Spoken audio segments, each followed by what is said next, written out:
Beneath the shadow of the great tree called Konoha, one clan has lived under suspicion for generations. Uchiha. Blood and fire. Loyal, yet never submissive. When trust is betrayed. When justice becomes nothing but empty words. Separation. Not born of hatred, but because the path is no longer shared.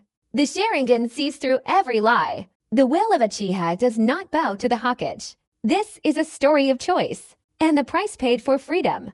I am Uchiha, the division of Konoha. When a clan steps out of the shadows, Konoha. As night fell over the Hokage's office, Midokado Homura and Uchiha Kaharu frowned as they looked at the third Hokage. Third Hokage, the Hyuga clan is known for its rigid character.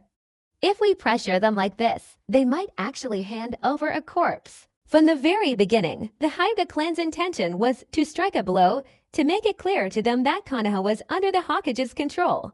Not their own powerful clan, the Warring States period was long gone.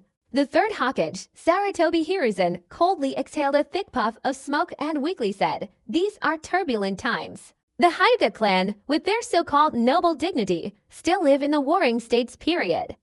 If we're going to strike them, we have to wake them up. Only by recognizing reality will they understand their own status. After all, we still have the Uchiha clan to deal with. When this wealthy family member lingered in the office, Midokado Homura and Uchiha Kaharu frowned intensely. This person was far more difficult to deal with than the Hyuga clan.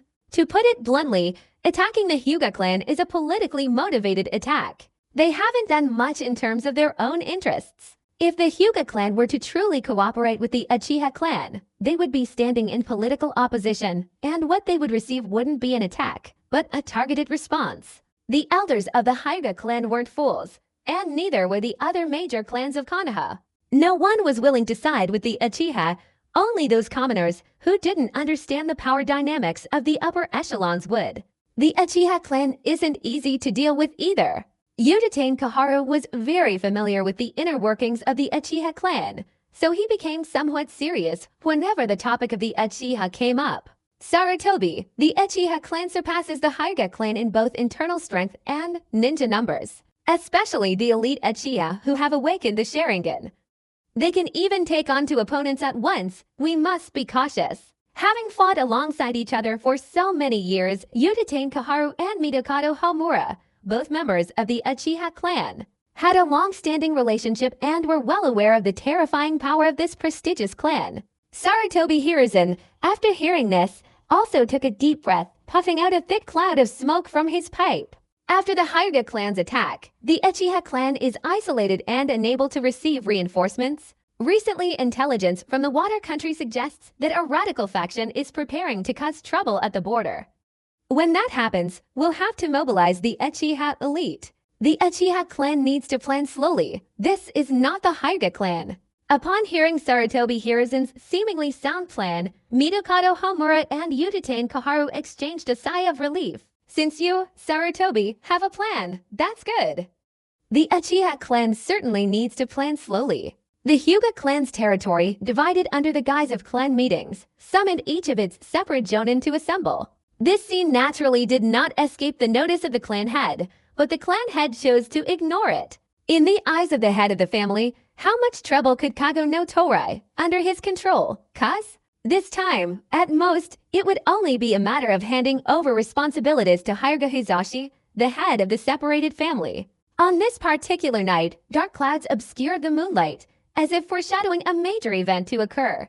A somber atmosphere permeated the meeting room, each head tied with a headdress, each bearing the mark of a pair of cataract-affected eyes. The elite members gathered in one place. The atmosphere became stifling. It seemed that everyone attending this meeting was vying for a jonin spot, and although most were special jonin positions, this level of power was already considerable in Konoha. The Byakugan Gentle Fist technique shook the shinobi world, but this close combat, pressure point-based bloodline ability, while powerful, was limited in scope. The majority of the Hyuga clan's elites primarily used special jonin bloodlines. After all, how many in the shinobi world possessed bloodlines like the Sharingan, which provided almost all-around enhancement? Furthermore, the Byakugan's most powerful ability in the shinobi world is not Gentle Fist, but rather its investigative ability. It is truly born for war. What? It's obvious the head of the family was the one who killed him. So why do they want to send clan chief Hizashi away? Damn it, it's like this again. Why? Why, as soon as we separate, do you want to replace the head of the family and go to his death? After Hyuga Hizashi coldly revealed a few things, the crowd immediately became agitated, and each member separately expressed their anger. Looking at everyone, 4 of them clearly exchanged glances, then silently assumed a defensive posture, as if they were ready to strike at the slightest sign of abnormality in strength. Hyuga Hizashi calmly looked at everyone, then slowly took a scroll from his chest. The Kago no Torai scroll has plagued the Hyuga clan for over 100 years. This scroll represents breaking that fate. Let's see how you choose. At this point, Hyuga Hizashi slowly removed the forehead protector from his forehead in front of everyone. When the ugly curse mark was revealed, his Byakugan instantly opened, chakra surged, and immediately a black tadpole-like pattern appeared around the curse mark. What is this? What is this? At that moment, countless people looked in horror at the Kago no Torai mark on Hyuga Hizashi's forehead, and then someone spoke up. This is a seal, the Kago no Torai sealing jutsu, which also shatters Kago no Torai's destiny. The master and slave have been separated for so long. Are you really content to remain like this forever? Even if you are content, what about your children? We are not here to rebel. We are simply fighting for freedom. For freedom, break free from the fate that lies before you.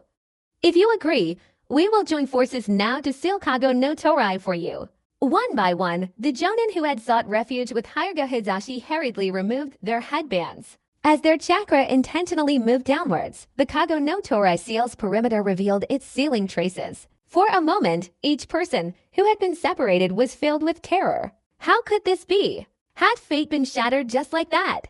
The number wasn't large. After all, these were jonin-level individuals, and their jonin rank was quite high. Excluding the elites who had separated outside, there were only 15 people inside. Hyuga Hizashi counted 4 of his closest confidants, making a total of 5 people. The remaining 10 scattered members showed varying expressions. Some were excited, some couldn't believe it, and some were shocked, thinking it was a dream.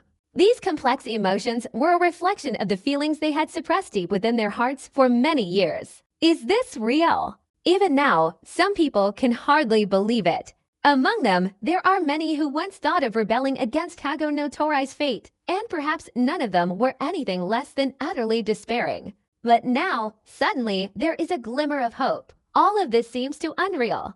Looking at everyone, Hyuga Hizashi's expression turned serious as he said in a low voice, "The Hyuga clan doesn't have this ability, but you know Root, right? Lord Orochimaru joined Root long ago, and after reviewing countless Root documents, he researched and developed this sealing technique. Root!" Hearing about this industry sends shivers down the spines of countless people, but at this moment, they are filled with gratitude. After all, this is what gives it credibility. Root's most famous human experiment that year was the wood release technique, and only in this kind of place could they research and develop a method to break Kago no Torai's fate seal. Hyuga Hizashi also nodded silently, confirming what Night Lord had said. All of this required someone to take the blame. Night Lord was Lord Orochimaru's disciple, and Lord Orochimaru was a member of Root, so naturally Root could be implicated. With Root carrying the pot, the nature of the situation would change. After all, if Orochimaru directly intervened, it would be equivalent to interfering in the affairs of a powerful family, which is a taboo. But if Root is involved, and Root is the Hokage's powerful force, then this is essentially the Hokage's faction interfering in the Hyuga clan's internal affairs. With such a powerful backing, the main family's resentment can only be directed towards the Hokage's faction. Gentlemen, your families have been secretly sealing off all information these past few days, but they don't know it yet. Now, Chunin and Junin are being recruited into the village without exception, and you, as Jonin, should know the importance of confidential intelligence. Therefore, you are the most crucial part, and also the final step.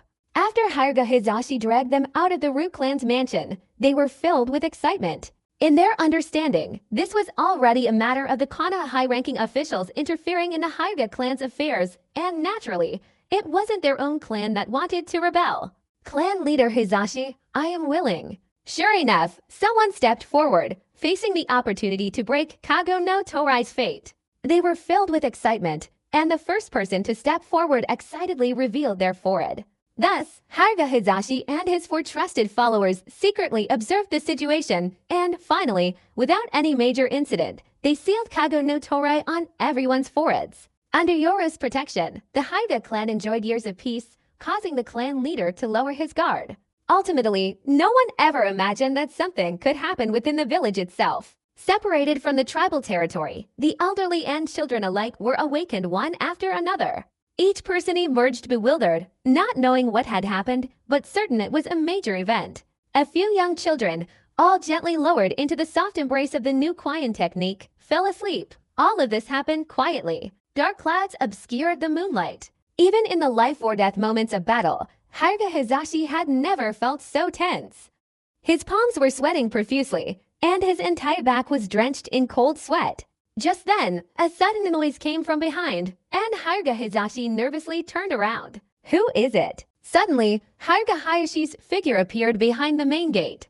Before Haruka Hizashi could react, two Hyuga Jonin quickly appeared on either side, forming a pincer attack. Chief! Some people were filled with shock and fear the moment they saw Haruka Hayashi. But Haruka Hayashi calmly looked at Haruka Hizashi and said, "I still hope you'll call me older brother. You shouldn't be so reckless in the future."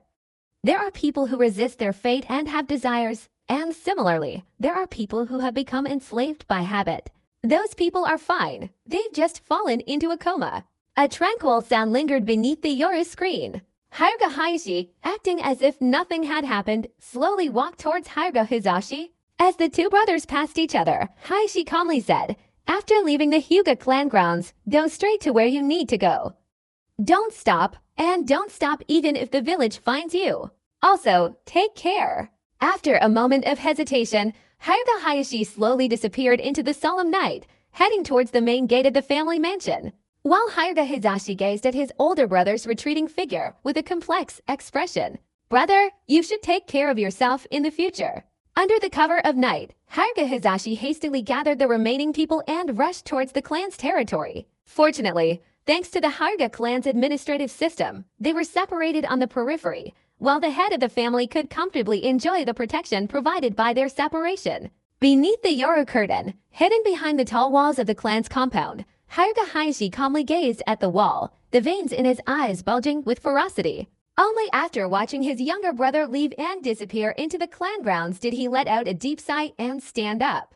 "Hizashi, this time it's my turn to protect you. Take care." Haruka Hayashi calmly returned to the master's room, while in the courtyard, several chunin who had separated from the master were lying unconscious on the grass. Some people, having hope, will resist, but similarly, others have accepted this servile habit, and they have developed a slavish nature towards their masters. In the sky, the dark clouds slowly dispersed, revealing the bright moonlight falling upon the ground.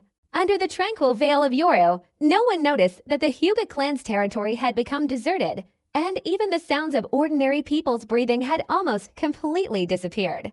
Night! Hyuga split up, scattering hundreds of people, including ninjas, women, and children, all in a state of panic and chaos, scrambling towards the address of the 7th Police Department's detachment. Fortunately, the Hyuga clan's rigid lineage was passed down, and coincidentally, they were located in a village on the outskirts. Although they weren't driven into the forest like the Uchiha clan, it was precisely because of this that they didn't initially cause any alarm. With such a massive commotion descending upon them, the night patrol police team, along with the ninja on duty in the village and some Anbu, all stared in shock at the scene unfolding in the village in the middle of the night. "Stop! What do you Hyuga clan members intend to do?" Shadowy figures flickered down one after another. There were patrol squads of the police, Anbu members, and even Konoha defense squads, all appearing in front of this massive formation. At this moment, although they were shouting, they were filled with terror. That's impressive. Not to mention the huge crowd of old people and children, seemingly all carrying their families and loved ones, and there are also quite a few, over 100 ninjas, each glaring with a pair of white eyes. At this moment, everyone who witnessed this scene was filled with shock. Something major had happened. Although they didn't fully understand it, everyone knew that Konoha had never seen such a large-scale operation before. facing the opposing factions who were trying to stop him. Hyuga Hizashi, as the split clan leader, stepped forward and angrily shouted, "Get out of the way!" The Hyuga split clan is obeying Root's orders. Kago no Torai has been dispelled, and we are now heading to the police department to seek refuge with Root's Lord Orochimaru. Who dares to stop us? Everyone keep moving forward without stopping. Anyone who dares to stop is a rebel. We are going to join Root to seek refuge with Lord Orochimaru. Having reached this level, let alone the patrol team, even if the Hokage himself came, he wouldn't be able to stop them. At this moment, facing the chaotic fighting of the Hyuga faction, everyone was terrified, especially by the frenzied gazes of those who had broken away from the Hyuga group. Quick, go report to the Hokage immediately. Quick, go report this to the Minister of Public Security. The police patrol team, along with the Anbu and the village squad, all shouted in alarm. They knew this wasn't something they could handle and had to report it. Something big has happened. Konoha was instantly thrown into turmoil. Under the cover of night, countless shadowy figures, like fleas, leapt around the perimeter of the buildings, and numerous people, awakened by the commotion, stared in terror at this moving army. When this large army poured out, wanting to seek refuge with Root, to seek refuge under Orochimaru's banner, everyone was stunned and bewildered. No one dared to stop them. Who knew what was happening?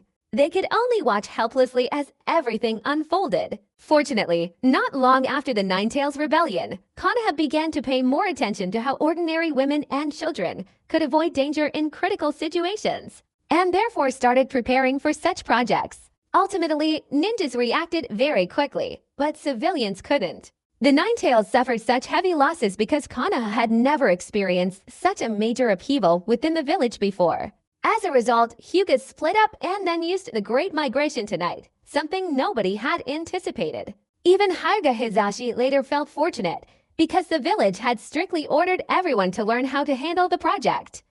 This was a mandatory order, and the noble families were no exception. Under the cover of night, the Konoha Hokage's office building was brightly lit. What's going on? Are all the Hyuga members crazy? Everything was fine, then they suddenly mobilized all their forces, moving to the 7th Division office building in the middle of the night. The Hokage's office was packed with people, and the 3rd Hokage, unusually, showed no sign of anger.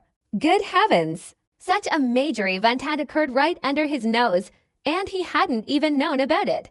What are they trying to do? This immediately enraged Sarutobi Hiruzen, who had always been arrogant about controlling the village. More than half of Yoru, almost every jonin in the village, came, all wanting to ask if something major had happened. But the Hokage was even more bewildered than them. At this moment, they were even more confused. Was there something the Hokage didn't know? Reporting back to the 3rd generation, the Hyuga clan split off and, led by clan head Hyuga Hizashi, relocated. Currently, they have all moved into the 7th Division office building of the police department, and the entire building is packed with people. What I'm asking is exactly what happened, not whether the Hyuga clan split up and moved somewhere. At this moment, the 3rd Hokage was enraged. Although the Hyuga split was merely a move from the left to the right, this wasn't just 1 or 2 ninjas relocating. It was an entire clan. The Hyuga clan split up, waving their banners, claiming they were seeking refuge with Root, seeking refuge with Lord Orochimaru. Along the way, when our people stopped them and questioned them, the Hyuga clan's leader, Hyuga Hizashi, adopted an extremely defiant attitude, saying they owed Root a great debt for deciphering Kago no Torai, and that they were using this opportunity to seek refuge with Root and Lord Orochimaru. They said it. One Anbu member honestly and directly stated the actual situation, but ultimately hesitated a little, causing the 3rd Hokage to angrily say, "What are you saying? Let me speak." Everyone present is a Konoha elite, so just say it. Upon hearing that the 3rd Hokage had already spoken in this manner, the Anbu member immediately raised his voice and shouted, reporting to the Hokage Shama. The Hyuga split members are all clamoring about Root's supernatural abilities. Lord Orochimaru is also a member of Root. So their seeking refuge with Lord Orochimaru is tantamount to seeking refuge with Root, and so on. That's great. At this moment, the surrounding jonin, upon hearing these words, all widened their eyes in astonishment. This commotion, this gossip, it was too unbelievable. As jonin of the village, they still knew a few things. For example, the Hyde clan, the main branch of the family, has split off from the system. And there's also Konoha, who's playing a ruthless game. When the members of the major clans heard this, their faces immediately turned green, and they stared at the third Hokage in disbelief. Even though you're the Hokage, you can't interfere in the affairs of these powerful clans. Konoha's great clans initially united to form Konoha. Similarly, before defying the village's orders, how could you, the Hokage, arbitrarily interfere in clan affairs? Today you dare to meddle in the Hyuga clan's affairs, tomorrow you'll dare to meddle in the Nara clan's affairs, the Akimichi clan, and others. Break! Just then, the Hokage's main door suddenly opened. In an instant, a fleeting glance revealed Shimura Danzu, his face grim, his single eye exposed, leaning on a wooden walking stick as he strode straight into the office, shouting, "Sarutobi, Konoha, under your leadership, has caused such a commotion. You." Before Danzo could finish speaking, Sarutobi Hiruzen angrily stood up, slammed his hand on the table, and shouted, "Danzo, I am the Hokage." Well done. Shimura Danzu glared at the third-generation user of the explosive talisman in the middle of the night. He hadn't even had a chance to criticize the other party for causing such a huge commotion in Konoha, and now you're already complaining. That's outrageous. You're being incredibly disrespectful. At this moment, the third Hokage, Sarutobi Hiruzen, glared angrily at his friend Shimura Danzu. Damn it, I knew you old bastard had dirty tricks, but I didn't expect you to be so ruthless. You attacked the great clans, and he turned a blind eye, which could be considered a lesson. But you can't go this far. Sarutobi, you. Just as Shimura Danzu's face was filled with resentment and anger, a root member suddenly appeared beside him and whispered the matter. Immediately, Shimura Danzu's face turned green, and his one visible eye widened in shock. Sarutobi, me. At this moment, Shimura Danzu was utterly terrified. Damn it, he knew nothing about this. What Kago no Torai? He had absolutely no idea. Sarutobi Hiruzen, however, glared angrily at Danzo, who was more of a troublemaker than a success, as if to say, "Look at what you've done, and now you want me to clean up your mess." Just then, Minokado Homura and Yuditane Kaharu, two high-ranking advisors, slowly entered. Their faces clearly showed dissatisfaction, especially upon seeing Shimura Danzu. Before they could even sit down, they couldn't help but say in a low voice, "Danzo, you've gone too far this time."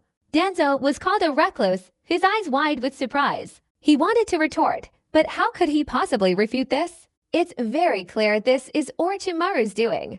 Only Orochimaru has the ability to research and decipher Kago no Torai's techniques, and besides, he's still considered the second in command of Root. Is it wrong for him to use Root's banner? There's no mistake. Orochimaru was behind it, but Root was also responsible. Shimura Danzu, as Root's leader, was utterly dumbfounded at this moment, unable to explain himself. Me. Looking at the three people sitting down, Shimura Danzu felt utterly humiliated. The only time in his life he'd felt this humiliated was when he wasn't initially chosen as Hokage. Never before had he felt this way. "Danzo, sit down." Sarutobi Hiruzen, this time truly showing his anger, directly shouted an order to Shimura Danzu, who could only coldly snort and discreetly walk to his seat and sit down. He had initially been acting all arrogant and even thought about mocking Sarutobi Hiruzen, but ended up getting slapped in the face. Sarutobi Hiruzen wasn't in a good mood to glare at Danzo. He wasn't stupid. In an instant, he analyzed the situation and figured out the root cause. Such a major incident definitely required someone to take the blame. He admitted that Danzo insisted he didn't have this talent. After all, this research problem should have been solved by Orochimaru. But Orochimaru was a root member, so he had to take the blame. Suppressing his anger, the third Hokage glared fiercely at Danzo, fearing that merely shouting insults would only lead to more trouble than success. He thought, in these turbulent times, "You're doing this. Koharu, Homura, tomorrow you two will discuss the results with the Cloud Village envoy. What I want is a result. The peace treaty is something the Lightning Country should come and propose. If they don't want to talk about it, then they don't need to." His immediate priority was to resolve the situation decisively, quickly ending the game of chess with the Light Kingdom, and then first stabilize the situation in the village. A peace treaty is just a piece of paper. You don't need to say anything. The border will just be in a standoff anyway. After all, Konoha is a large and powerful family, and its resources are depleted. Right next to the brightly lit Hawkage's office building, the 7th Division's police headquarters was practically packed with people, each one bringing their family and loved ones. And those pairs of white eyes were particularly captivating. Originally, it was Saturday morning and the squad members were supposed to be going to work, but now every single one of them had arrived. Seeing this scene, even the Uchiha members were wide-eyed, unable to maintain their usual arrogant demeanor. That's quite something. Is this a plan to split the Hyuga clan apart and wipe them out completely? The office building was filled with the sounds of crying babies and hushed whispers from people. Itsuki Yugao, arriving at work in the middle of the night, was utterly exasperated by this sight and hurriedly pushed open the office door. "Captain, there are too many people outside. What should we do?" Pushing open the door, Itsuki Yugao had just finished speaking loudly when she saw 15 Hyuga clan jonin standing densely packed inside the office. Uchiha Yoru, who was sitting in the office, was now surrounded. Upon seeing the person, who arrived later, Uchiha Yoru immediately said in a low voice, "What kind of decorum is this panic?" "Itsuki Yugao, you go down now and calm the members of the Hyuga clan." "Yes. Shisui, you must quickly go to the clan and discuss this with the clan head and elders. Our Uchiha clan territory has just been expanded considerably, and there's a vacant plot of land to the east that's ready for building a training ground. Let's requisition it. I represent Orochimaru, the instructor, and will temporarily use it as the Hyuga clan's residence." "Yes. What are you all standing around for outside?" "Following your teacher route Orochimaru's orders, the Hyuga clan is to disperse. Just focus on calming them down." "Yes." Uchiha Yoruichi's orders were given afterward, directly raising the route flag. In Konoha, one must raise a large, effective banner. If he used the Uchiha name, that would be asking for trouble. Even Orochimaru, in name only, didn't have root to use easily because the 3rd Hokage was extremely tolerant of root, a fact all the major clans were well aware of. After delivering the order, Uchiha Yoru turned his head and looked at Hyuga Hizashi, solemnly shouting, "Hizashi-senpai, rest assured, you yourself are the vice-captain of the 7th squad. And also, Orochimaru-sensei has given the order that, in the name of root, the 7th squad of the police force is willing to accept the Hyuga clan elite. Furthermore, Captain Hizashi is invited to lead the clan's elites to reassure the clan and prepare to move to their temporary residence for rest."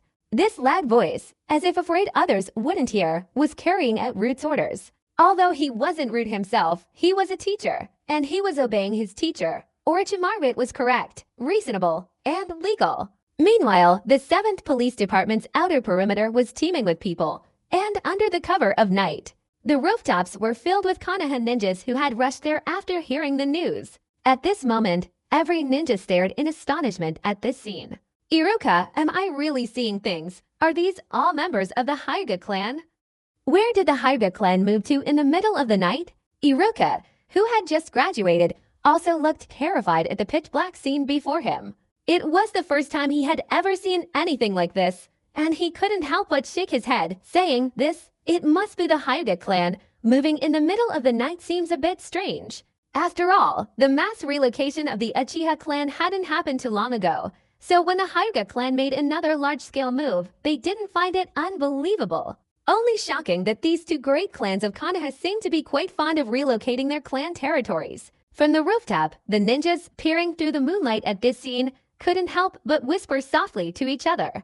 "That's great. I was asleep when I suddenly heard this commotion, and I thought the nine-tailed fox had appeared again. Who says it's not true? So many people moving around after midnight. The commotion is quite significant." "Shh, don't talk nonsense. What moving? Haven't you noticed that these Hyuga members are acting strangely? How is that inappropriate?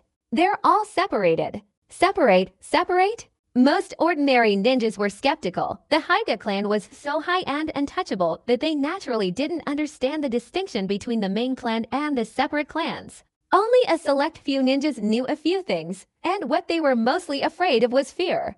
"I'm telling you, but don't spread rumors. This Hyuga clan has split up." "What kind of separation is this? This is pure slavery, separating people and treating them like slaves. Initially, when you go to a wealthy aristocratic family to be a bodyguard, at least you have some choice. This situation leaves you with absolutely no choice. It's truly pitiful that they're separated, but this time they're probably forced into it. Don't they fear Kago no Torai? Shh, everyone keep your voices down. Can't you hear the sounds from afar? This time it's Root who's taking action. Our Hokage has long disliked the Hyuga clan's slave-ridden members, so he secretly dismantled this Kago no Torai. I never imagined that Konoha still had such a cruel system. The Hokage is truly merciful. Enough! What kind of centuries-old Warring States period family tradition is this? This rule is truly inhumane. Around the perimeter of the rooftop, countless ninjas swarmed in from below, like fleas jumping over to watch the commotion in the darkness, whispering softly to everyone so that they would know about the event. At this moment, the members of the Hyuga clan who had separated from the main office building were like Saru in the zoo, being stared at by countless people, and many even showed expressions of pity and sympathy. What kind of wealthy family is this? This is truly a case of family members enslaving each other. Even Mato Guy, who was maintaining order past midnight, showed a grave expression upon hearing the full story. Kakashi, do you think it's right for the Hyuga clan to split up and divide things up? Mato Guy was a commoner. He didn't understand, nor could he possibly comprehend, the customs and traditions of aristocratic families. But Kakashi did, because the Haddock clan was also considered an aristocratic family, though they had become disillusioned after joining Konoha. A disillusioned warrior family. Seeing Mato Guy's questioning look, Kakashi let out a deep sigh. Guy, aristocratic families that have existed for over a century naturally have their own survival principles and ideals. But this separation and division of the main family is rather cruel. The head of the family and those who separated were all blood relatives. To put it bluntly, they were one family, yet the elder wanted to enslave the younger. At this moment, Mato Guy couldn't help but shake his head and sigh. Kakashi, I don't understand, and I can't comprehend, the aristocratic families. But I know that once a person loses their freedom, they will never have a strong heart. At this point, Mato Guy suddenly seemed to think of something, and immediately gave a thumbs up, his face beaming with excitement as he shouted, Wow, this is youth! Long live Lord Orochimaru! At this moment, Mato Guy was unable to comment on the Hyuga clan's split ideology, but he was deeply moved by Orochimaru's actions. This was the kind of decisiveness a future Hokage should possess. Next to Haddock Kakashi, who this time, in Mato Guy's humiliating posture, he felt his fighting spirit surge. With his mask down, Kakashi revealed an even brighter smile, slowly extending his thumb and gesturing like Guy. Guy, for the village, for Konoha, keep going. Wow, this is what youth is all about, Kakashi. You've finally been resurrected.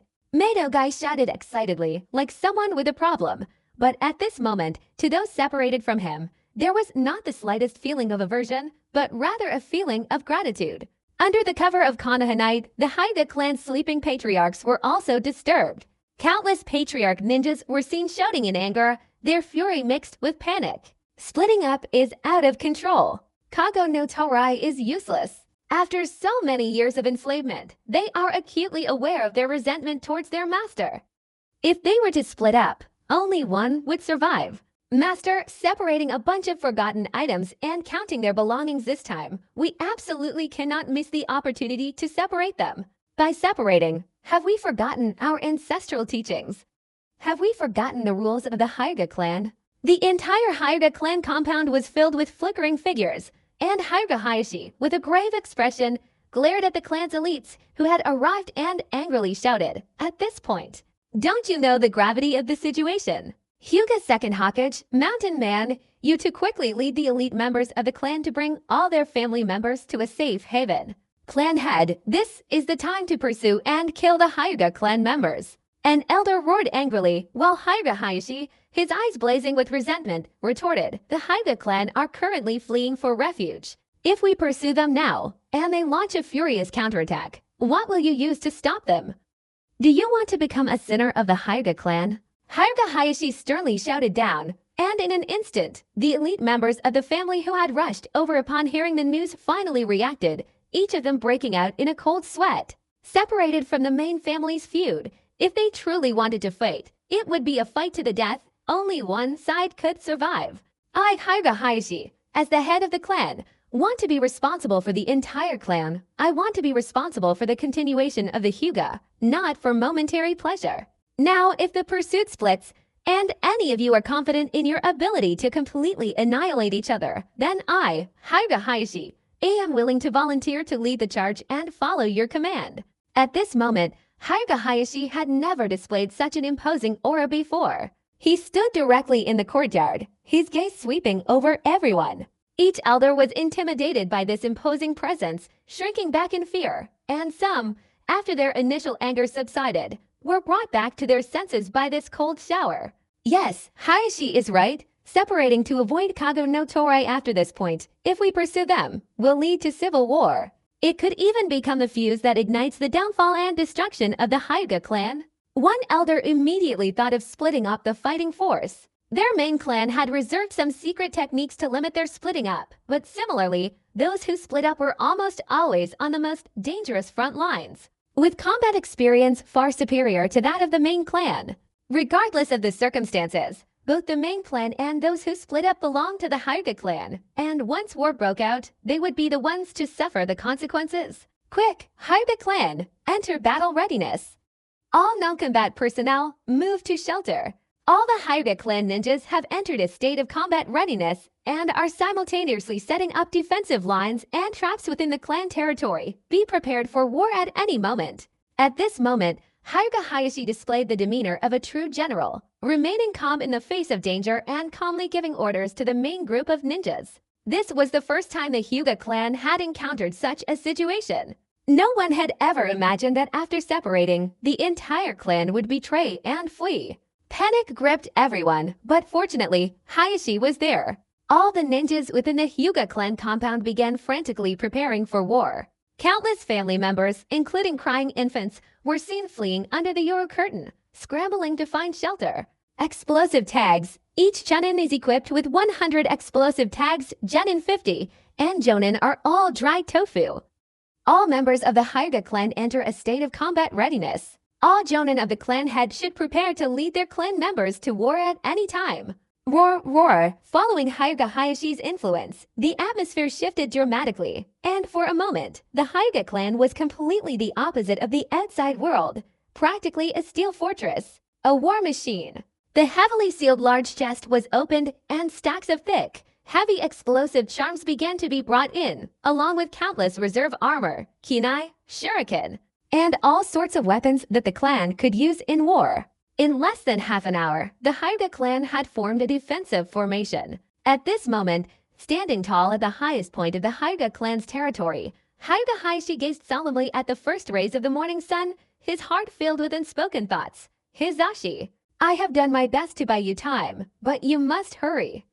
The Hyuga clan may be divided, but it absolutely cannot have an internal war. Otherwise, you and I will both be sinners of the Hyuga clan. Reporting to the clan leader, the reconnaissance squad has sent word that everyone who split up has rushed to the 7th Police Department building, and they've given their names, saying they're going to seek refuge with Root, to seek refuge with Lord Orochimaru of Root. Upon hearing these words, a glint of light flashed in Hyuga Hayashi's eyes. A good opportunity. This was a perfect opportunity. Reacting quickly, he feigned an angry expression and shouted, "All clan members prepare for war.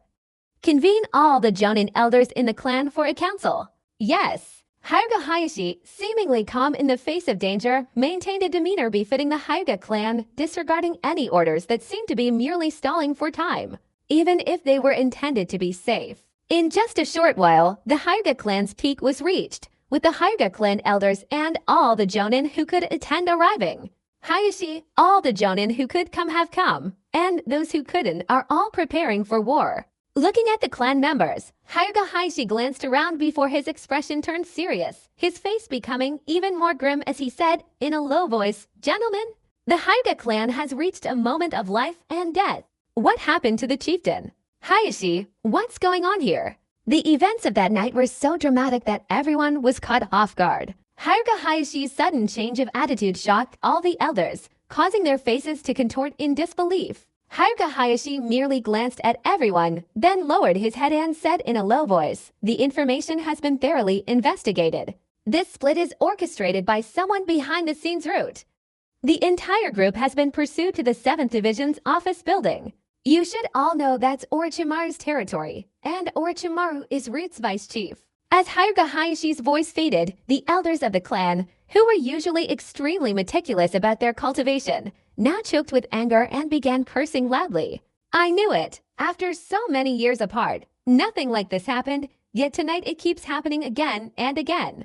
There's definitely something fishy going on, and sure enough, only Root in all of Konoha has the ability to research and decipher Kago no Torai's abilities. Shimura Danzo, damn it, this one-eyed rat hiding in the shadows is truly ruthless and vicious. Damn it, what kind of Shimura Danzo is this? They're clearly all part of the same group. First, there was the Lightning Country's envoy, and now they've split up. This is clearly the Hokage's faction using this opportunity to attack our Hyuga clan. A knocking sound. What kind of knocking sound is this? Do you know that if there's even the slightest mistake, if we discover you before you split up and retreat, the scene before us will likely be the Hyuga clan's territory in utter ruins. This is a battlefield. Shimura Danzo, Sarutobi Hiruzen. The Konoha high-ranking officials are truly wicked and ruthless, interfering in our clan's internal affairs. They deserve to die. What is this? This is a split within the Hyuga clan. How dare Sarutobi and Danzo do this? The usually composed and dignified clan elders were now seething with rage and shouting, truly wishing they could kill these two filthy wretches. This is just incredibly bad luck. Only Root Danzo could pull off such a scheme, and Sarutobi. No one else could. He single-handedly deciphered Kago no Torai's technique, splitting Konoha's second most powerful clan into without expending a single soldier. A single misstep could have brought the Hyuga clan to the brink of extinction. Seeing that the hatred had been shifted, Hyuga Hayashi secretly breathed a sigh of relief. Fortunately, he and Hazashi had discussed the matter and tried their best to avoid internal conflict within the Hyuga clan. Since the Hokage faction wanted to attack them, weren't these the perfect candidates to take the blame? Gentlemen? Hyuga Hayashi's gloomy gaze swept over everyone, instantly drawing all eyes. He suppressed his anger and roared, the Hyuga clan has suffered such a great loss under my control. I, Hyuga Hayashi, cannot escape blame, but now that the Hyuga clan faces a life-or-death situation, I, Hayashi, am willing to commit suicide by disembowelment before the ancestral tablets. But for now, let's not dwell on this matter. Now that the Hyuga faction has completely assembled at the 7th Division's police headquarters, I will lead the elite forces of the main family directly to the police headquarters. The chaotic situation of the faction's personnel is certainly at its most vulnerable moment, and we can seize this opportunity to wipe out these traitors. Excellent! This is a well-planned setup, and now they want to go on a rampage. At this moment, Hyuga Hayashi is displaying an angry demeanor, clearly intending to rally everyone to join the battle. Cannot! Seeing Hyuga Hayashi's intention to seize the Jade Pendant, some of the elders were terrified. This was clearly a scheme by the Hokage's high-ranking officials. If they started a civil war, wouldn't that be exactly what the Hokage wanted? Hayashi, you can't get emotional. So you're openly attacking the police department like this. You're right, the split people are causing chaos and disorder. But what about the police department? That's Uchiha territory, not to mention Root. If we really start a war, it's like trying to fight a rock with an egg. One elder, after considering a certain possibility, immediately showed a bewildered expression and hastily blurted out the terrifying thought that had crossed his mind. As his words spread, the faces of those around him also changed drastically. A single cup of light would be enough for them to drink a whole bottle, not to mention the police force. The Uchiha clan isn't just for show, let alone their main branch. Even adding another cup wouldn't necessarily get them anywhere. Besides, they also have someone like Root. This is Konoha's darkest organization. Chief, you mustn't get emotional. This is a treacherous plot by the enemy. You absolutely must not react impulsively. Hayashi, you are the Hyuga clan's only hope right now.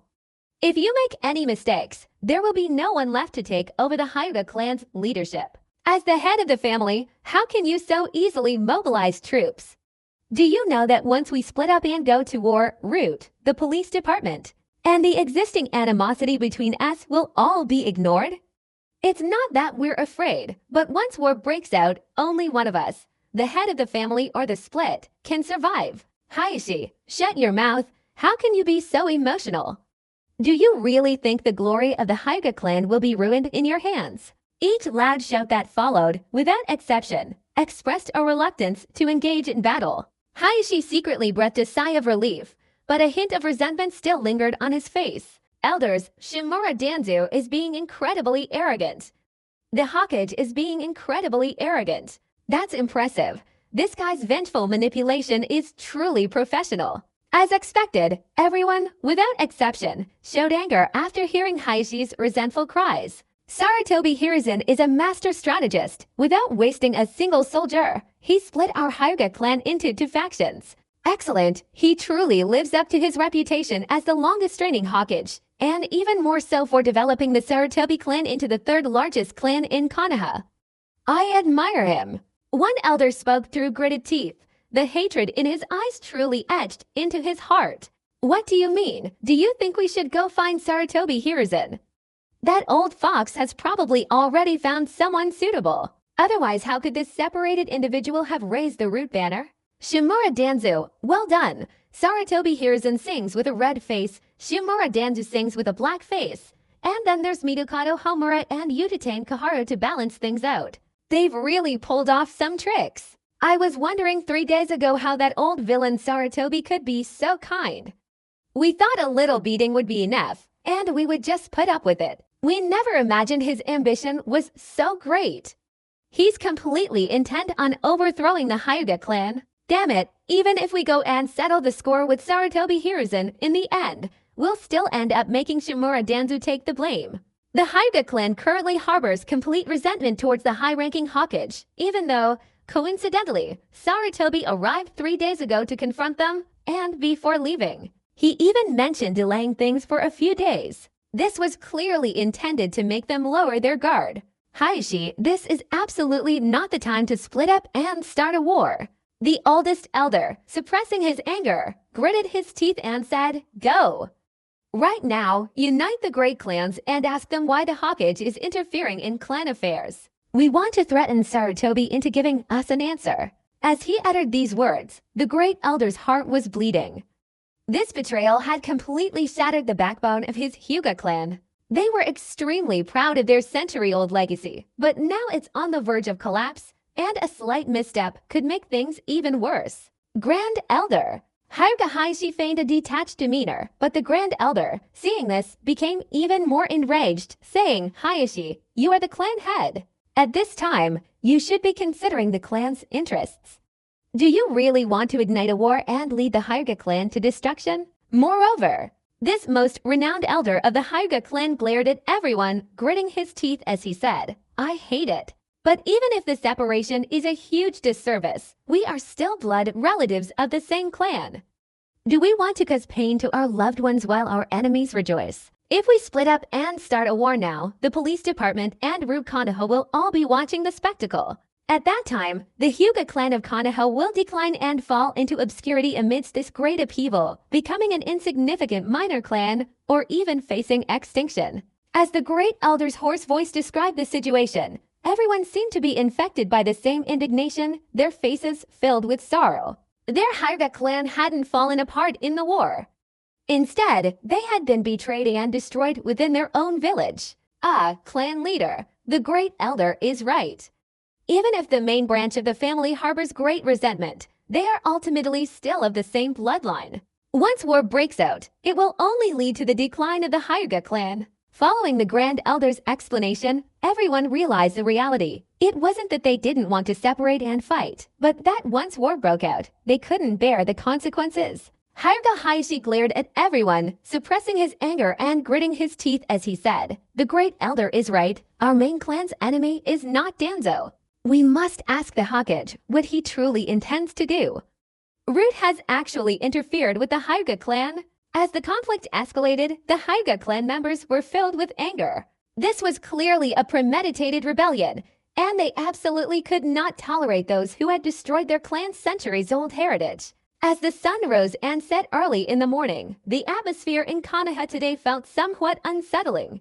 All that could be seen was a dense crowd of ninjas who, instead of going to receive their missions or training early in the morning, were all piled up on rooftops or utility poles, completely resembling a flock of sparrows gathering in the early morning, making even the sparrows in the sky chirp angrily at these ninjas who were occupying their territory. Hey, where are these Hyuga members who split up here heading? Suddenly, someone in the crowd let out a cry of surprise. Countless figures looked towards the police department's office building, only to see a dense crowd of Hyuga family members slowly emerging, separated from their families, along with police officers maintaining order. Following the orders of Deputy Commander Orochimaru, Hyuga will split up and head to the new encampment.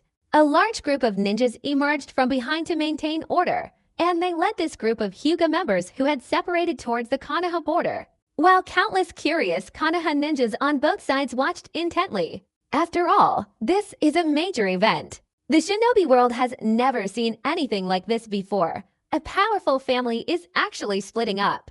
This huge piece of news has filled even the most stoic ninjas with curiosity. Uchiha Yoru, with a solemn expression, looked at Kakashi and shouted, "Kakashi, you are now ordered to go to the Hokage's office and report everything that has happened here to the Hokage." Beside the Hyuga split leader, Hyuga Hizashi, who then solemnly shouted, "Kakashi, please report to the Hokage that the Hyuga split, under Root's orders, have set up their new encampment." Boom! Hyuga Hizashi's words echoed loudly, sounding as if they were right next to the ear of a ninja whose senses were already heightened.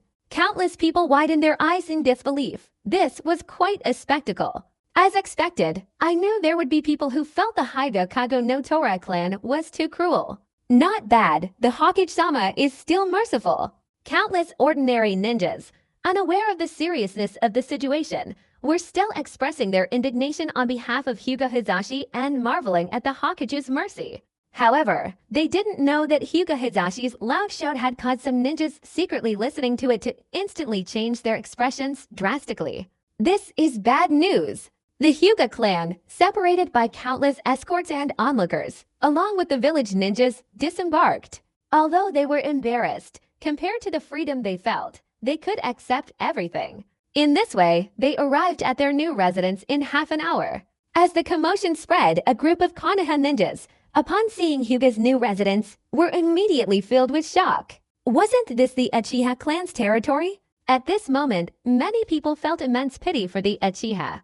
Well done, Root. They played a beautiful game, not only splitting the Hyuga clan, but also planting such an elite force within the Uchiha clan, and even trying to seize their territory.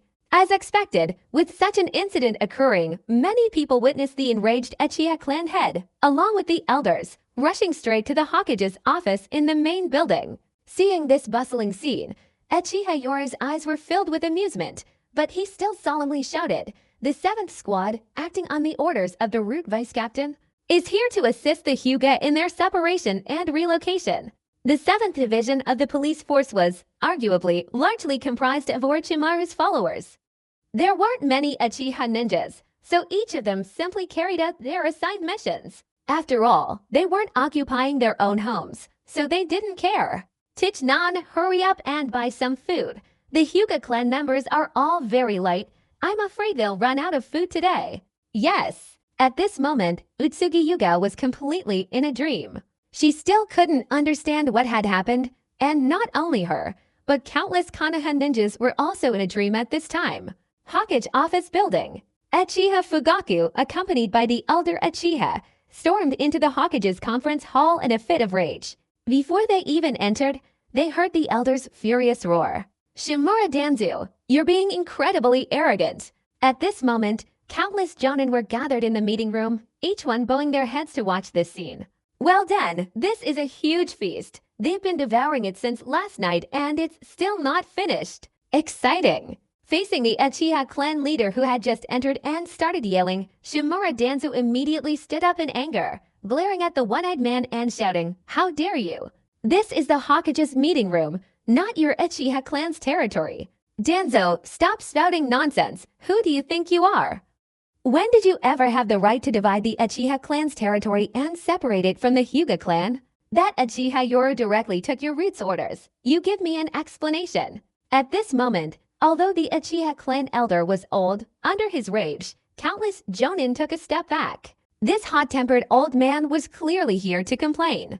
Seeing the Uchiha clan elder clutching the root organization's orders, he angrily stormed into the meeting room, slamming his hand on the table and glaring at the third Hokage, saying, "Third Hokage, can you give me a reasonable explanation? When did Root get to interfere in Uchiha affairs? And yet you're directly using our lives as a means to make us Uchiha cut off a piece of our clan to give to the Hyuga clan." At this moment, countless Jonin in the meeting room, upon hearing these words, turned their gazes towards Shimura Danzu, especially the major clans who were already dissatisfied with Root.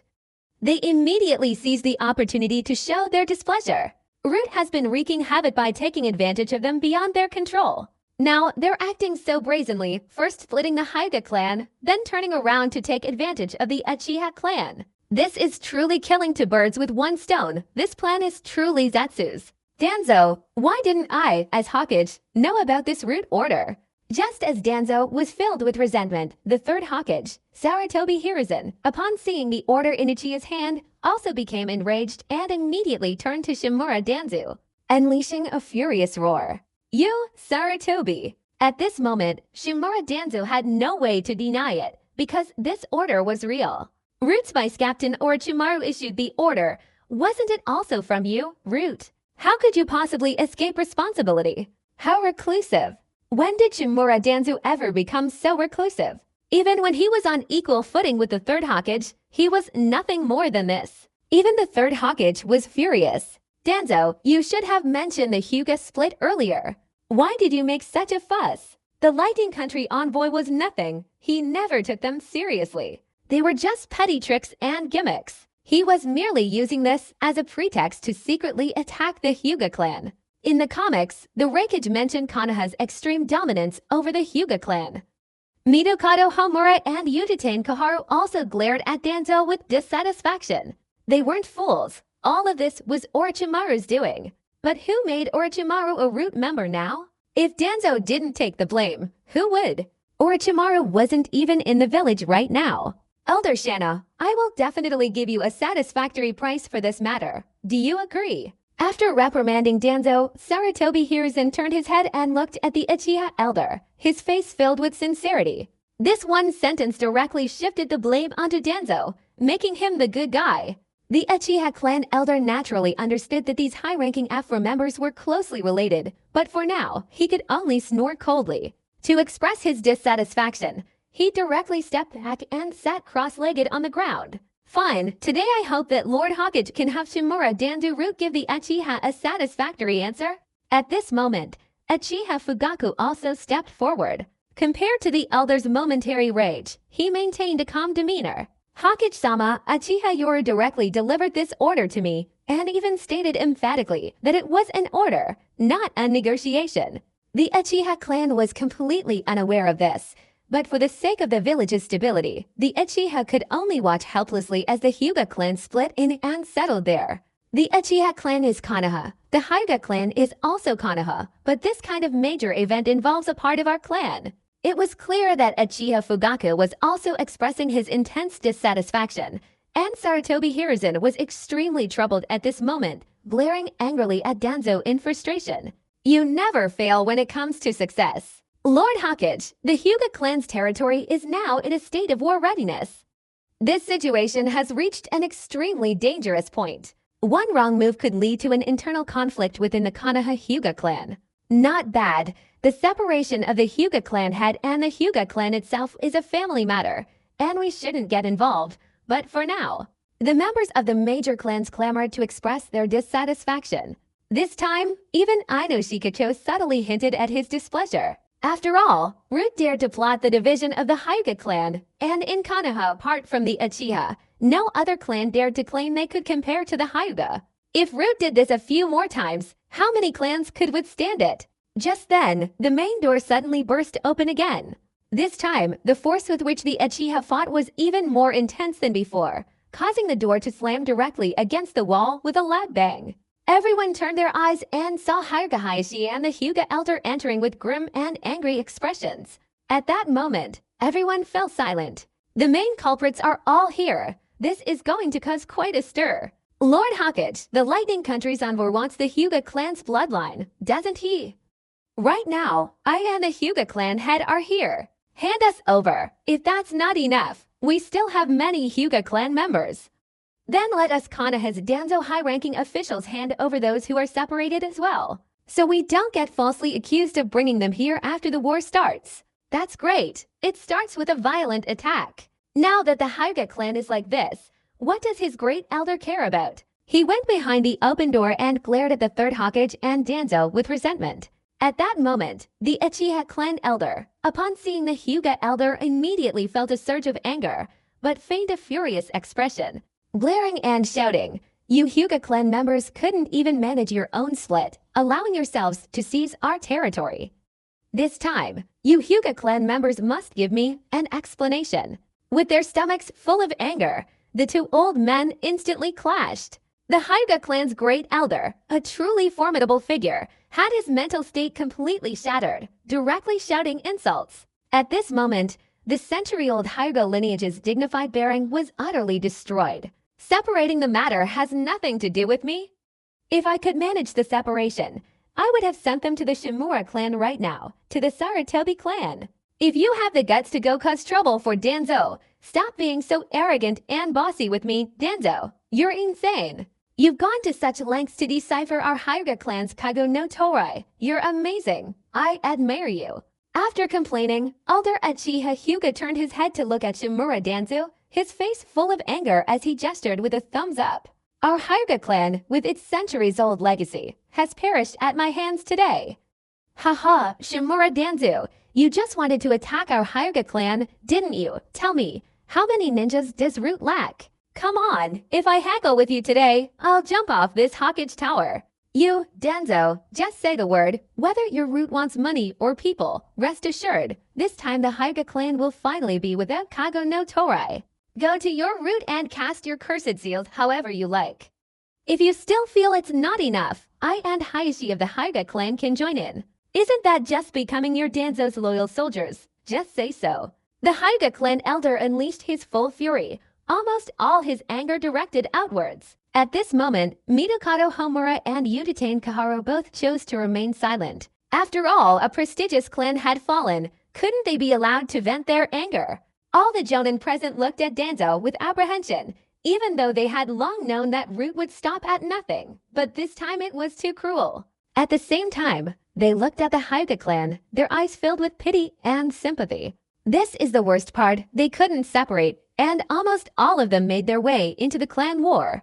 Shimura Danzo, from now on, I have decided to remove you from your Root position.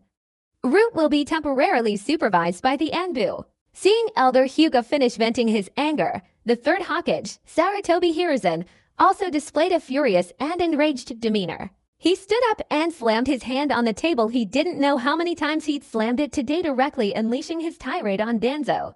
Me, you. Shimura Danzo revealed one eye, completely covered in fierce, bloodshot veins, glaring angrily at everyone. He was wrong. He was wrong. But what the hell was he supposed to do? Sarutobi, you will regret this. Seeing that Shimura Danzo still harbored resentment towards him even at this point, Sarutobi Hiruzen immediately became enraged, slamming his hand on the table and shouting, Danzo, I am the Hokage. Shimura Danzo's resentful words were so bitter that he couldn't refute them. On this day, he had suffered more injustice than his mother had in her entire life. In his anger, he thought of Orochimaru, and then glanced at Sarutobi Hiruzen's stern, imposing gaze. Shimura Danzo immediately felt a surge of hatred, his teeth itching with anger. You Sarutobi, you two master and disciple are no good. Orochimaru openly went to the border, using the pretext of not being in the village, and then directly pulled off such a stunt. He bore all the blame, and the Hyuga clan's split ultimately became his power. Both master and disciple are in the same boat. The old man asked him to carry the black pot, and now the young one is doing the same. Very well. Sarutobi, you and your disciples are quite vicious. I will not let you get away with it. Filled with resentment towards Sarutobi and Orochimaru, Shimura Danzo, this master and disciple pair slammed his hand on the table in anger and left the meeting room. Danzo, you've been stripped of your Root position. Just as he was about to leave, he heard Sarutobi's roar, and Shimura Danzo almost choked. He suppressed his resentment and angrily shouted, I'm going home. As Shimura Danzu walked out of the Hokage's meeting room, he was suddenly hit by a blast of cold wind. In an instant, his mind cleared, and at that moment, he seemed to remember something, immediately revealing an eye filled with rage. Well, I was wondering why all this injustice suddenly came my way. It turns out this was all you're doing, Sarutobi. Orochimaru was secretly researching Kagu no Tora. He truly didn't know about this, but where was Sarutobi? I suspect Sarutobi already knew all of this, but he chose to tacitly acknowledge it, just like what Root did before. After doing it, Sarutobi would step in as the innocent victim, but he would be the one to bear the blame. Sarutobi, however, managed to create a split within the Hyuga clan, using the Hyuga main family to separate the resentments within that clan. The fact that they didn't fight was considered a good thing. One of the powerful clans behind the Uchiha was directly split in two, falling to the same level as Ino Shikacho, and no longer posing any threat to Konoha. It might seem like Orochimaru has acquired the Hyuga clan's power base, but Sarutobi knows perfectly well that he'll soon be dealing with Orochimaru. Well done! Everyone is just a pawn on the chessboard. Only Sarutobi Hiruzen is the one who will have the last laugh. Thinking about all of this, Shimura Danzu immediately broke out in a cold sweat. Turning his head to look at the imposing Sarutobi Hiruzen in the meeting room, he silently pondered, "Saru, is this your method of becoming Hokage? But I will not admit defeat." Konoha. This day was truly like an earthquake, but upon reflection, everyone realized that this upheaval involved a split within the Hyuga clan, the Uchiha clan losing a portion of their territory, and Danzo being temporarily suspended from his position. For the village, the second most prestigious clan in Konoha can be said to have officially dissolved and split into two clans, directly falling from the top of the clan to the level of Ino Shikacho. Although the Hyuga clan split, regardless of whether they separated, still had a dominant family and were stronger than the single powerful Ino Shikacho clan. They were no longer as overwhelmingly powerful as they once were, and their strength was limited. Now, the only elite noble family in Konoha is the Uchiha clan, yet they are consistently ostracized. However, only the upper echelons of the village seem to gain an advantage, and the split Hyuga clan declared their rulers' power over the village became even stronger. Hokage's meeting room. Sarutobi, with his pipe in hand, continued smoking until around 10 o'clock noon, when the commotion was finally temporarily quelled by his methods, and he summoned all those involved. Hyuga clan head Hyuga Hayashi and the elders were present, along with Hyuga Hizashi, who had separated from the clan and was also there, as well as Uchiha Yoru, the captain of the 7th squad who was assigned to carry out this operation during the upheaval. The people involved sat upright in the front, but the Hyuga clan members, seemingly separated from the main family, sat upright on either side, while in the center were Uchiha Yoru, the captain of Orochimaru's 7th squad, and the Uchiha clan head. Behind the powerful clan leaders were the Leaf Village's Jonin, and this time, almost all of Konoha's high-ranking officials and forces had gathered. Konoha's high-ranking AF4 were missing the crucial Shimura Danzu this time, and seeing this, Uchiha Yoru bowed his head, making it impossible for others to discern his thoughts. "Since you're all here, let's talk about how we should resolve this matter." After exhaling a thick cloud of smoke, the third Hokage, with a majestic expression, glanced around at everyone, his gaze seemingly inquiring of them all. Even at the peak of his ninja era, his power was still incredibly terrifying, directly overwhelming everyone, suppressing the oppressive atmosphere. After half a day of silence, Uchiha Yoru bowed his head and spoke in a low voice. "Third Hokage-sama, I was merely following Orochimaru's orders, and moreover, these orders were given in the name of Root, as a member of Konoha. Therefore, I chose to carry them out without much consideration. This was my mistake." First, a sincere apology escaped from the depths of her lungs, followed by Uchiha Yoruichi's solemn and serious tone. "From today onwards, I, Uchiha Yoruichi, will learn from this lesson. Whatever Root orders, even if it's in the name of Orochimaru, my teacher, I will always consider it. If I truly cannot make a decision, I will immediately inform the Hokage." Uchiha Yoru's voice echoed through the meeting room. This was the first time the Konoha high-ranking officials had seen this recently rising star. Beneath his handsome exterior, Uchiha Yoru possessed less arrogance and more approachability, but his sincere apology made those who heard it secretly curse him as a cunning little fox. What kind of apology is this? You're clearly just shirking responsibility, completely avoiding responsibility, not only trapping yourself out of the picture, but also pushing Root into the blame. Following Uchiha Yora's opening remarks, Uchiha clan head Fugaku, with a serious and stern expression, said in a low voice, "The Uchiha clan's territory is indeed quite large, and it seems that this has attracted the envy of some people. Furthermore, the Uchiha moving to the forested area near the village still makes some people uneasy, which is why the Hyuga clan has dispatched an entire clan to monitor them. The Uchiha clan welcomes all Konoha ninjas to reside here. After all, Lord Danzo himself initially allocated a large portion of land to the Uchiha." Uchiha Fugaku's words could be described as carrying a spear and a staff, directly revealing the Hokage's targeting and distrust, and even sarcasm. "You're all worried, aren't you? I'll just open up the clan territory, come on." Upon hearing these words, the third Hokage lightly coughed twice, subtly glancing at Fugaku, silently contemplating. Perhaps Danzo Root had truly done a good deed this time, dividing the Hyuga clan while simultaneously planting a thorn in the Uchiha clan, truly killing two birds with one stone. Hyuga broke away to seek refuge with Orochimaru. In his eyes, Orochimaru was his own disciple, and this wasn't just a matter of him being able to wield the sword himself, was it? Cough, cough, I can understand that the Uchiha clan head is a little angry. After all, Root did indeed act a bit too recklessly. On behalf of Danzo, I apologize to the Uchiha clan and I am willing to compensate them. The third Hokage, true to his reputation as a seasoned politician, effortlessly reassured the Uchiha clan with a single sentence, perfectly demonstrating what it means to catch a wolf with bare hands. Hyuga Hizashi cleared his throat, instantly attracting everyone's attention. This time, everyone was filled with curiosity. Who exactly was this person who was the main character? Hyuga Hizashi calmly met everyone's gaze, then, with a serene and composed tone, began to explain. "Gentlemen, the Hyuga clan's separation from Kago no Torai has a long-standing destiny that I may not have mentioned clearly. Kago no Torai has been interfering with the separation for so many years, and in every era, there have been members of the clan who are unwilling to accept their enslaved fate, secretly accumulating strength to resist." Hyuga Hizashi seemed to be recounting a similar story, slowly telling the tale of their tragic separation. For a moment, everyone frowned. Their separation was indeed very tragic. "Finally, after a period of time since we separated, our clansmen, having endured a century of resistance against fate, have achieved a breakthrough. We have shattered Kago no Torai's destiny, and we are overjoyed, but we are also afraid. We fear how we, separated from the clan, will coexist with the main clan and wage war. Will the Hyuga clan decline or perish? Although our clans have been separated by a long-standing feud spanning over 100 years, we are all Hyuga.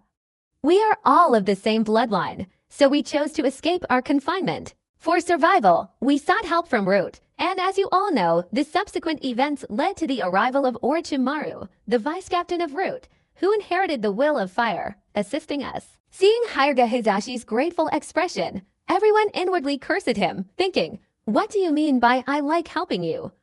Besides, there's clearly something wrong with that statement. You split up to escape Kago no Torai. Even demons wouldn't believe it." There are also those who mention Orochimaru, but he's currently at the border, and besides, the message he conveyed last night was on Root's orders. Although Orochimaru has the authority to do so, it's clear that no one believes him.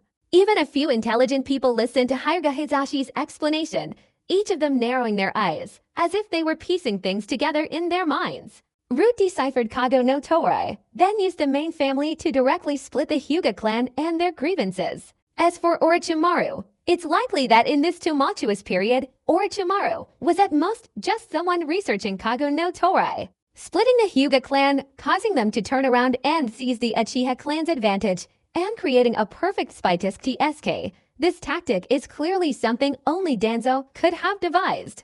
Hyuga Hizashi didn't mention Shimura Danzo at all, but everyone attributed all of this to this high-ranking figure lurking in the shadows of Konoha. Konoha's dark side. It truly lives up to its reputation. At this moment, all the Jonin felt a chill run down their spines thinking about this, while the major clans became even more wary. Danzo was too dark. They definitely needed to be on guard from now on. After Hyuga Hizashi finished saying all this, He immediately bowed respectfully to Uchiha Fugaku, his forehead repeatedly touching the ground. Clan head Uchiha, I'm extremely sorry about this, but the Hyuga clan separation was unavoidable, and I beg clan head Fugaku's forgiveness. That's quite something. Not only did you seize a portion of their territory, but you also monitored them, and now you're asking for their forgiveness. At this moment, everyone looked towards Uchiha Fugaku with overwhelming sympathy, forgiving his heartless and inhumane nature, fearing that the Uchiha's reputation would be further ruined. They agreed, but not only did he have to cede territory, he also had to be monitored. For a moment, Uchiha Fugaku feigned a grim and unpleasant expression on his face. Haha, in my opinion, Hizashi, you and your clansmen should stay here temporarily. We'll discuss this clan territory later. As for the Uchiha clan, the village will definitely compensate them. Taking advantage of everything, the third Hokage, Sarutobi Hiruzen, with a boisterous grin, seemed to be trying to peacefully resolve the situation, but he was actually very cunning. The Hyuga clan's separation and placement within the Uchiha clan's territory was essentially a form of control and surveillance. This time, he couldn't help but give Danzo a thumbs up. He did a great job. Although Uchiha Fugaku was completely out of sight, he inwardly sneered, thinking, this time, we Uchiha are going to win. Uchiha Fugaku snorted coldly, although he didn't agree. He could only accept it. Although somewhat unwilling, he was thinking of something else. Orochimaru now possessed the power of the Hyuga clan, and it seemed the fifth Hokage would definitely want to acquire it. Uchiha Fugaku was unaware that the Konoha High Command had already formulated a plan to deal with Orochimaru. Thank you, Clan Head Fugaku. Thank you, Hokage-sama. Hyuga Hizashi respectfully thanked the two, but inwardly he also breathed a sigh of relief. He and Fugaku thought the same thing in his heart. This time he had taken a huge burden off Root, and from now on they could only rely on Orochimaru.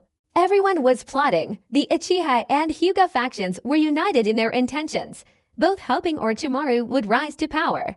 Meanwhile, the Hokage faction believed that once Orochimaru was eliminated, the Hyuga faction would become their weapon and their eyes, capable of monitoring and controlling the Uchiha clan. Finally, regarding this matter concerning the Hyuga clan, the third Hokage, feigning a sorrowful expression, shook his head and sighed, saying, this is originally a matter for the Hyuga clan, and I shouldn't interfere, but I still don't want to see the Hyuga clan's weapons clash. I wonder how the Hyuga clan head intends to handle this. At this moment, everyone looked towards the Hyuga clan head. The clan elder's face was incredibly grim, and Hyuga Hayashi, suppressing his anger, gritted his teeth and snarled. The Hyuga clan head and those with severed bloodlines certainly don't want to see bloodshed. But Hokage-sama, Root will not get away with this. The resentment has arrived. Directly addressing the issue of resentment is what everyone is concerned about.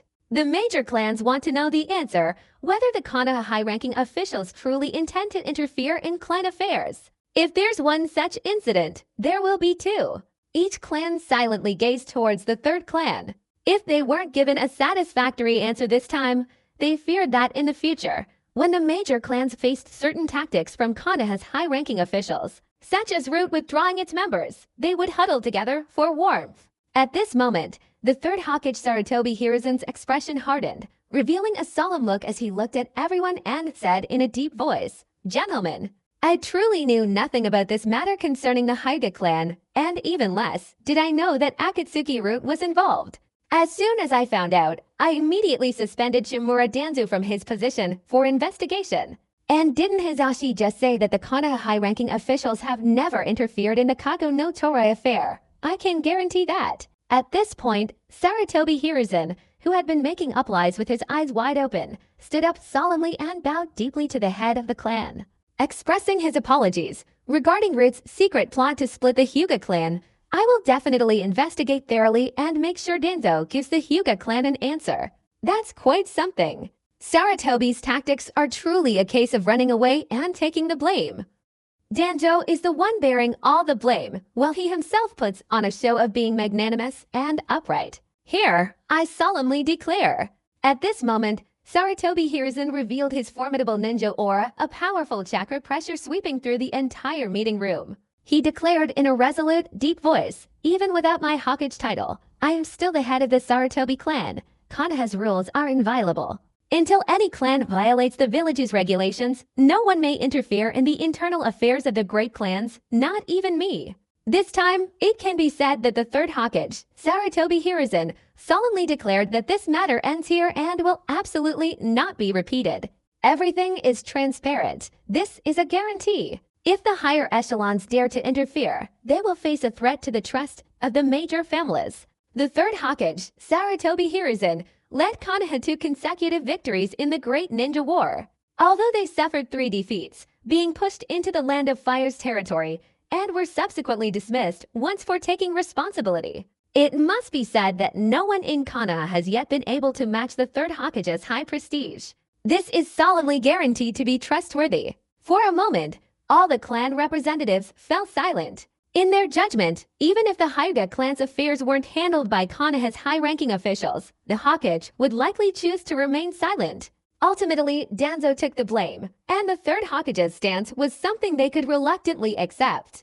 Meanwhile, the third Hokage was secretly cursing Danzo in his heart, thinking, "Danzo, you've created a mess and now you want me to clean up your mess? If it weren't for the fact that you've done a pretty good job this time, I would have severely punished you." Seeing this situation, Uchiha Yoru bowed his head, his heart overflowing with joy. Given what happened today, it will be even more difficult for the Konoha high-ranking officials to deal with the Uchiha in the future. To face the Uchiha again would be a blatant and humiliating defeat. And then there's Hyuga, who's split up. Thinking about this, Uchiha Yoru couldn't help but sneer.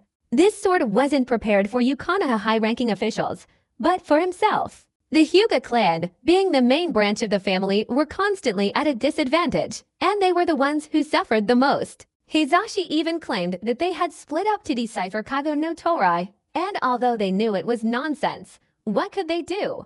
This is a Hyuga family matter. Either they accept the Hokage's mediation or resolve it themselves. After all, since the founding of Konoha Village, there has been a rule that the village cannot interfere in the internal affairs of the great clans unless they violate the village's regulations. The Hyuga clan's immediate fate is that either the clan head chooses to wage war internally, resulting in a bloody conflict. Regardless of victory or defeat, the decline of the Hyuga clan is inevitable. Alternatively, they could choose to swallow this bitter pill. At the very least, they could preserve the family's strength and, by focusing on development for several decades, have a chance to restore their current power. Similarly, the third Hokage also cast his net like a fisherman casting his line. Either you, the Hyuga clan head, accept it, or they'll all ignore it, and you fight it yourselves. Ninjas aren't about hacking and flashing. At this stage in their lives, they've already grasped the ways of the world. Hayashi. The Hyuga clan's elder's voice was hoarse this time, and he seemed to have aged considerably. Clearly, this blow was too great, and he had become mentally and physically exhausted. Seeing the weary and weak appearance of the great elder, Hyuga Hayashi's expression became complicated. "Hayashi, the responsibility of restoring the Hyuga clan's authority will be entrusted to you in the future. Do not allow any of you to interfere with or overshadow the clan." The frail Hyuga elder, after offering a few reassuring words, immediately stood up. His face flushed and loudly shouted, "Hyuga clan head, separate? Blood ties bind us. Kago no Torai has never been about fate, but about protection. Today we have separated and decided to leave, but the clan head will still remember our brotherhood. Hyuga clan head, may your martial arts career flourish after this separation." This loud shout almost revealed the last ounce of strength in the Hyuga elder's body. His face flushed, and his eyes welled up with tears. This was humiliation. However, everyone was filled with admiration for this great elder who had endured all humiliation and chosen to allow the family head to continue playing the leading role. Similarly, this elder was almost certainly experiencing a moment of lucidity after being completely exhausted. Konoha. Every street and alley was filled with an atmosphere of overflowing joy.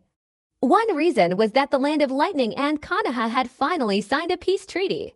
And the other was the sensational news of the split between Konoha's second most powerful clan, the Hyuga clan. For ordinary people, including those common ninjas, this is truly a supersized piece of melon. Outside the Hokage's office, the Lightning Country envoy, his face full of resentment, could only endure this matter. There was nothing they could do. Konoha had already spoken, and because the Lightning Country had trespassed into the Hyuga clan, becoming the trigger for the Hyuga split. They were already being kind by not holding the Lightning Country accountable. With Konoha's border defenses further strengthened, and Orochimaru even appearing there, considering all these factors, the Raikage reluctantly chose to sign a peace treaty as soon as possible. After all, Konoha and the Cloud Village were the last places they wanted to fight, but other ninja villages were hoping these two major villages would clash. Amidst the overflowing atmosphere of joy in the village, there was one place that exuded a suppressed, sorrowful ambience, a stark contrast to the rest of the village. Hyuga clan. Inside the room stood a solemn, ancient hall, where all the elite members of the Hyuga clan were seated, while outside the door, Hyuga ninjas knelt on the ground. In the room, on the bed, the third Hokage, who yesterday was furious in the Hokage's meeting room, lashing out at him, is now lying in a hospital bed. Yesterday she was well-fed and radiant, but overnight she became critically ill, frail and weak, her hoarse, weak cough echoing faintly in the room. Grand Elder. In the room, a Hyuga clan ninja gazed sorrowfully at their great elder.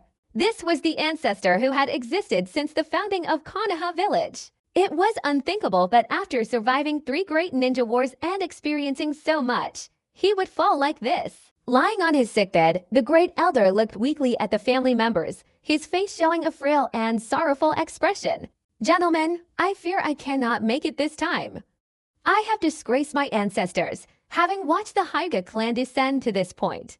Grand Elder, please don't say that. Oh, Grand Elder, nothing will happen to you. For a moment, someone in the room whispered words of sorrow, and others offered comfort to the oldest elder of the Hyuga clan. But at this moment, the elder seemed to be experiencing a final burst of energy before death, and he reluctantly propped himself up slowly. Amidst the worried crowd, he stared intently at Hyuga Hayashi. Hayashi, the Hyuga clan's division is not your fault. You don't need to blame yourself. This is fate. I guessed I couldn't resist it, leaving you, Hayashi, with this messy situation. Seeing the Grand Elder's demeanor, which was almost like he was giving his last words, Hyuga Hayashi's face also showed sorrow as he said in a low voice, Grand Elder, Hayashi will surely restore the glory of the Hyuga clan. A hoarse laugh echoed through the room, and the Grand Elder, in his final burst of energy, radiated a fierce, tiger-like aura of his prime. With a single glare, his attendants on either side quickly stepped aside. Kago no Torai is like a deep abyss that separates and divides the Hyuga clan, and it is the beginning of the Hyuga clan's conflicts. Even without root this time, if someone ever breaks Kago no Torai, the Hyuga clan will face a similar situation again.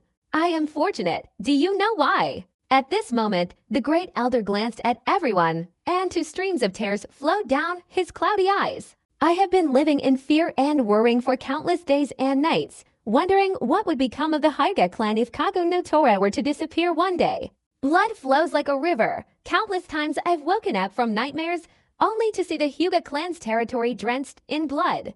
Therefore, I am fortunate. The final nightmare has now arrived, but the bloodshed has never occurred.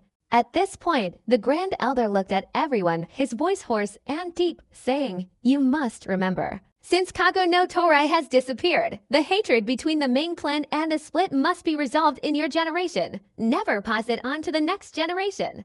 I do not want to see the Hyuga clan's ultimate downfall at the hands of one of our own.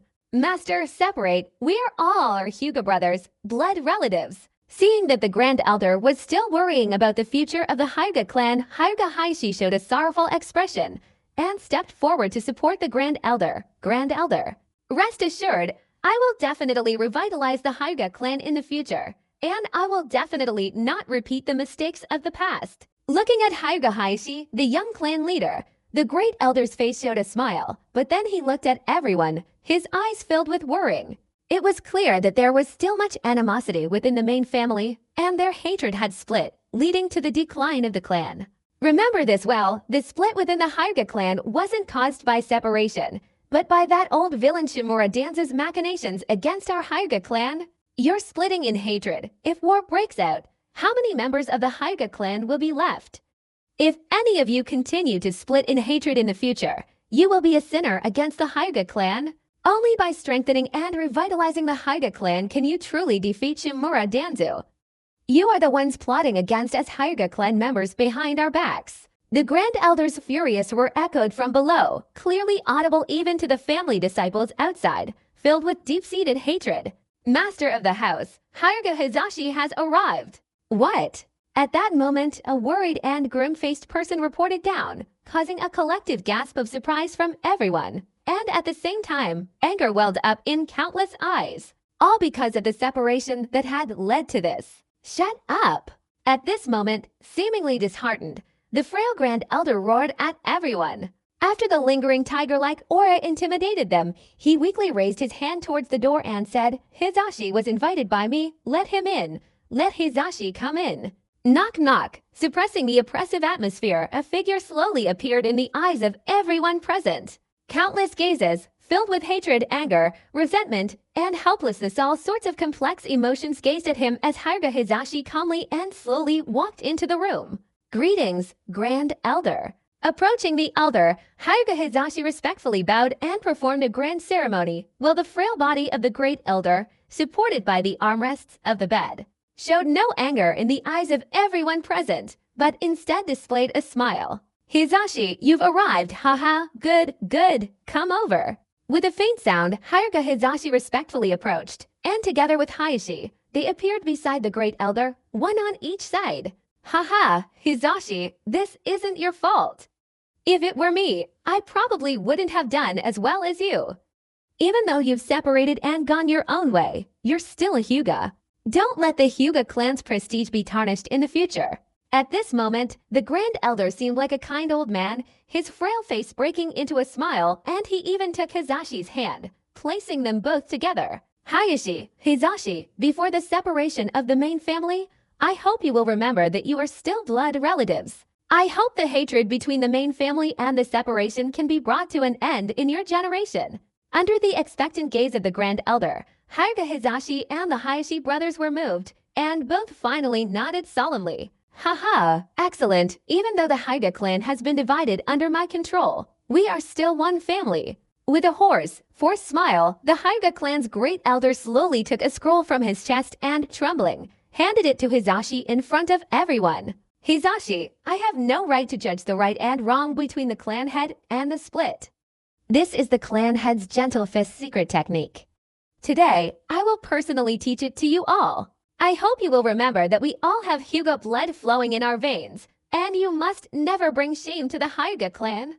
Grand Elder. They initially tolerated the Grand Elder's choice to avoid the dispute, but upon seeing the family's secret technique scroll handed over to the other party, some members of the family were immediately filled with disbelief and anger as they watched this scene unfold.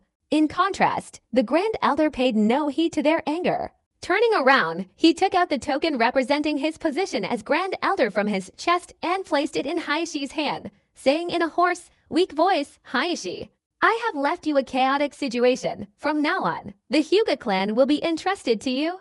As the Grand Elder, I am relinquishing my authority to the clan head, and I hope the clan head will revitalize the Hyuga clan." Although the Hyuga clan had a relatively large number of elders, the only elder with true power who could shake the clan head's position was this old veteran.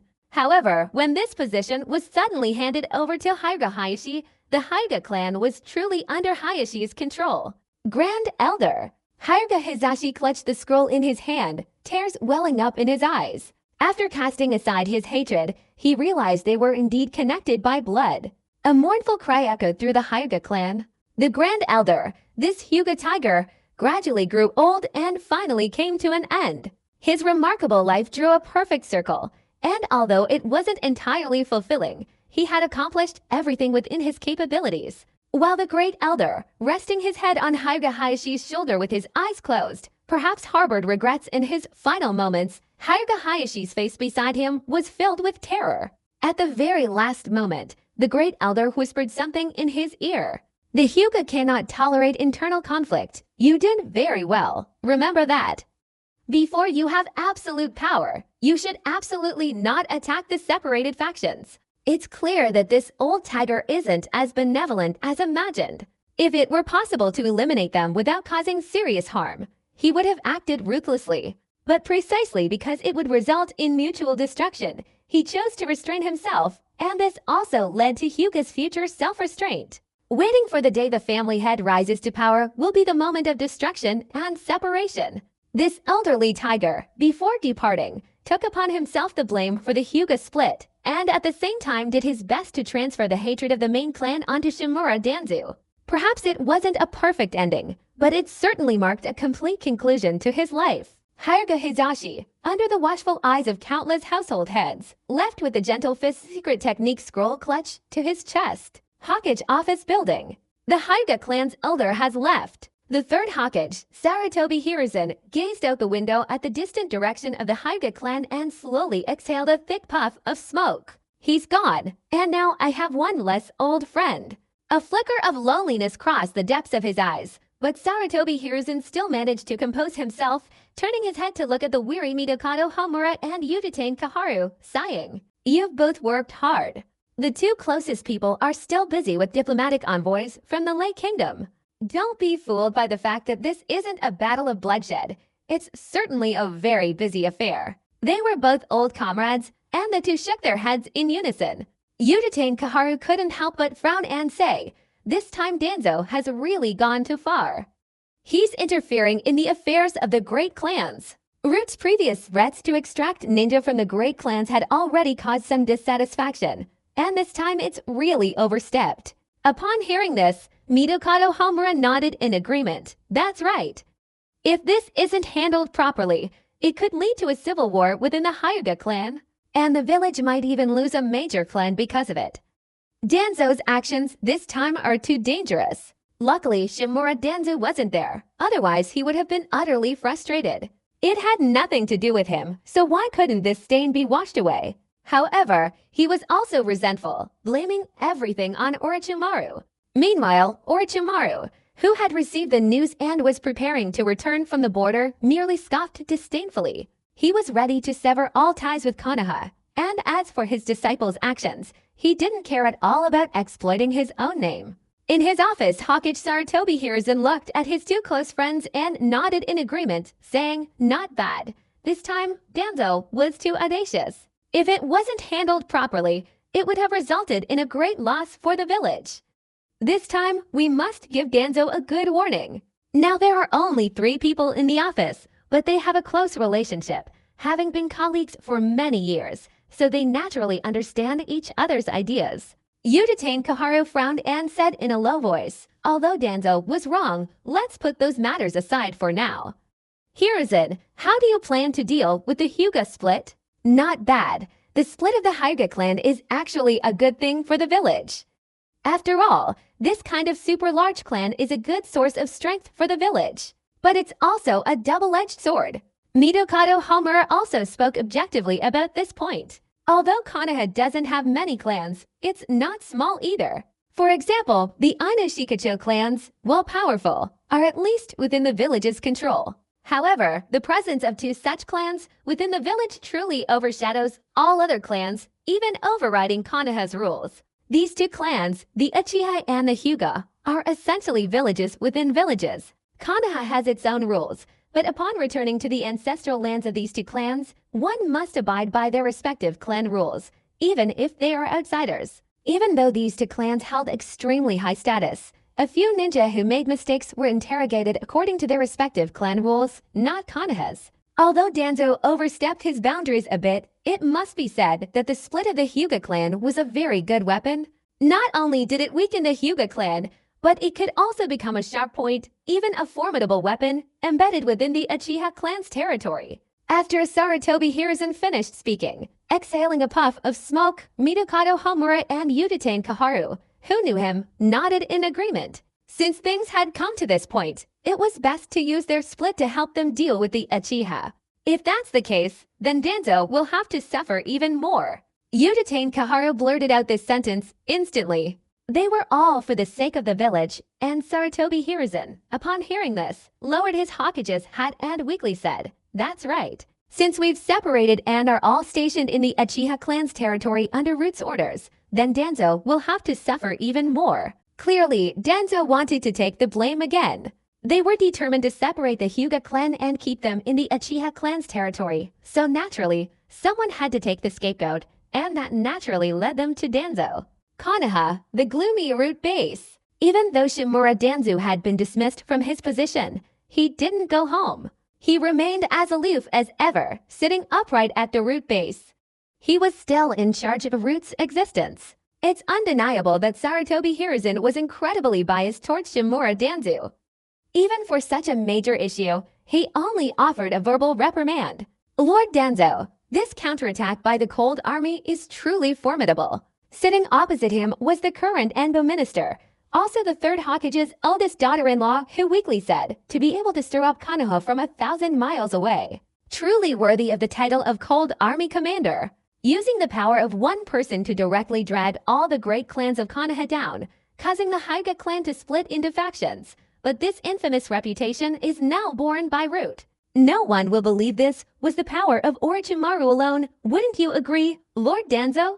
The sound lingered in the gloomy room, and when Shimura Danzo heard these words, he let out a cold snort of resentment. This time, he was truly caught off guard, without any chance to react. Now, all the major clans of Konoha believe that this Konoha leader is behind a conspiracy, and Orochimaru, on the other hand, is the one who benefits the most. With the Konoha clan's forces split apart, reinforced by the Uchiha's support, and a group of ninjas following them, they now possessed an overwhelming and formidable presence. I've been temporarily suspended from my position by Sarutobi.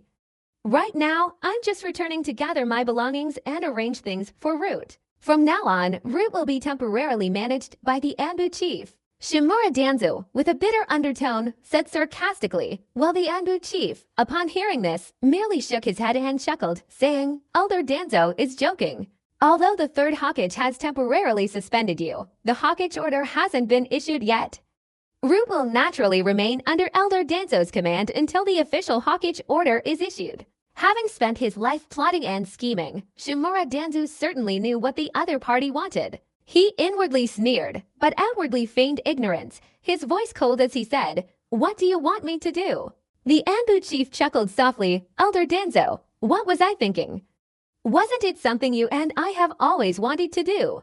Orochimaru is on his way back. Didn't Elder Danzo handle everything well? Hopefully, this time, this snake will never be able to turn things around for the rest of its life. A low, muffled sound echoed through the room. Watching the figure disappear, Shimura Danzo, with one eye visible, revealed a cold glint. He sneered, long hair, short mind, madam.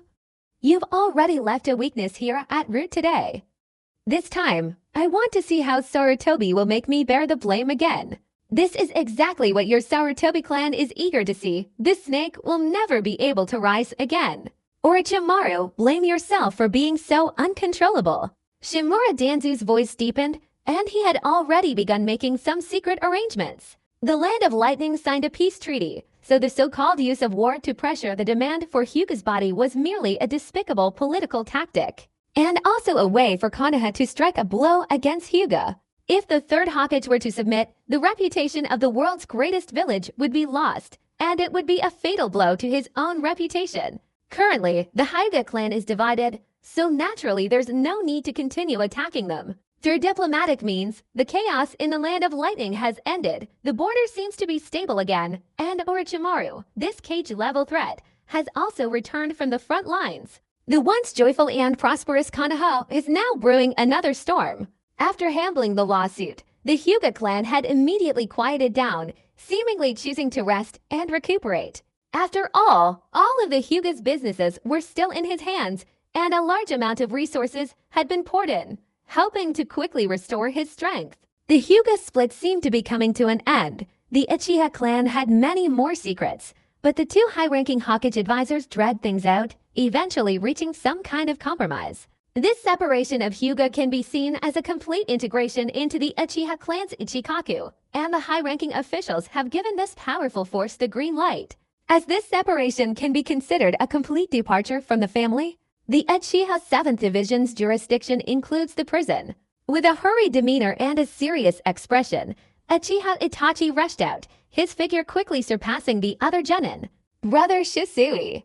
Rushing out of prison, Uchiha Itachi went to find his older brother, Uchiha Shisui, who was even more astonished. Itachi, what happened? Even training doesn't require such a rush. Originally, the two had made a good agreement to train here, but Uchiha Itachi ended up running over in a panic.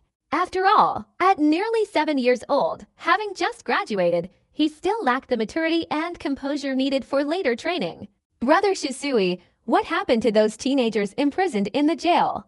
Uchiha Itachi's words instantly caused Shisui's expression to change drastically. In a flash, he used the body flicker technique to appear in front of Itachi. At this moment, Uchiha Itachi had never seen his older brother Shisui look so serious before. Itachi, how did you end up in prison? Uchiha Shisui's tone was unusually serious. Seeing this, Uchiha Itachi took a deep breath and said in a low voice, I recently heard from Shisui-san that there are quite a few heroes in prison who have just returned from the front lines. But because their war spirit hasn't recovered, they've committed wrongdoings. I want to go and take a look. Although Uchiha Itachi was young, his thinking was beyond the comprehension of his peers. He said in a low voice, Brother Shisui, tell me honestly, why are there a group of teenagers in the prison, many of whom are not much older than me?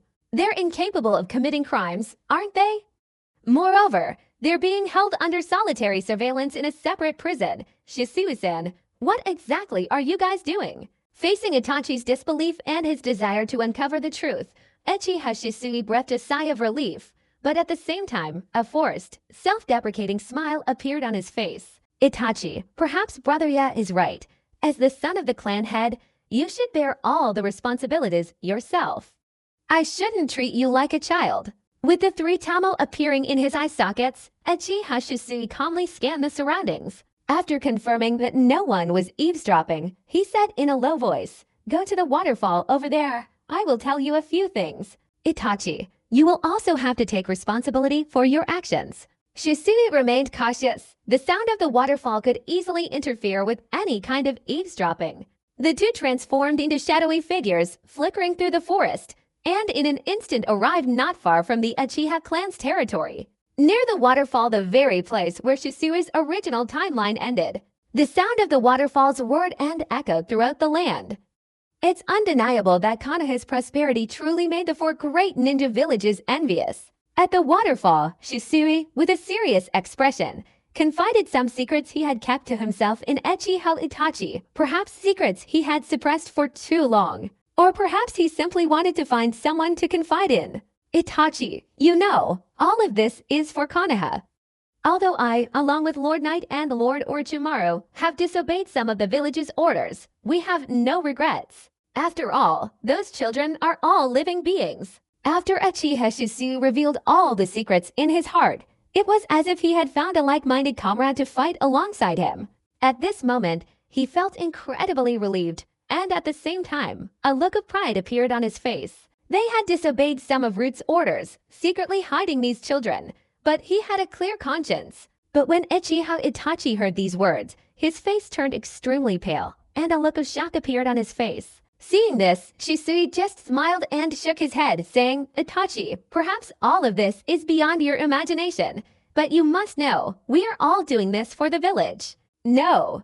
Although the dark village terrified Uchiha Itachi, he seemed to remember something, and immediately his scalp tingled and cold sweat streamed down his face. Brother Shisui, are you saying those kids were all sent by Root? Are you sure? Uchiha Itachi's expression was extremely grim, as if he were thinking of something, revealing a hint of fear. At this moment, Shisui also seemed to notice something was amiss, and his expression became serious. What's wrong, Itachi? That's right, these children were all sent by Root. Although Root is a clandestine group that kidnaps and robs people, both I and Brother Ya have intercepted them. Rest assured, not a single person in the test subjects is a Konoha ninja. Upon hearing these words, Uchiha Itachi immediately looked up, glaring at Shisui and gritting his teeth as he said, Brother Shisui, I saw 2 faces in prison, and I recognize both of them. One is a young master from the Fire Country's daimyo's mansion who came to the village for sightseeing, and the other is a classmate from the Nara clan. They were both poisoned into muteness. How do you think Root would attack the daimyo's mansion and the Nara clan? At the age of 7, Uchiha Itachi's ability to think was already comparable to that of an adult. The moment he considered a terrifying possibility, cold sweat immediately broke out all over him. Uchiha Shisui, who had just been proudly boasting about being a hidden hero, immediately changed his expression upon hearing these words. Itachi, what did you say? The daimyo's mansion and the Nara family, are you sure? Uchiha Itachi, his face pale, nodded firmly and said, that's right. When I went on a mission, I personally saw the Jonin village and the people from the daimyo's mansion. And the Nara family are also my seniors. I've seen them at school. No, something terrible has happened. Brother Shisui tell me Root's clandestine plundering of ninja villages is already crazy enough. But why would they attack Nara and the daimyo's mansion? At this moment, Shisui's face turned even paler, and he nearly fell from the waterfall. He fearfully thought of many terrifying possibilities. Itachi, something terrible has happened. Quickly go and tell the clan head, no, you don't need to worry about it, you know nothing. With a whoosh, Uchiha Shisui used the fastest technique, the body flicker technique, to run towards the 7th Police Department's squad. He wanted to tell Brother Yi about this, something bad was about to happen. Left alone at the waterfall, Uchiha Itachi, despite his young age, knew something was about to happen. With a serious expression, he hesitated for a moment, but still followed in the direction Shisui had gone. Police Department, 7th Division Office Building. Now, although the 7th Division is nominally under the jurisdiction of the Police Department, everyone knows that this place has long been Orochimaru's private force. Because the Hyuga clan had split off, the 3rd Hokage personally signed the order to expand the 7th Division's personnel, and a large number of Hyuga clansmen joined the 7th Division. In the office, Itsuki Hyuga respectfully prepared the tea, performing the task almost perfectly. Especially recently her demeanor had become even more dazzling, seemingly exuding a mature sense of beauty.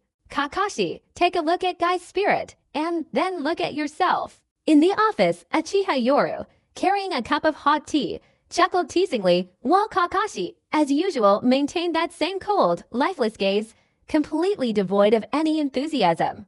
Break! Just then, the main door suddenly burst open, startling everyone in the office. They immediately saw Shisui charging in, his 3-tamo Sharingan still open. His eyes, filled with rage, fixed on the figure in the office as he suddenly lunged forward. Hada Kakashi, do you have anything else to say? You yourself said you would investigate everything thoroughly, but is this the investigation you conducted? Uchiha Shisui, consumed by murderous rage, glared intensely at Kakashi, his hands grabbing at the other's robe. This sudden turn of events surprised everyone. I'm so sorry, I'll take my leave now.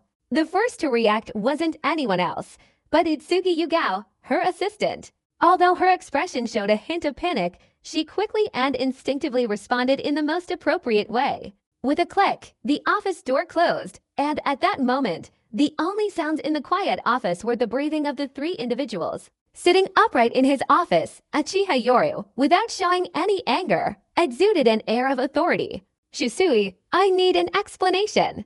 Kakashi looked at Shisui, who was unusually agitated and grabbing him by the collar. He himself was at a loss for words, but being treated so suddenly, a hint of dissatisfaction appeared in his eyes. However, Uchiha Shisui, filled with resentment and aggression, pushed Kakashi away, then looked at his older brother, Knight, and said to Kakashi, Knight brother, do you know? There are 2 special beings in that prison among the children. One is from the daimyo's mansion, the other is from the Nara clan. Kakashi is cooperating in the investigation of these children. And recently he's been able to gather almost all of their information. But this information is fake. Someone is trying to set this up. What? Upon hearing Shisui's criticism, Uchiha Yoru and Hada Kakashi's expressions changed drastically in an instant. Uchiha Shisui, do you know the seriousness of what you've said? Can you take responsibility for this? Uchiha Yoru, terrified, immediately stood up. His mind raced, anticipating a high-level attack, but he hadn't expected it to be so ruthless. This was clearly an attempt to cut off all of Orochimaru's escape routes. Once the daimyo's trust in Orochimaru is lost, Orochimaru will have lost a crucial asset. If he were to stir up trouble within the village, it would practically lead to his demise. Hada Kakashi's mind was in utter chaos, but he instantly grasped the target. This was a meticulously crafted trap designed for Orochimaru, not aimed at just anyone in the building, but at Orochimaru himself. This is terrible. No way, teacher Orochimaru. In an instant, Uchiha Yoru was so shocked that the teacup in his hand fell to the ground, and at the same time, all sorts of recent events flashed through his mind. Great, this Danzo is crazy. He counterattacked so quickly. I heard that Lord Jiraiya has returned to Konoha in the past few days. Quickly inform Hyuga Hizashi to go and find Lord Jiraiya. Only with external support can we have a chance to overcome this difficult obstacle. Uchiha Yoru, enraged, slammed his fist down on the table, roaring at Kakashi, and then turned to Shisui, shouting, Kakashi. Shisui, go, quickly report to Teacher Orochimaru. We'll be late. Rumble, the office window shattered, and Uchiha Yoru, Uchiha Shisui, and Hada Kakashi quickly rushed out. The dilapidated wooden door of the office slowly opened, revealing Utsugi Yuka's terrified expression. Jiraiya, Orochimaru, and the child in prison.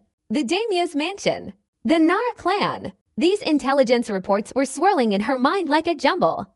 Although she didn't fully understand them, she knew something major had happened involving so many important figures. Hokage's office. The atmosphere was stifling as the third Hokage, enraged, unleashed a powerful surge of chakra. Even before he became a Chunin, as he gradually aged, the immense pressure of his chakra overwhelmed the surrounding Anbu, who were silently protecting him. From today onwards, you are temporarily suspended from your position as Anbu Chief. The position of Anbu Chief will be taken over by the Vice Chief, effective from now on.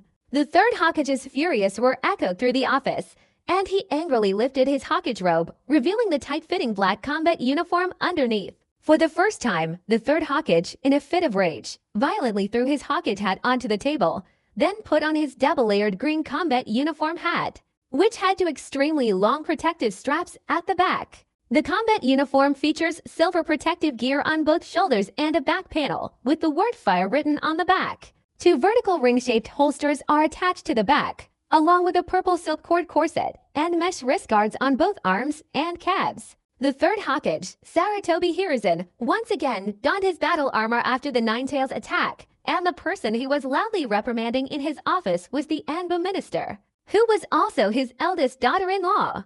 At this moment, his eldest daughter-in-law's face was filled with resentment and bitterness as she said, "Third Hokage-sama, I did all this for Konoha." Shut up! In a fit of rage, Sarutobi Hiruzen roared, directly addressing his eldest daughter-in-law and shouting, "Your ambition is too great. To cooperate with Root Dando, I misjudged you. You two, come with me." This time, Sarutobi Hiruzen, in a fit of rage, showed absolutely no respect for his eldest daughter-in-law. He directly waved his hand and shouted at his two bodyguards, and the three of them instantly disappeared from the Hokage's office. Watching the figure disappear, the eldest daughter-in-law of the Hokage, now wearing an Anbu mask, had eyes filled with resentment. "Old man, you care about your disciple, but is he more important than your own son?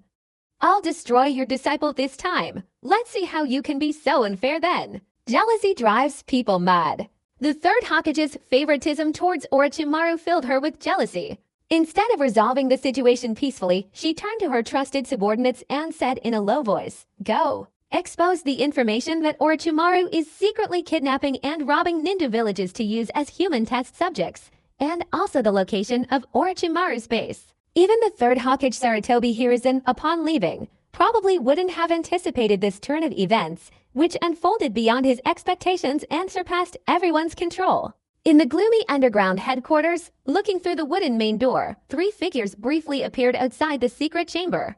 At this moment, Sarutobi Hiruzen, clad in battle armor, had an incomparably grim expression on his face. The sounds of activity inside could be clearly heard even through the wooden main door. Sarutobi Hiruzen sat solemnly outside the main door, gesturing twice with his fingers. Two Anbu guards nodded respectfully, preparing to storm inside. Inside the research room, a small snake suddenly slithered forward, slowly crawling across the table to make a signal. Upon seeing this, Orochimaru's face broke into a hoarse, grinning smile. "Haha, it looks like your teachers are preparing to cast their nets." At that moment, a loud bang echoed, and the wooden main door behind them was kicked open. Two Anbu guards, quick as lightning, rushed in from the left and right, simultaneously following the third Hokage's footsteps. At this moment, master and disciple met. Saratobi Hiruzen's face turned pale as he looked at the numerous bottles and jars in the research room and at Orochimaru, who was now standing with his back to him. On the operating table lay a lifeless figure. This scene was undeniably a visual shock. It was eventually discovered. A hoarse voice echoed through the research room, but Orochimaru showed no sign of panic. Instead, he calmly turned his head with a slow, smiling expression to look at his teacher. What a pity! Seeing Orochimaru's sinister smile, Saratobi Hiruzen showed an expression of disbelief. Orochimaru, what exactly is going on? Danzo and his group weren't trying to get Orochimaru to restart his wood release plan, were they? But the things inside this research lab have absolutely nothing to do with wood release. On the contrary, some of those miscellaneous gadgets actually terrified him. Recently, in the village, from Genin to Chunin, and even Anbu Jonin, there have been constant reports of people appearing with unknown whereabouts. Furthermore, recent news indicates that your behavior is highly suspicious. One shocked Anbu guard slowly revealed a truth, which was then uttered by another Anbu who could hardly believe it. Lord Orochimaru, why would a ninja like you do something like this? From the tone of these two Anbu statements, one can tell just how much Orochimaru's reputation was in Konoha during that period. Haha, I'll kill you too. Facing the Anbu's questioning, Orochimaru let out a hoarse laugh, his cold, snake-like yellow eyes staring at the two of them, as if he were speaking a normal sentence. However, after hearing these words and seeing Orochimaru's cold, snake-like eyes, the two Anbu were momentarily shaken. Orochimaru, it's you after all. What are you doing here? Although he had already figured it out, Saratobi Hiruzen still couldn't help but want to question it. All of this was beyond his control. At this moment, Orochimaru, facing his teacher's questioning, seemed to shed all his pretense, revealing a relieved smile. Since I've been discovered, pretending to be a good person is useless. As you can see, I'm developing my ninjutsu. Develop your ninjutsu. These four large characters lingered in the gloomy space. The third Hokage's pupils contracted, and the two Anbu, upon hearing these words, were both terrified and filled with rage. Just to develop ninjutsu, they would attack their fellow villagers. At this moment, the third Hokage was terrified, and his suspicions were confirmed. Forbidden's Jutsu. Danzo and his group actually gave such a dangerous Forbidden's Jutsu to Orochimaru, damn it. Orochimaru, what exactly do you want to do? At this moment, Saratobi Hiruzen glared angrily at Orochimaru, as if he were seeing his disciple for the first time. He was researching such dangerous Forbidden's techniques. Didn't he know that researching Forbidden's techniques was against the village's rules? Everything. Facing Saratobi Hiruzen's questioning, Orochimaru's face gradually revealed a fanatical, perverse smile. I want to master all ninjutsu, understand all the truths in this world, just like the first person to fuse yellow and blue together, creating a new color called green. I just wanted to do something similar. If blue represents chakra, then yellow represents seals, and green represents ninjutsu, just like the infinite variety of colors. There are thousands, even tens of thousands, of ninjutsu techniques in this world, but to master all ninjutsu and their truths, one must spend an incredibly long time, countless years, understanding everything. Only then can one be considered the ultimate individual. For me, the lifespan of the physical body is too short, too meaningless. At this moment, Orochimaru seemed to be recounting his own ninja way, his face filled with an incomprehensible, sinister smile, and he himself was excitedly spreading his arms wide. Even if you are called Hokage, once you die, everything ends. Seeing Orochimaru's frenzied yet infatuated expression, Saratobi Hiruzen's pupils contracted at that moment. He was shocked to realize that Orochimaru had truly gone astray this time.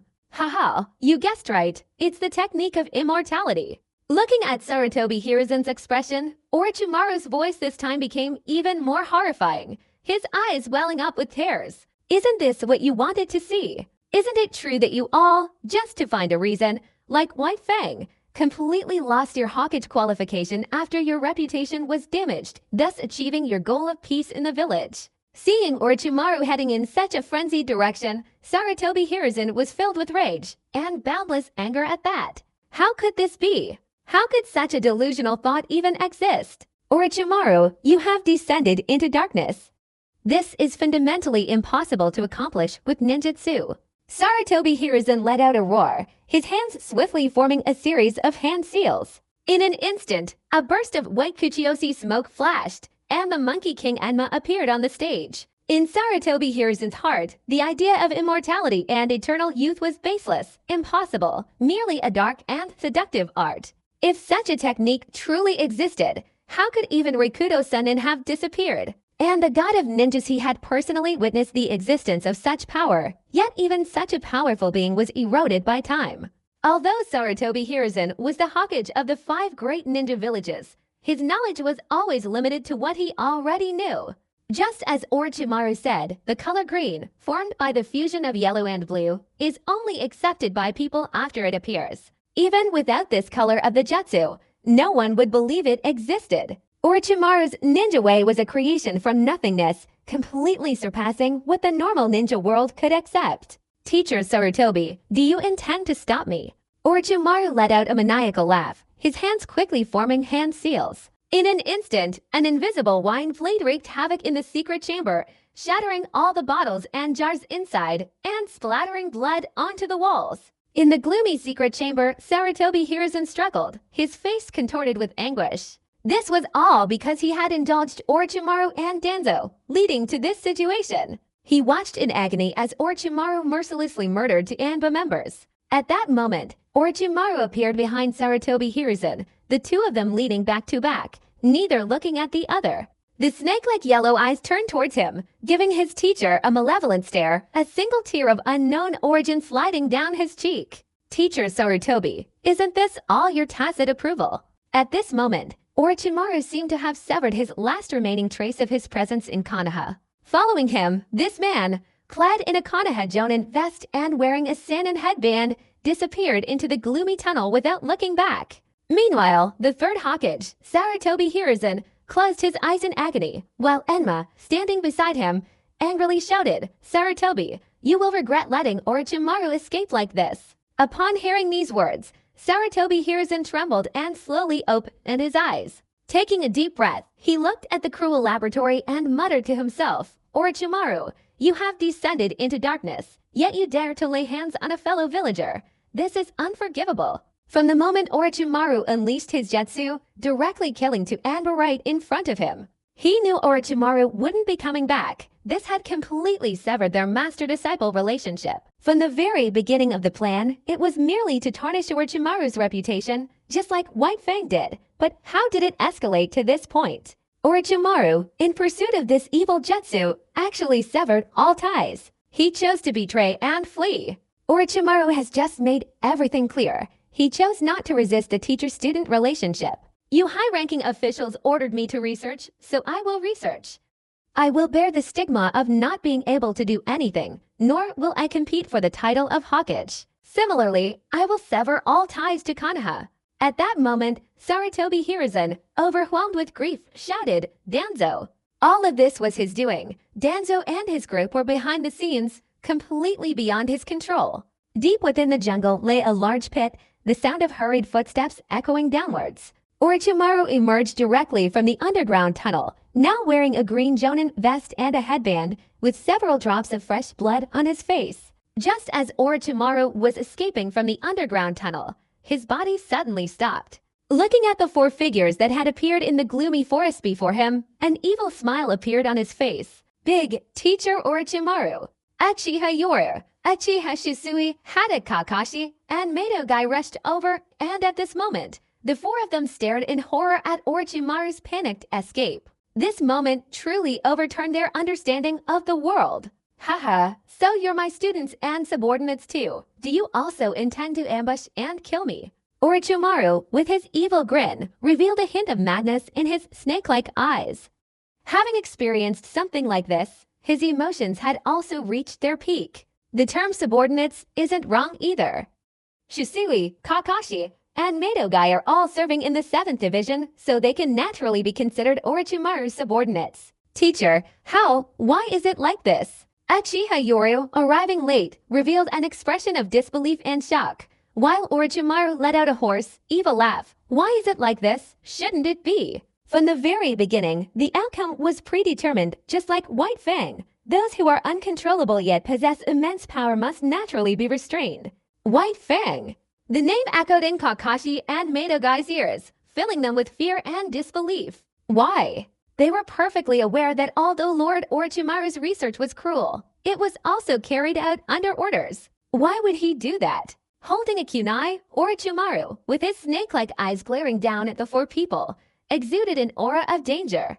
At that moment, a serpent, which had emerged from the vicinity of Kuchiyoshi's secret base and was using its vigilance, slowly slithered down from the treetop, flicking its tongue. Slowly climbing onto Orochimaru's body, he was still unaware of what was happening, instead grabbing a kunai and laughing evilly. As you can see, evil research has been discovered. Justice is about to prevail, and naturally evil will be forced to retreat. Isn't that how it has always been? But at that very moment, the serpent suddenly opened its mouth, revealing the explosive tag inside. At that instant, Orochimaru's pupils contracted, and before he could react, a deafening explosion rang out, splattering blood onto the faces of the four people. Lord Orochimaru! The explosion dispersed the mist, revealing a bright red patch on Orochimaru's waist. He couldn't help but chuckle, though this time his smile was even colder. The third generation, how? Obviously, this move was used by the third Hokage when he infiltrated the base. He used Genjutsu to bewitch this giant snake and set a trap. It was a deadly attack, targeting its most vulnerable moment. Haha, third generation. It seems you've made up your mind. A hoarse, evil laugh echoed through the gloomy forest. At that moment, Orochimaru, severely wounded in the waist, looked at the four people, his body gradually turning into mud. Mud splits into two. At that moment, the four were terrified simultaneously. It's undeniable that Orochimaru possessed exceptional skill in ninjutsu. It's likely that in the instant he was severely injured by the explosive tag, he used the mist to create a mud clone. How could this happen? How did he turn into this form? At this moment, Uchiha Shisui could hardly believe his eyes as he watched Orochimaru fleeing in such a battered state. In his eyes, the hero of the village was fleeing in such a pathetic manner. This moment truly overturned his understanding. The third Hokage and Orochimaru are at odds. Moreover, he wants to kill Lord Orochimaru. Shisui's mind was constantly replaying all of this, while Kakashi's face turned pale with fear as he stared at it all, as if White Fang was talking about his father. Maidogei, as an ordinary ninja, witnessed all of this firsthand. Although he didn't know the specific reasons, he had some information about it thanks to Kakashi, and he was equally shocked. Swoosh swoosh, one by one, Anbu figures flashed into view, their crisp footsteps echoing in the gloomy tunnel.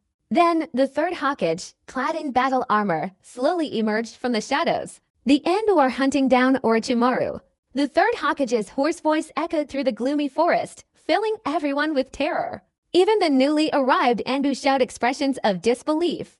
After all, Orochimaru was a hero of Konoha, a figure second only to the Hokage. Seeing everyone's shocked expressions, the third Hokage immediately roared angrily, "Give my Hokage order. The Anbu must hunt down Orochimaru."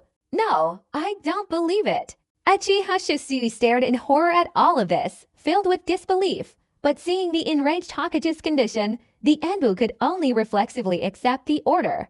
At this moment, Uchiha Yoru's expression changed drastically, and the third Hokage, clearly in an extremely bad mood, coldly glared at the four of them and shouted, "Give my order to the Anbu to hunt down Orochimaru, one of the Sannin." Swoosh! The third Hokage and the Anbu disappeared, but at that moment, Uchiha Yoru's expression changed, instantly turning extremely pale.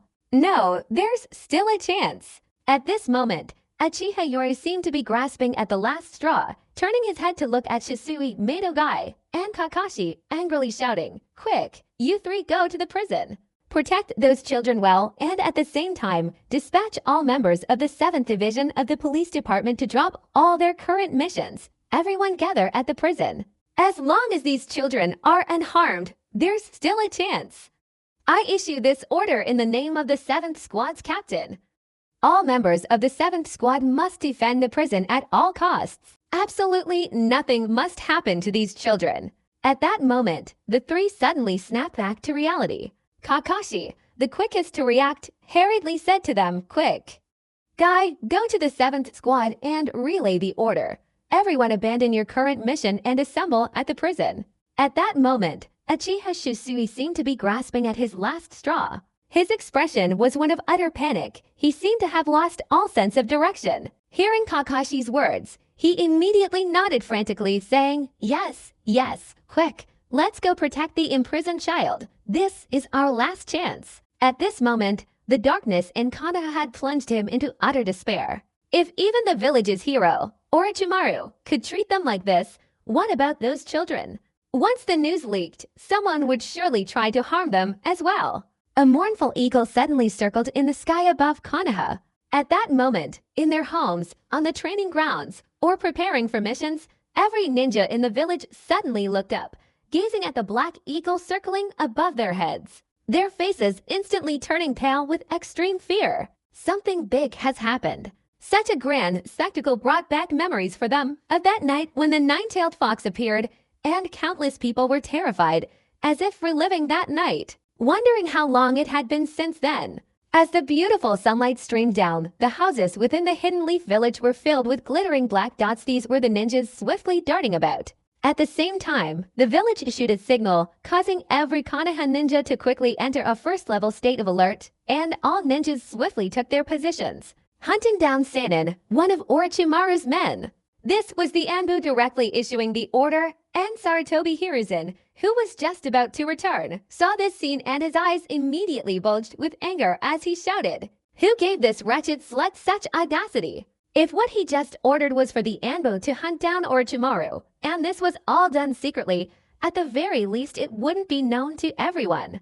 Then there's still a chance for Orochimaru's situation to turn around. But now, this is a village-wide announcement. At this moment, the third Hokage is furious. Someone wants to push Orochimaru to the brink of despair. Sarutobi clan.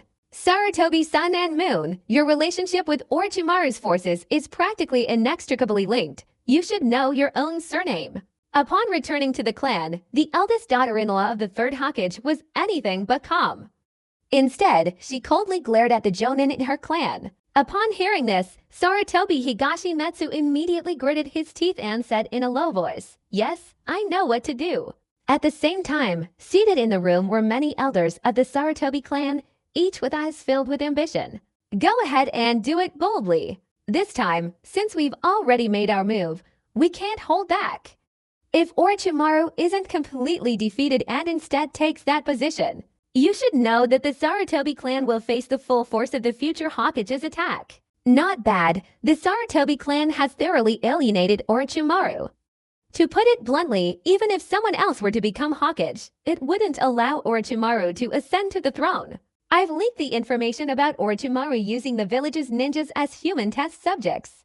This time, Orochimaru will either die or be severely punished. Each of the Sarutobi clan's rulers, or those of the previous generation, clamored to describe the current situation. They had no choice, driven by the ambition to produce another Hokage for the Sarutobi clan. They had already embarked on a path of no return. Adding to that, they directly disobeyed orders and leaked information, and the third Hokage's oldest daughter-in-law, who had been temporarily suspended from her position, even used her Anbu minister's authority to inform all the ninjas in the village. At this moment, none of them had a way out. Turn back? If Orochimaru takes power, will he spare them then? Even if he does spare them, the Sarutobi clan will certainly be targeted. Therefore, they could only grit their teeth and move forward. Moreover, this time it was clear that Orochimaru had been nailed to the pillar of humiliation. Once he was nailed down, there would be no chance of turning around. Hokage's office. Danzo, why is this happening? How did this become such a big deal? Uchiha Kaharu, seeing the sudden commotion in the village, immediately became enraged. She pushed open the office door and, upon seeing Danzo who had just arrived, spoke with furious resentment. Meanwhile, Shimura Danzo was facing questioning from Midokado Homura in his office, and the result was that he was also feeling awkward. I drafted the work plan. This wasn't done by Root. If it's not Root, then who else could it be? The whole of Konoha is going crazy right now. Just look at the villages outside.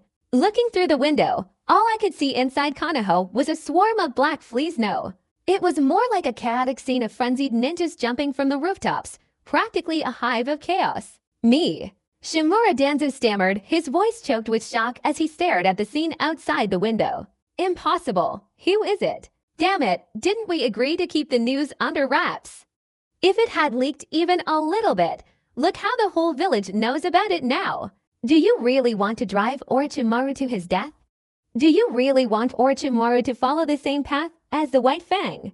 Uchiha Kaharu was also furious this time, completely disregarding any sense of propriety and expressing her resentment. Shimura Danzo looked at his two old friends, one angry and the other dissatisfied, and was bewildered. But in that instant, he seemed to remember something. No, this is an Anbu Intelligence Eagle. An Anbu Intelligence Eagle. It's not me, Root. No matter how arrogant I am, this Anbu Sarutobi wouldn't possibly let me get involved. Danzo seemed to grasp something and immediately became furiously resentful. Fine, they want him to take the blame again. Delusional. Fine, third Hokage Sarutobi, you're insane. I thought I was cruel enough, but you're more cruel than everyone else. You're trying to force Orochimaru to his death. At that moment, Danzo seemed to have thought of something and immediately became enraged. To have forced Orochimaru into this state wasn't this Sarutobi's way of completely ousting Orochimaru and then letting his son take his place. Upon hearing these words, Uchiha Kaharu and Midokado Homura were slightly startled, but upon seeing the messenger hawks circling in the sky above Konoha outside the window, they immediately exchanged glances, their expressions extremely grim. This time, Sarutobi has done it. In their hearts, the two men cursed Sarutobi Hiruzen even more vehemently, thinking how utterly reckless he had been. Had he not forgotten the White Fang's lesson? It was almost enough, but this time he had completely spiraled out of control. But just then, the main door suddenly burst open, and the enraged third Hokage appeared. Shimura Danzo immediately mustered his strength, his face full of resentment, ready to angrily scold the third Hokage. But the other party, surprisingly, made the first accusation. Danzo, I am the Hokage. Who told you to do this? Bursting into Sarutobi Hiruzen's office, upon seeing Shimura Danzo, he instantly erupted in furious roars, the entire Hokage office building echoing with the third Hokage's angry shouts. At that moment, Shimura Danzo seemed terrified.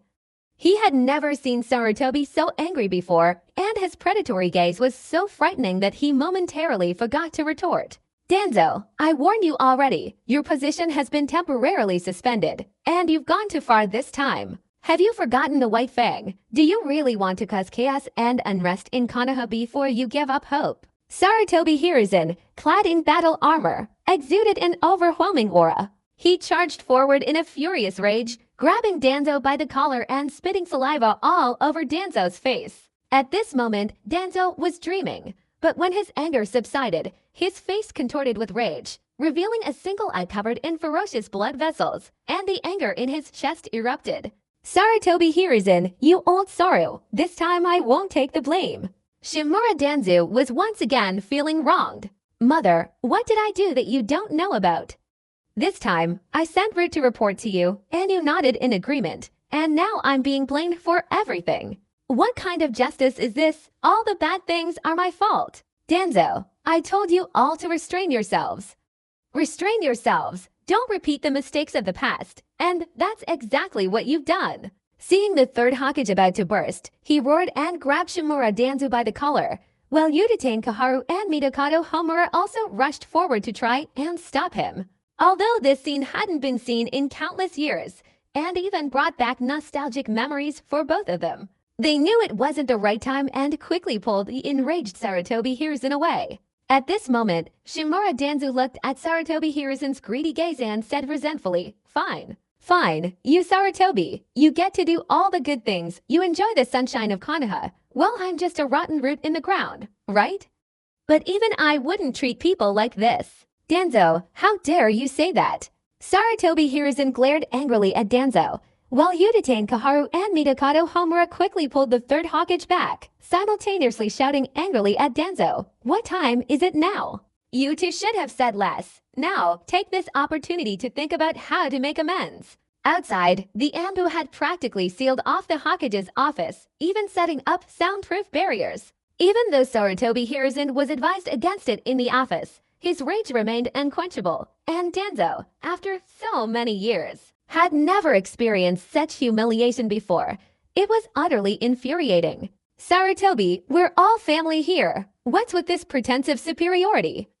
Didn't I give you the report I gave to Orochimaru?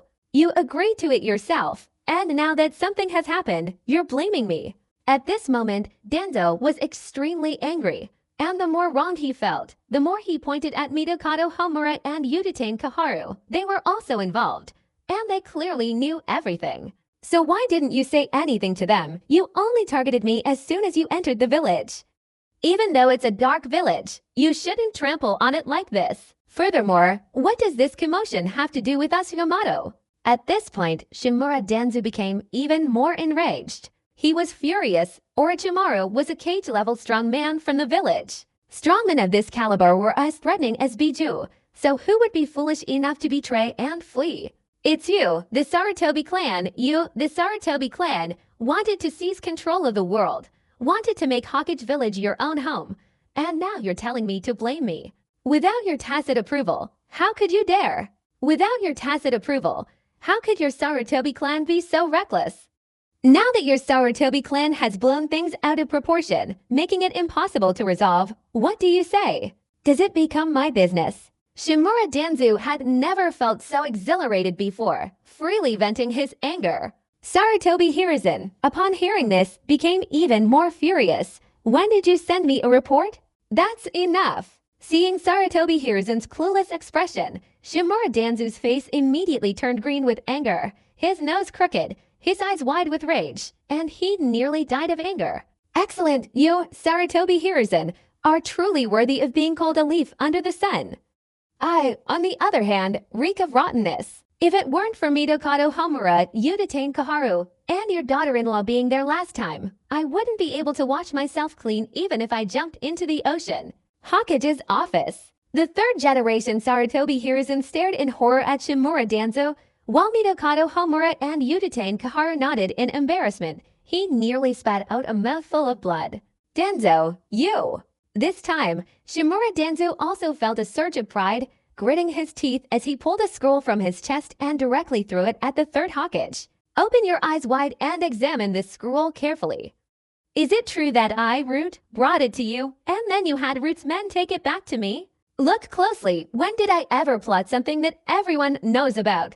Didn't I regret the White Fang incident? Didn't I know how much damage it caused the village to lose a cage-level fighting force? Now the village is all under the control of your Sarutobi clan, and yes, you, that arrogant, ambitious woman who only wants to be the eldest daughter-in-law of the Hawkage's wife. This time, Shimura Danzu showed no mercy whatsoever. His plan was meticulously crafted. After Sarutobi abandoned Orochimaru once again, he would seize the opportunity to win Orochimaru over, turning him into a sharp blade in his hands. But now, things have gone awry. This sharp blade has no hilt, only the edge, and it's already indiscriminately harming people. At that moment, upon seeing the scroll Danzo threw over, Sarutobi Hiruzen's face flushed red after opening it. He had been careless. He had been too negligent. Uchiha Kaharu and Midokado Homura, realizing that this was not the time for internal conflict, said in a low voice, "Now is not the time to evade responsibility, but rather to consider how to handle the Orochimaru's situation." Speaking of Orochimaru's problem, Shimura Danzu, Midokado Homura, and Uchiha Kaharu Senin all looked towards Sarutobi Hiruzen. When the third Hawkage Sarutobi Hiruzen faced the gazes of the three, his face turned pale and he even seemed somewhat disheartened, slumping into his chair. It's too late. Orochimaru has fallen deep into darkness. He's researching your forbidden jutsu.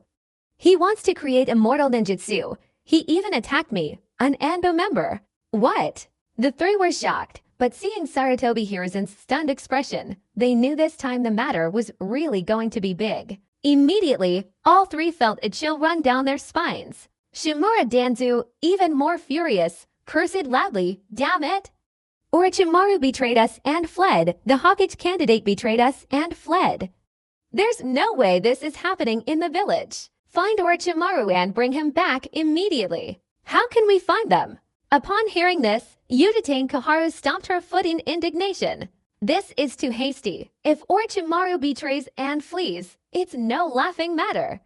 The entire land of fire will be shaken, and it could even trigger a chain reaction. Sarutobi, this time you need to properly reorganize your Sarutobi clan.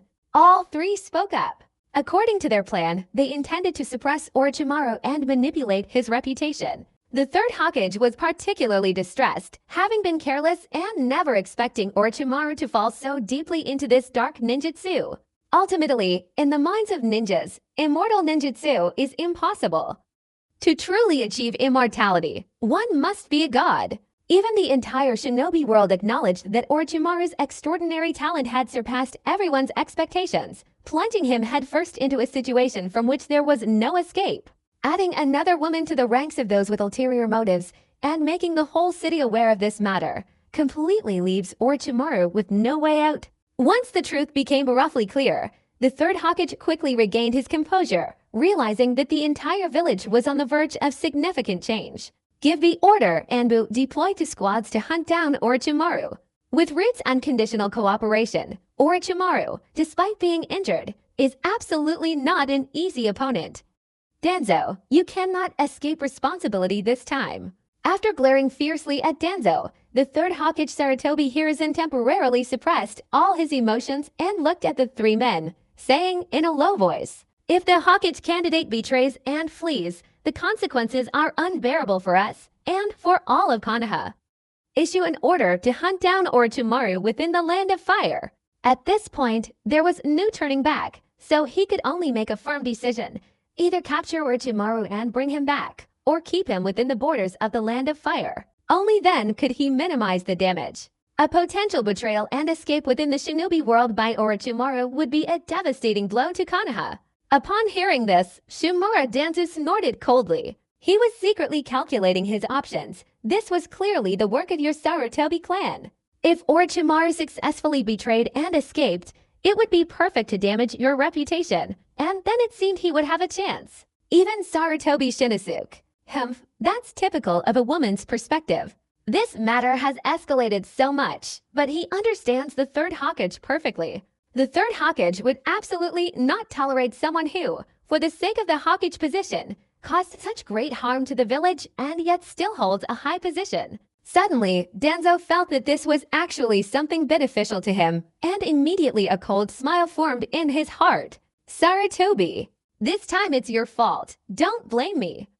Orochimaru, after being captured on the spot by the third Hokage while using human test subjects, escaped. This news was like a whirlwind sweeping through Konoha, terrifying countless ninjas, many of whom couldn't believe it. How could this be? When the official order to hunt down the culprits was issued, everyone fell silent. Although it hadn't yet been defined as a rogue ninja, it was already a fact. News of Orochimaru using ninja villages as test subjects and eradicating humanity began to spread like wildfire. All of this subtly hinted at a larger, more powerful force at play with someone pulling the strings. Although Konoha's high-ranking officials discovered this and quickly intervened, too many vested interests were at stake. Many, seeing the wall about to collapse, secretly began to add fuel to the fire. The Sarutobi clan, driven by self-interest, would do anything to produce another Hokage, even if it meant giving up all their strength. Following them were Aino, Shika, and Cho, three clans who, despite their usual low profile, understood the principle of if you don't kill the snake, you'll suffer its harm. They were part of the Hokage faction, and the Hokage faction had clearly abandoned Orochimaru. The Aino Shikacho clans, all wanting to maintain stability for the time being, began secretly exerting their efforts to further spread this news. With Orochimaru's downfall, Sarutobi Shinosuke in Konoha will no longer have any rivals. The Aino Shikacho clans will continue to maintain their stable political interests. The situation has become increasingly serious. The Hokage system is entangled with enormous vested interests. Over the years, under the third Hokage's rule, this has almost formed a vast network of relationships, suffocating those who see it. In the darkness, the fire burned even more fiercely. Konoha's high-ranking officials were horrified to discover they had lost control. The power of public opinion was terrifying, and they experienced it firsthand once again. That year, the White Fang incident was the first time they had exploited the power of public opinion. They barely needed to expend any resources. Public opinion surged. At the time, they didn't know how to control it. They were simply overwhelmed by enthusiasm. Their excitement and satisfaction meant they almost paid a heavy price to completely destroy White Fang's reputation. But it was only when White Fang committed ritual suicide by disembowelment that the Konoha high-ranking officials began to fear this kind of force. To have forced a powerful cage-level expert to his death. This time, although Orochimaru had his own reasons, it was also tacitly acknowledged by the Hokage's high-ranking officials that Orochimaru was completely disillusioned with the village. He plunged headlong into immortality jutsu, choosing to sever all ties with the village. It's truly a cruel twist of fate. No one ever imagined such an outcome. At this moment, even within the Sarutobi clan's territory, the third Hokage's eldest daughter-in-law's face showed fear. She realized she had lost control. Public opinion was completely uncontrollable. She wanted to strike Orochimaru dead with a single blow, but she was limited by her reputation. She had never considered the possibility of Orochimaru betraying her and fleeing. From the very beginning, her plan was simple: completely destroy Orochimaru's reputation, leaving him with no chance of recovery. Then her husband would ascend to power, and Orochimaru would be exiled to the border to guard the territory. Wouldn't that be ideal? Uchiha Yoru was unaware of the turmoil that had erupted in Konoha at that moment. He was pursuing his pursuers outside the village, deep within a vast forest. Covering his severely injured waist, Orochimaru's pale face revealed only a faint smile. Haha, Night Lord, it seems this time you intend to prove your strength to the teacher. It's clear Orochimaru misunderstood. At this moment, his own emotions were extremely sensitive. His teacher abandoned him, his village abandoned him, and he didn't try to stop it all. But to say he didn't harbor resentment would be a lie. Knowing full well that this forbidden technique was terrifying, yet still wanting to give it to him, all for his own benefit, how could he not resent it? Now, as you wished, he has discovered a new world, but no one approves of it. Teacher Orochimaru, Lord Jiraiya is chasing after them. Uchiha Yoru looked at himself struggling as the teacher uttered such words, and Orochimaru immediately broke into a smile upon hearing it, though this time his smile held a hint of urgency. Jiraiya. Adding this student to the mix, it seems this time he's in serious trouble. Haha, Yijun is indeed even more like a snake than my teacher, hiding for so long, only preparing to strike when he's absolutely certain of victory. It was clear that Orochimaru understood his student's ambition well. He believed that Uchiha Yoru wanted to use his name to gain fame and inherit his legacy in the village. Orochimaru! Just then, a furious roar echoed down, and Jiraiya descended from the sky. Jiraiya, clad in his metal battle armor, was filled with rage at the sight of Orochimaru's pathetic state. Why don't you reconsider, Orochimaru? Upon seeing Orochimaru's severely injured state, Jiraiya's anger instantly subsided. His eyes were filled with boundless sorrow as he reluctantly uttered one last question. Why? Why did you betray and flee the village? Orochimaru turned his head, revealing an evil grin, and looked at Jiraiya chasing after him, his kunai gripped tightly in his hand. It's ridiculous. Even jokes have limits, and I'm just one step away. The research is only one final step away from completion, and I'm about to achieve everything. My generosity is beyond Konoha's capacity for this purpose.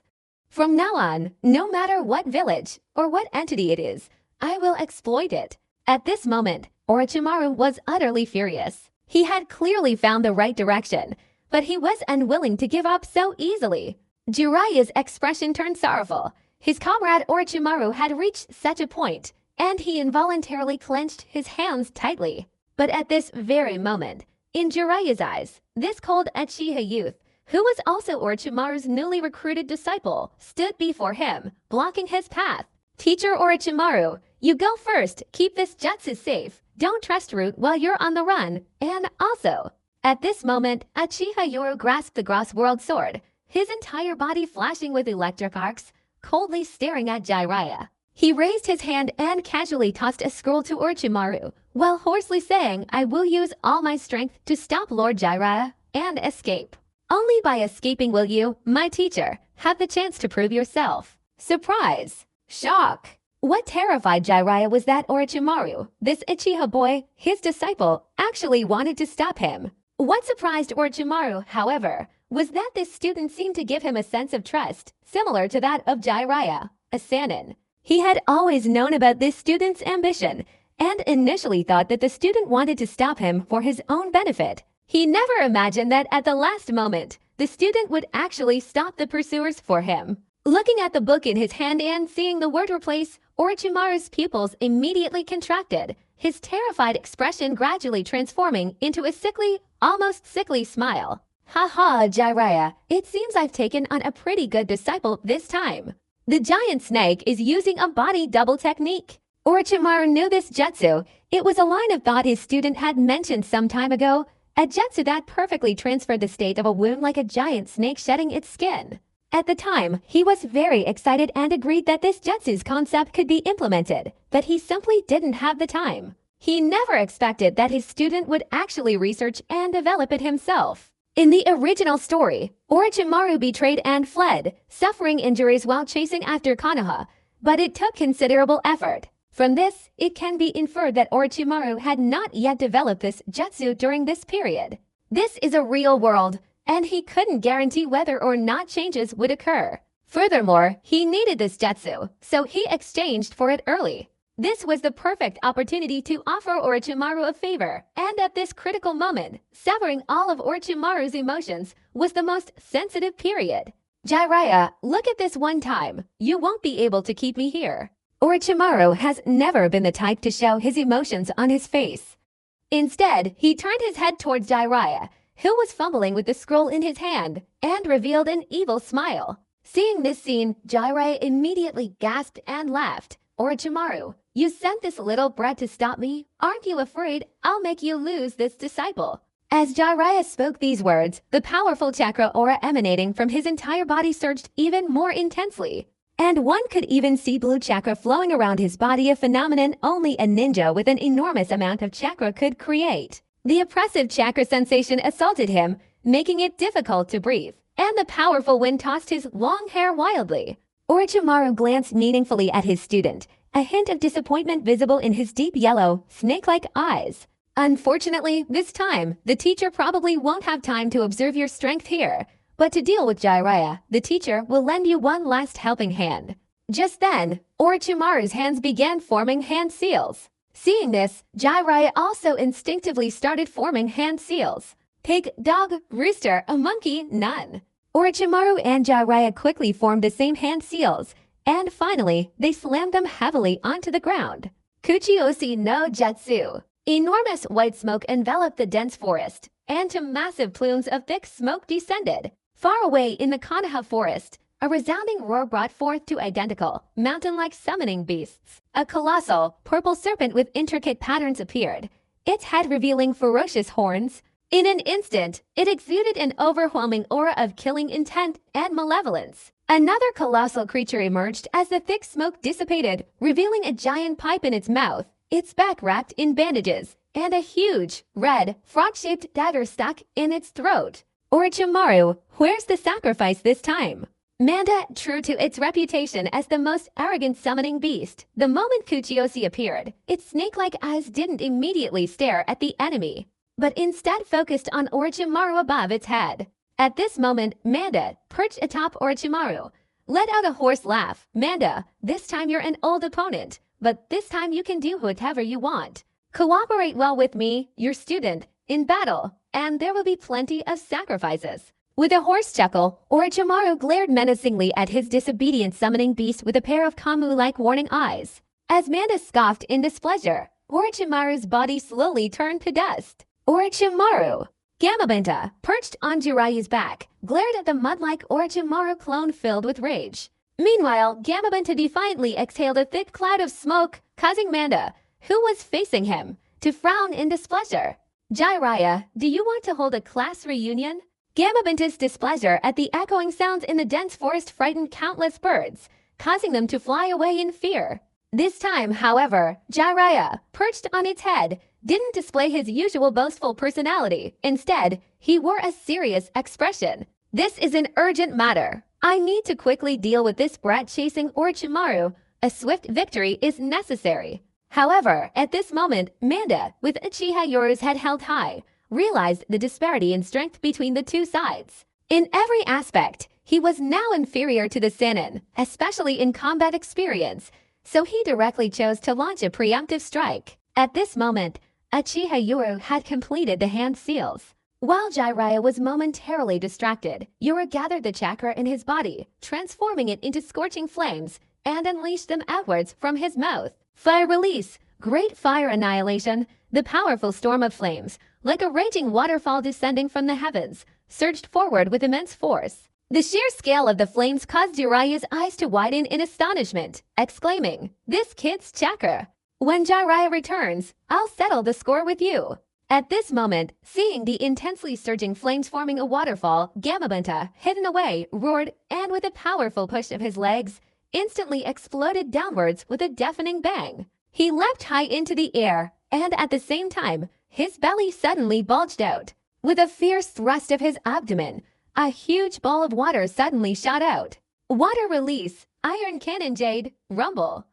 The enormous water sphere exploded within the sea of fire in an instant. The clash of water and fire echoed through the mountains and forests with a hissing sound, and at the same time, steam rose and transformed into a thick, dense fog. "Be careful, Bunta!" Just then, Gamabunta, perched atop Jiraiya's sharp eyes, noticed Manda had disappeared. He immediately cried out in alarm. Gamabunta, having fallen from the sky with nowhere to gain leverage, could only yell, "Jiraiya, I won't let you get away with this when we get back." Small frog slashing with a knife. A flash of cold light streaked across the sky, and Gamabunta, true to his fiery temperament as a summoning beast, immediately drew a dagger from his side. Although he didn't know where this rotten snake came from, after years of working together on the battlefield, he was extremely familiar with Manda's fighting style. Sure enough, just as Gamabunta was about to fall to the ground, a huge, ferocious snake head suddenly emerged from the ground, roaring, "Today I want to eat you, you big toad." I happen to be missing a snakeskin wallet too. The two colossal beasts roared and swung their small knives down in an instant, but Manda's tough mouth directly and firmly held them in place. In a battle of strength, Gamabunta was clearly at a disadvantage. With a feint, it quickly loosened its grip on the large knife, and its frog-like legs once again pushed off the ground as it retreated. Jiraiya. Gamabunta stepped back and simultaneously let out a roar. Their years of perfect coordination allowed Jiraiya to instinctively form the hand seals. Suddenly, Jiraiya took a deep breath, followed by a stream of flames erupting from his mouth. Gamabunta below also took a deep breath, and the two almost simultaneously exhaled, the difference being that one spewed fire and the other spewed oil. Fire release, frog oil flame bullet. If fire borrows the power of wind, then this moment is a perfect combination of fire and oil, no less impressive than Uchiha Yoru's fire release jutsu just now. The sea of fire forms a raging waterfall, sweeping forward, creating a world of flames wherever it goes, especially with the oil under its effect. Unlike simple fire release, the viscous oil on the ground didn't stop burning. It continued to burn relentlessly, even in the forest and along small streams. The sky was engulfed in a sea of flames, and Manda let out a mournful scream. From the outside world, the flames clearly showed Manda's enormous figure as if it were being cremated, not cremated, but reduced to a viscous, frog-like substance. It can be said that this fire and oil combination jutsu is even more ferocious than ordinary fire release. Ordinary fire release can be blocked by water release, but this jutsu incorporates oil, which is also a form of water release. Its immense power truly makes it a born war machine. No way, Bunta is underground. In the sea of flames, Jiraiya's sharp eyes spotted a part of Manda's body and he immediately let out a loud shout. At that moment, the ground beneath Gamabunta's feet shook violently, and in an instant, the earth trembled and mountains shifted, and Manda's figure emerged directly from the ground. "Damn snake, stop being so aggressive and unruly." Gamabunta let out a roar, and just as Jiraiya was preparing to perform the hand seals, a bird's song suddenly reached his ears. That was quick. Cold sweat trickled down his temples as, at that moment, a figure flickering with electric arcs, propelled by the clash between two enormous spirit beasts, instantly charged forward. "The Gross World Sword, Orochimaru actually gave you this sword." Looking at the marks on his wrists, Jiraiya exclaimed in shock. At that moment, he was wearing his battle-ready metal armor, especially the metal armor on his forearms, which was due to the influx of chakra into the metal. Otherwise, this sword strike wouldn't have severed both of his arms. Ding ding! At this moment, Uchiha Yoru, holding the Gross World Sword, had a pair of three Tamo Sharingan eyes spinning wildly downwards. Finally, he closed the distance, and in an instant, a powerful electric arc surged through his entire body as he directly began to fight and kill, giving Jiraiya absolutely no time to create any distance. Ding ding! The incessant clanging of metal echoed in their ears as the two, who had fallen from their spirit beasts, after a fierce battle, Mande and Bunta stood facing each other, shouting in, as they both landed in the dense forest and engaged in a chaotic fight. That was quick. How did that damned Orochimaru manage to train such a student who's so skilled in lightning release nintaijutsu, and even taught this brat my fighting style? At this moment, Jiraiya wanted as many hidden tactics as possible. It was clear that this little brat knew his fighting habits and was completely using his advantages to counter Jiraiya's weaknesses. Although his taijutsu wasn't weak, his true forte was various ninjutsu techniques, especially those involving frogs. Yet, time and again, he encountered this unusual Uchiha clan member. In his eyes, the Uchiha clan's fighting style was very similar to his own, both considered a type of ninja technique. Yet time and again a ninja technique similar to the lightning hidden village's nintaijutsu appeared. Excellent swordsmanship. With the speed of lightning in his hand, Uchiha Yoru's sword gave Jiraiya absolutely no chance to catch his breath. Uchiha Yoru knew one principle: to press the advantage and not give the enemy any opportunity to recover. Host, Uchiha Yoru 3 Tamo, Chakra level, Jonin 6.7 miscellaneous. Chakra attributes: Fire Leave 5, Lightning Leave 6, Earth LV 5, Swordsmanship Tactics Leave 7. Healing Ninjutsu LV 4, his current strength, forged through rigorous training and complemented by the gold coins he earned, can be considered that of an elite Jonin. His chakra reserves are more than 3 times stronger than those of a normal Jonin, and his taijutsu, combined with nintaijutsu and the divine weapon Gross World Sword, has almost reached the Jonin limit. It's difficult to deal with a little devil, but you're underestimating me, the Toad Immortal, too much. Pinned down and beaten, Jiraiya, momentarily breathless, instantly became enraged. He let out a loud roar, using his left arm to block the opponent's Gross-style sword attack, while his right hand swiftly condensed a visible blue chakra sphere. Rasengan. Seeing the Rasengan approaching, Uchiha Yoru's 3 Tamo Sharingan spun wildly in his eye sockets. It was too late. But the next moment, to Jiraiya's shocked astonishment, a similar chakra sphere condensed in his hand and then collided with it.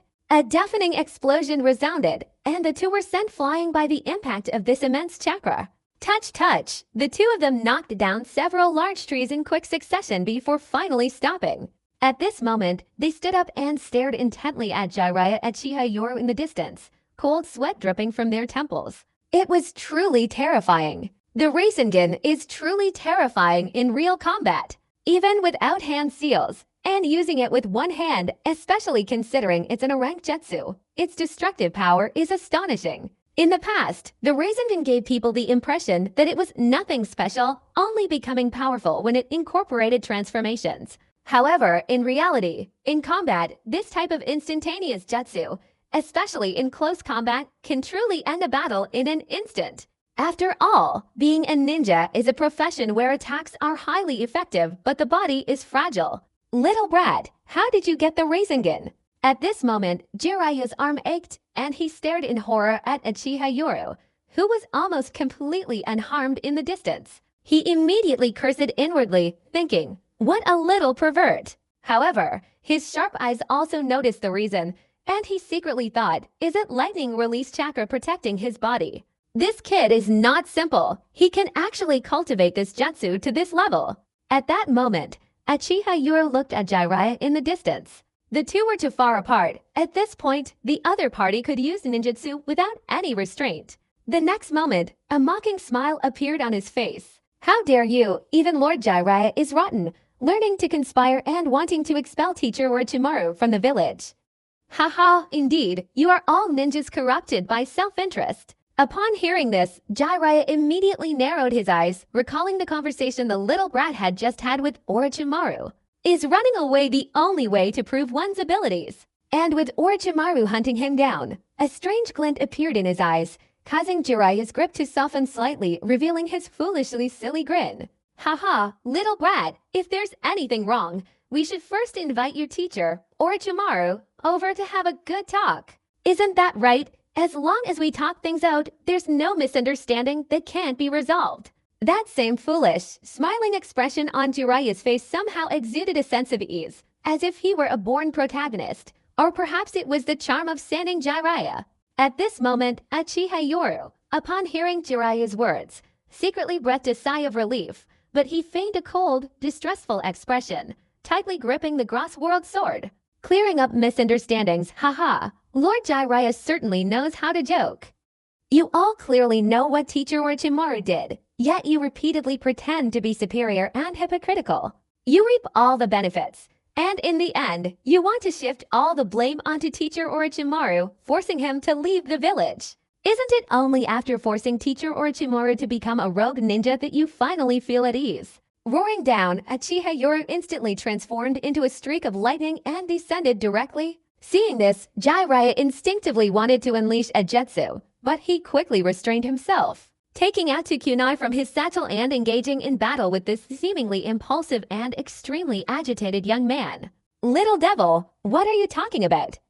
I, the Toad Immortal, don't understand a thing. Although Jiraiya was worried and wanted to capture Orochimaru, he knew even more clearly that gathering intelligence was the most crucial thing. Only by knowing everything could he understand what secrets were hidden within, as if Orochimaru was carrying some kind of unjust burden on his shoulders. Can't understand, haha, of course you can't understand. With the Gross World Sword in hand, Uchiha Yoru, with a cold smile, unleashed his full firepower. He wasn't just striking one enemy at a time, but each blow was delivered with absolute force, a relentless barrage of deadly moves. Do you understand the wood release plan, or not? Originally intending to retaliate against Jiraiya, upon hearing this brat's furious roar, he quickly restrained himself, choosing to let the brat vent his anger instead, to see what kind of information he could gather. Because you guys researched the wood release ninja technique, do you understand or not? Since you're studying Forbidden's techniques, you don't understand them, do you? You all understand nothing. Yet time and again you know that Orochimaru-sensei becoming the fifth Hokage will harm your interests. Hearing Uchiha Yoru's furious shouts, Jiraiya's expression changed drastically, and his heart was filled with even more shock and anger. What did all this mean? Something was wrong. No wonder Orochimaru suddenly got into trouble. At that moment, the third Hokage, who was also his teacher, arrived at the village and told him that Orochimaru had gone astray and needed him to return. At that moment, he seemed to understand something. Thinking of his teacher and the current state of Konoha, Jiraiya's heart immediately burned with anger. He had also realized his teacher's authoritarian political ideology. Anything that went against it was considered a violation of the will of fire. In his heart, his ideals were always the most suitable for Konoha, and any other will would only plunge Konoha into turmoil. But even if Orochimaru needed this candidate for the Hokage position because he was forced to, he didn't need to go to such extremes of mass slaughter. Outside Konoha, the battle between Mande and Gamabunta, the two colossal beasts, was truly earth-shattering. This massive summoning beast was War Machine, and such a huge commotion naturally attracted countless anxious Konoha ninjas who rushed to the scene. They all believed that Lord Jiraiya had caught up with Lord Orochimaru, and that the battle was a Sannin war. Ding ding ding, the two engaged in a fierce battle in the forest. Jiraiya's hands trembled slightly as he looked up in shock at the young boy before him. Little brat, you haven't learned any of Orochimaru's techniques, have you? How about you spar with me, the Toad Sage? Don't be fooled by Jiraiya's seemingly carefree attitude. He actually has his own fighting style and personal charm. This kind of casual personality, while seemingly easygoing, is actually a way to gather more intelligence. Sign Jashu. No sooner had he finished speaking than he suddenly saw several viper-like creatures with blood-red mouths instantly emerge from the opponent's sleeves, attacking with lightning speed. This scene frightened Jiraiya, who angrily exclaimed, "Little brat, you just come whenever you want." It's undeniable that Jiraiya's bizarre fighting style easily lulls people into a false sense of security. Even Uchiha Nightfall, clearly engaged in battle, couldn't help but feel a sense of relief. He was secretly astonished. They truly lived up to their reputation as Sannin. Each individual's fighting style was unique, their techniques distinct, yet each possessed its own unique characteristics. Jiraiya, you stay here. Looking at the troublesome little brat in front of him, Jiraiya, while fighting and fending off the attacks, simultaneously displayed a smile. Little brat, I am the Sannin Toad Sage, and I am a teammate of your teacher. You asked me to bring Orochimaru back, and we can all go back to Konoha together and sort things out. Wouldn't that be better? Seeing that Jiraiya was still trying to play mind games, Uchiha Yoru directly feigned an angry and distressful expression, shouting furiously, "Shut up! Return to the village. Have you betrayed me again?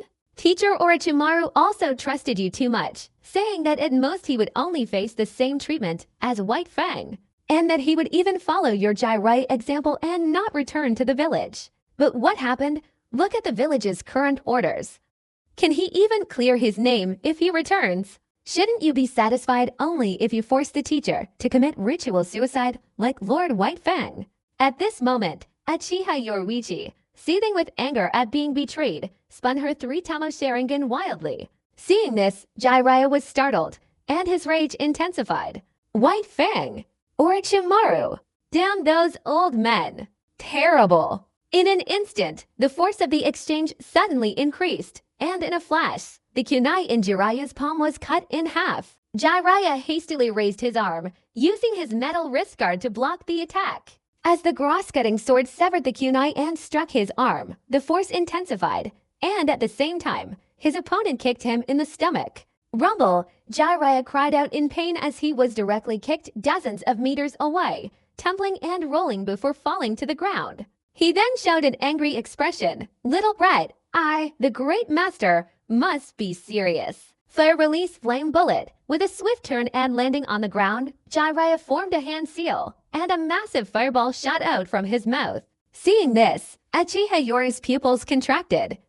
A cage-level expert's mastery of ninjutsu was simply too strong. He was seen quickly forming the hand seals of the snake, pig, and dog signs, then suddenly tapping the ground. In an instant, the ground rumbled and a thick, heavy earthen wall rose directly from the earth, simultaneously carved with snake head patterns on the wall. Doriheki Earth Release. From afar, Jiraiya observed the opponent's defensive techniques, and a look of admiration involuntarily arose in his eyes. This kid's reaction speed was incredibly fast, and the speed at which he released his ninjutsu was even faster. Don't be fooled by the fact that this jutsu is only C rank. His flame bullets are no ordinary fire release jutsu. They contain a concentrated amount of chakra oil, and if an enemy tries to dodge this jutsu, the flame bullets under his control will explode, scattering the oil and causing damage in all directions. Therefore, the best tactic when facing this common ninja technique is to defend, not to dodge. Rumble! Suddenly, a fiery bullet struck Doriheki, its immense power directly destroying the snake head sculpture. Jiraiya couldn't help but twitch his mouth in disbelief. Little Brad, Doriheki's snake head sculpture? Orochimaru even took you as an artistic student. Before Song could finish speaking, Jiraiya's pupils contracted, and he shouted in horror, Orochimaru, you've revealed all my information to this brat. How hateful. Uchiha Yoru, facing him, didn't stop after performing Doriheki. Instead, he directly pulled out a thick stack of explosive tags from his bag and slammed them violently against the wall. Following that, he performed a backward somersault and jumped to the ground, then slammed his hands down on the ground, suddenly raising an even larger earthen wall than before. As the earthen wall rose, this time Doriheki was different from the previous one, not only because it was larger and thicker, but also because it was no longer connected to the ground. Uchiha Yoru aggressively pushed against the massive earthen wall in front of him. Suddenly, this earthen wall was instantly pushed away by an immense force crashing into the wall in front of him, and at the same time, the explosive tag also flashed with a huge light. Rumble! With a deafening roar, the super-powerful explosive talisman detonated, directly shattering the earthen wall in front of him into fragments. In Jiraiya's terrified eyes, he saw flying debris mixed with his fiery, oil-laden projectiles, a torrential downpour of sparks raining down upon him. Fasting and acupuncture with Ksitigarbha Bodhisattva. Suddenly, the long white hair, stimulated by chakra, instantly became rigid and enlarged, enveloping himself. This was a comprehensive defensive ninjutsu, a secret defensive ninjutsu unique to Jiraiya. Rumble! Each spark, coated with kerosene and debris, rained down like a torrential downpour, piercing and breaking the tree trunks with immense force, while the raging fire continued to burn them. The fire shower came and went quickly. Following the fiery rain, Jiraiya slowly gathered his long hair, involuntarily taking a deep breath. Orochimaru has given you all the war ninjutsu that Kitsuchi village is skilled at using. The next moment, Chidori let out a deafening roar that echoed across the land. At that moment, upon seeing Uchiha Yoru's figure, Jiraiya's face showed a look of shock.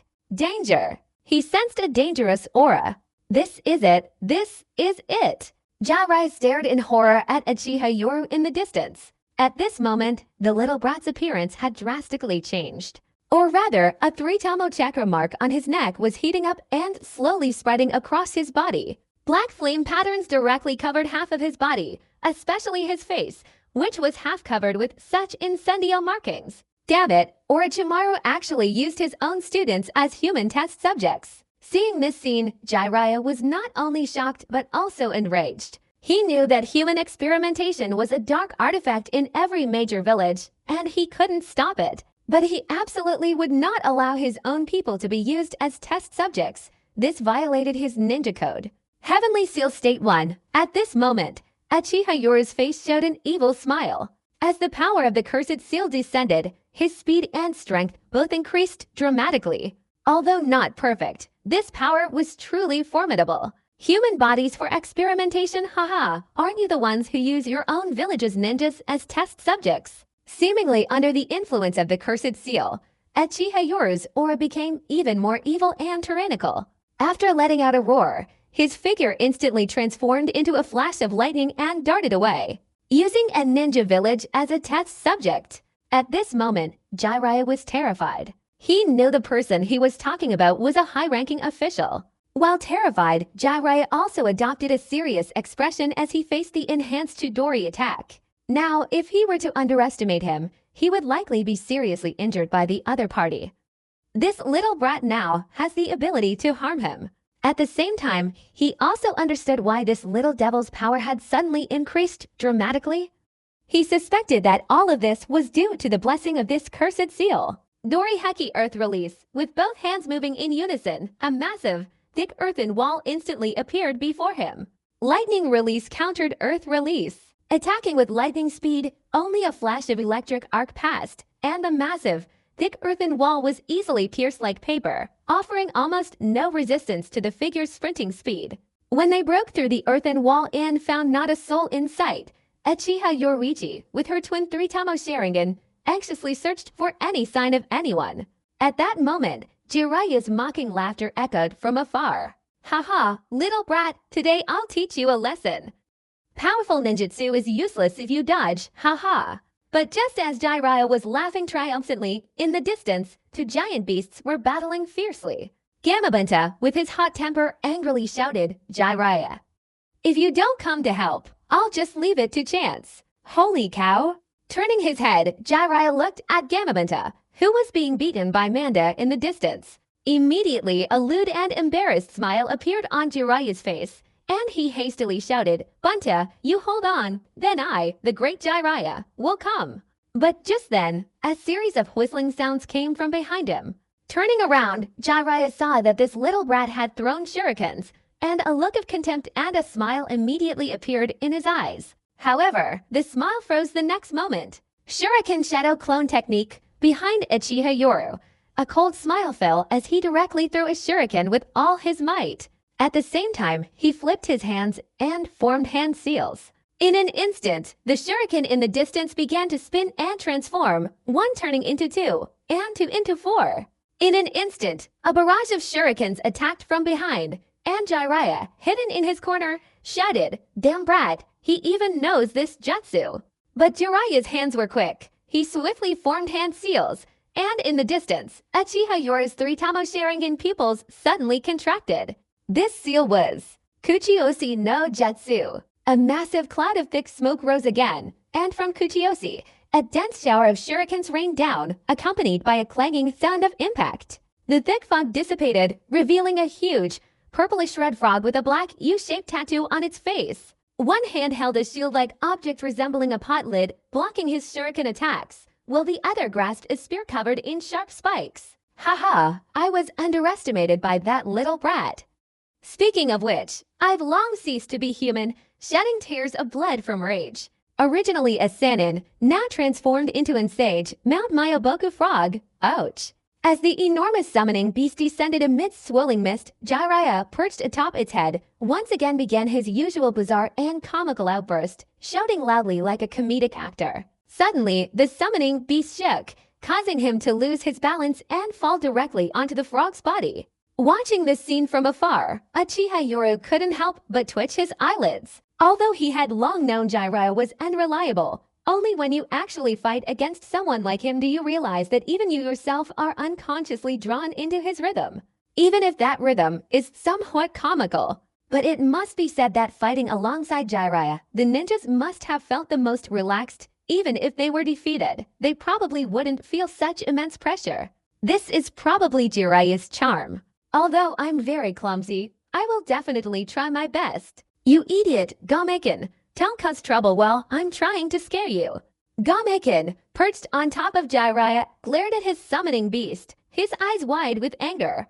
This scene was incredibly comical, yet somehow it didn't feel out of place at all, as if it were naturally meant to be. Damn Jiraiya, I can't take it anymore. From afar, Gamabinta saw Jiraiya summoning his comrades. At first, he was excited, thinking he wanted to give Manda a good beating. However, Jiraiya only seemed interested in scaring people, completely ignoring him. In a moment of carelessness, Manda directly wrapped her arms around his neck and squeezed him. His face immediately turned red with embarrassment. This time, he was truly desperate. If he resisted any longer, he would really have to flee back to Mount Mayoboku. Running back was a minor matter. Being ridiculed by Manda afterwards was a lifelong humiliation for a frog. Gomekin, quickly go and help Bunta deal with Manda. Seeing Gamabunta being held down by Manda, Jiraiya understood the gravity of the situation and immediately shouted without hesitation, ordering Gomekin to go and provide assistance. Seeing this scene, Uchiha Yoru couldn't help but curse under his breath. This Jiraiya was too cowardly. Not only was he incredibly powerful, but he also had such extensive combat experience. He wanted to force him to fight alongside Manda with just one Gomekin. Otherwise Manda, a single snake, probably wouldn't be able to withstand giant toads. Although fighting alongside the summoning beasts was a strong point for Jiraiya, even Orochimaru was slightly inferior in this respect. After all, Manda didn't know ninjutsu. While Gamabunta and Jiraiya's cooperation was extremely powerful, Gomekin, holding a spear concealed in his hand, thrust it directly at Manda's ferocious snake-like head. At that moment, Manda was ferociously roaring, intending to bite Bunta, when Uchiha Yoru, seeing this from afar, angrily exclaimed, "Manda, dodge!" This Manda is just so arrogant and unruly. Not only does he disobey orders, but he also often relies on his own strength to act recklessly and cause trouble. As expected, in his rage, Manda completely ignored Uchiha Yoru's roars. Not only him, but even Orochimaru harbored resentment towards his master. But just then, a loud, whistling sound came from behind. Jiraiya turned around and immediately his eyes widened in horror. He quickly shouted, "Gomekin, behind us!" Originally, seeing Manda disobeying him, he couldn't afford to lose such a key fighting force. Just then, Gamabunta's massive dagger was nearby. Immediately, a fierce lightning bolt erupted from his entire body. Uchiha Yoru roared, stomping his foot firmly on the hilt of the large dagger. In an instant, the dagger rose from the ground, kicking up a cloud of mud, and launched a direct attack towards Gomekin's back. Cling clang! Gomekin spun around, using the large trident in his hand to deflect the small knives that were flying towards him. Taking advantage of this momentary lapse, Uchiha Yoru quickly jumped onto Manda's head, simultaneously forming hand seals and shouting, "Manda!" This time, Manda didn't show the same arrogance as before. His massive body directly released Gamabunta and retreated backward. At the same time, Uchiha Yoru had just finished forming the hand seals. "Jiraiya, you bastard!" After the immense force that Manda had used to wrap around him was released, Gamabunta's face turned red and he panted heavily, angrily cursing Jiraiya, "I may like to brag, but don't you know I can't beat this stinking snake? And yet you still made me fight this rotten snake one-on-one. Bunta!"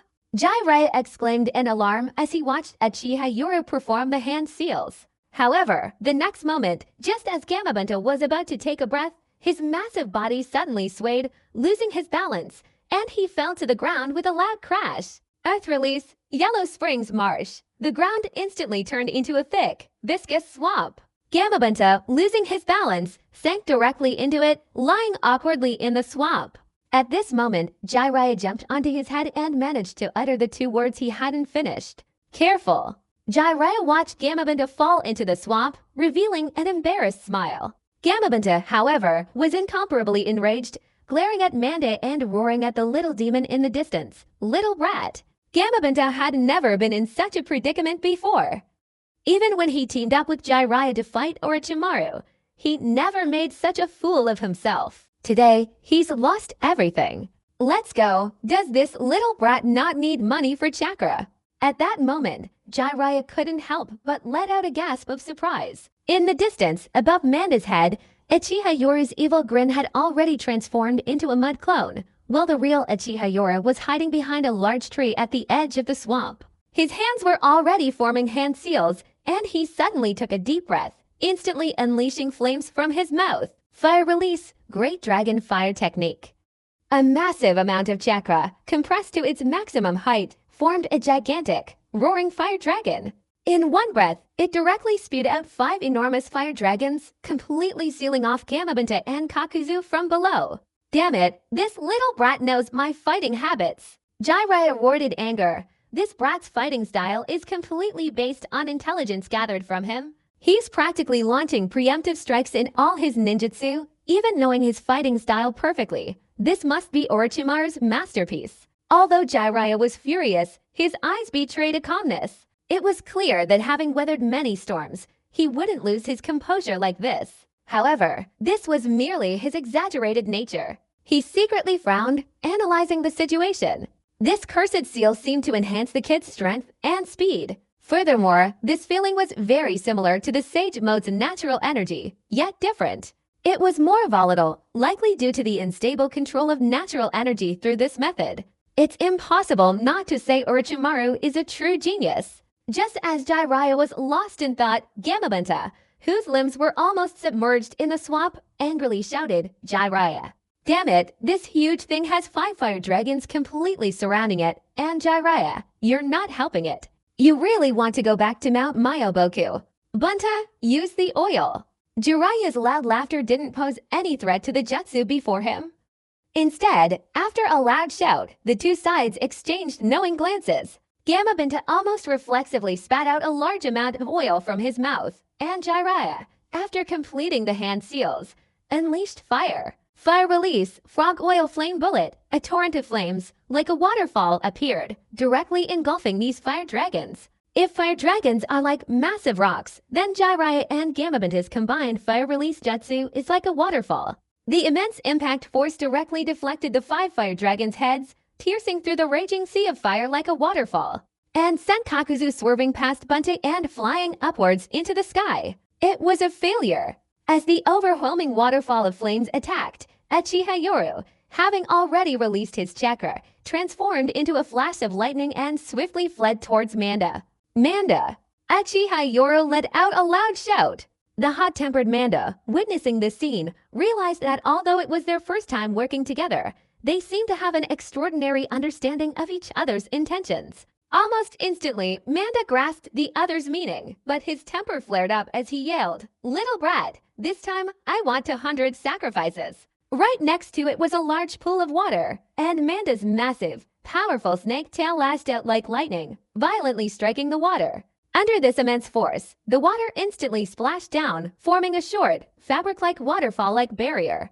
Whoosh whoosh, water and fire collided, instantly creating a tremendous sizzling sound, accompanied by a thick cloud of smoke. This scene was perfectly visible to the Konoha ninjas chasing from afar, and countless people watched in awe.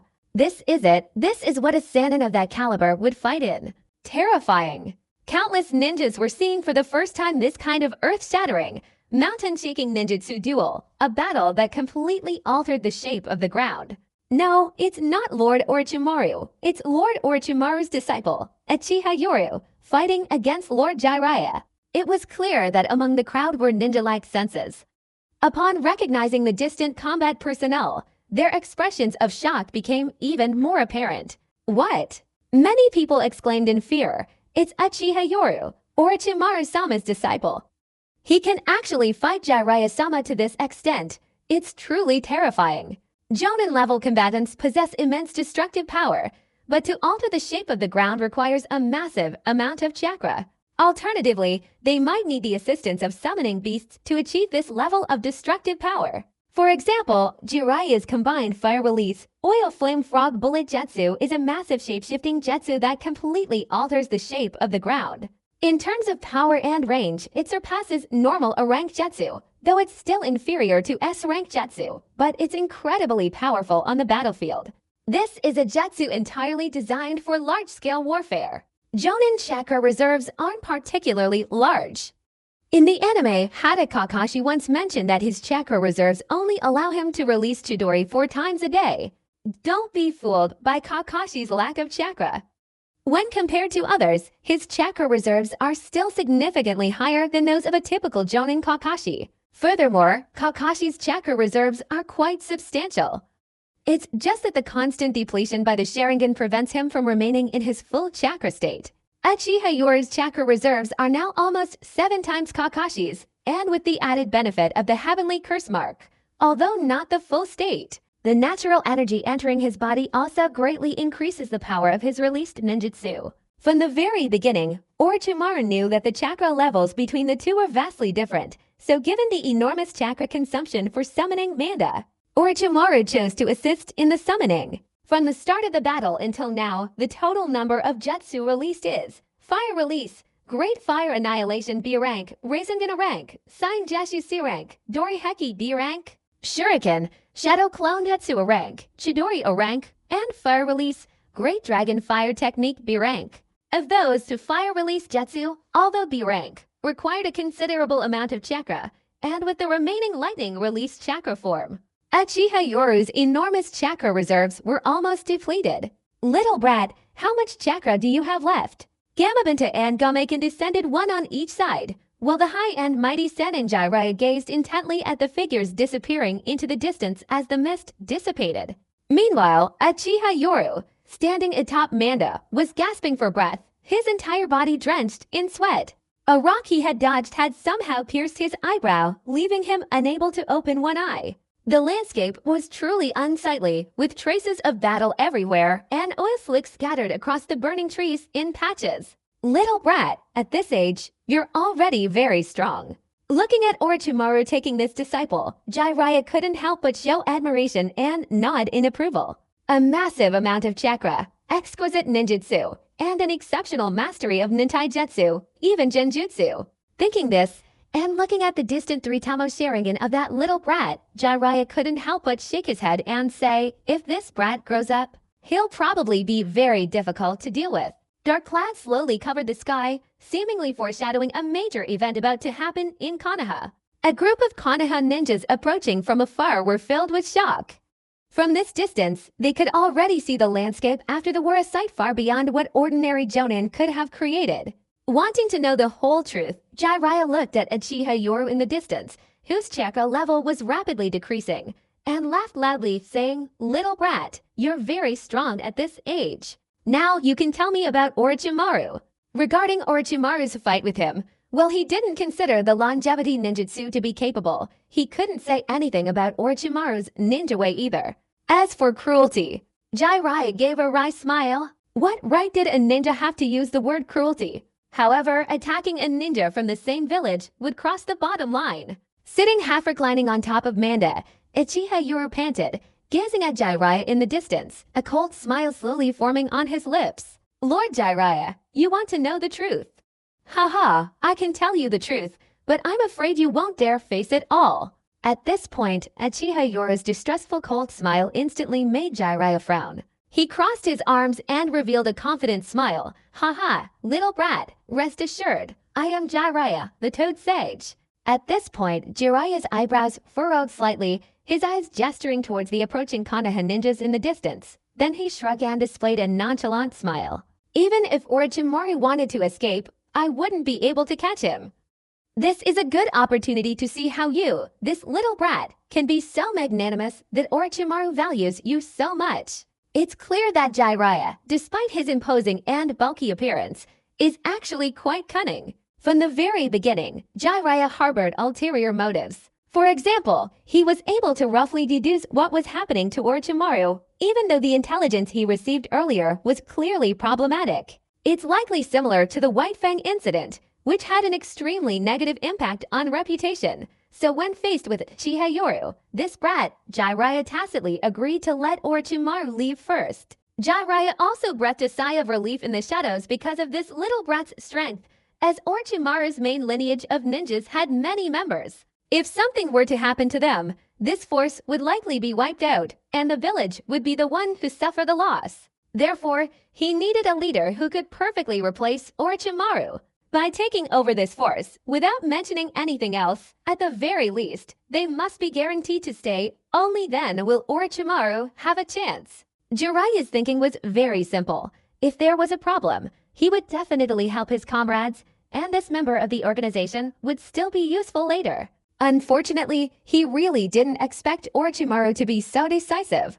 Jiraiya, this kid seems a little off. Having lived on Mount Myoboku all year round, Gamabunta clearly sensed something, immediately raising its head to look at the dark clouds gathering above. An invisible pressure arose in its heart. It felt fear. Following Gamabunta's reminder, Jiraiya looked up, his eyes instantly becoming vacant, his mouth agape as he exclaimed in shock, Little brat, you." From afar, Manda, above Uchiha Yoru, slowly rose to his feet, revealing his proud and powerful physique. Electric arcs swirled around him like the god of thunder descending to earth. At this moment, lightning flashed in his hands, and a slow smile formed on his lips. "Lord Jiraiya, this is a jutsu I developed under the guidance of Master Orochimaru.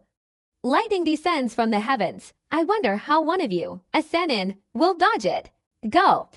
At that moment, Jiraiya nervously swallowed, his face filled with an unprecedented seriousness as he looked at Uchiha Yoru in the distance, knowing he had underestimated her. "Little brat, tell me the truth about Orochimaru." Even at this point, Jiraiya hadn't given up hope. He absolutely had to know the truth about Orochimaru.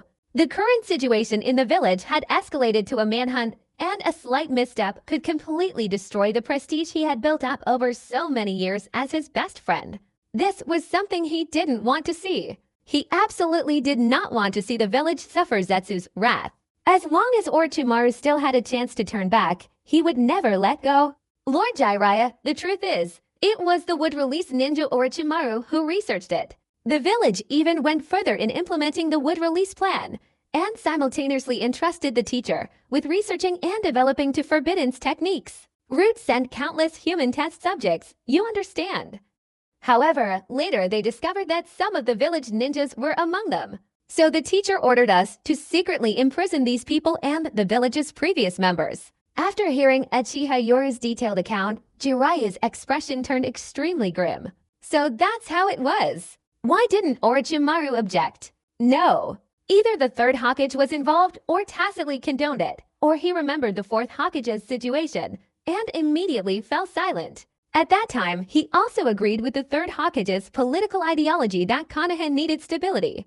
As a result, he sided with his disciple Minato, and so did the third Hokage, ultimately leading to Orochimaru's defeat. Right now, the village has once again abandoned him, the teachers have abandoned him, and there's the temptation of immortality descending upon him. Orochimaru chooses to remain indifferent. If the village and the third Hokage choose to support him, then he will move forward. If they give up, then he will cut off everything. Jiraiya understood Orochimaru's character perfectly, but that's precisely why he was even more furious. Orochimaru was truly capable of anything. Yes, some time ago I visited the third Hokage and secretly placed the Ninja Village report scroll that Root used in the gift. In return, I received the third Hokage's signature jutsu, as you saw. Furthermore, at this point, Uchiha Yoru revealed a sinister smile. It seems there are quite a few people in the village who want teacher Orochimaru to disappear. Boom! This intelligence terrified Jiraiya, and at the same time, dark clouds gathered in the sky. Lightning release, Kirin. The sky was filled with dark clouds amidst resounding thunder and lightning, as if summoned by some kind of force at this moment.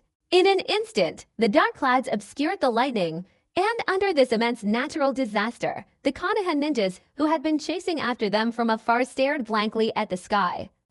What level of ninjutsu is this? No, that's impossible. How could anyone possess such power? Raindrops fell from the dark clouds, and at the same time, lightning covered the entire sky, further illuminating this gloomy world. Jiraiya's expression turned serious as he gazed at the thick black clouds and flashes of lightning above his head. Fire release. It was fire release just now. This brat's greatest skill should be lightning release, but he's been using fire release throughout the battle. And he even used Mai and Bunta's massive fire release jutsu. The perimeter of the dense forest is filled with streams and swamps everywhere. The collision of water and fire unleashed a large amount of steam, and at the same time, the fire release jutsu just now wasn't aimed at Bunta at all, but at the sky.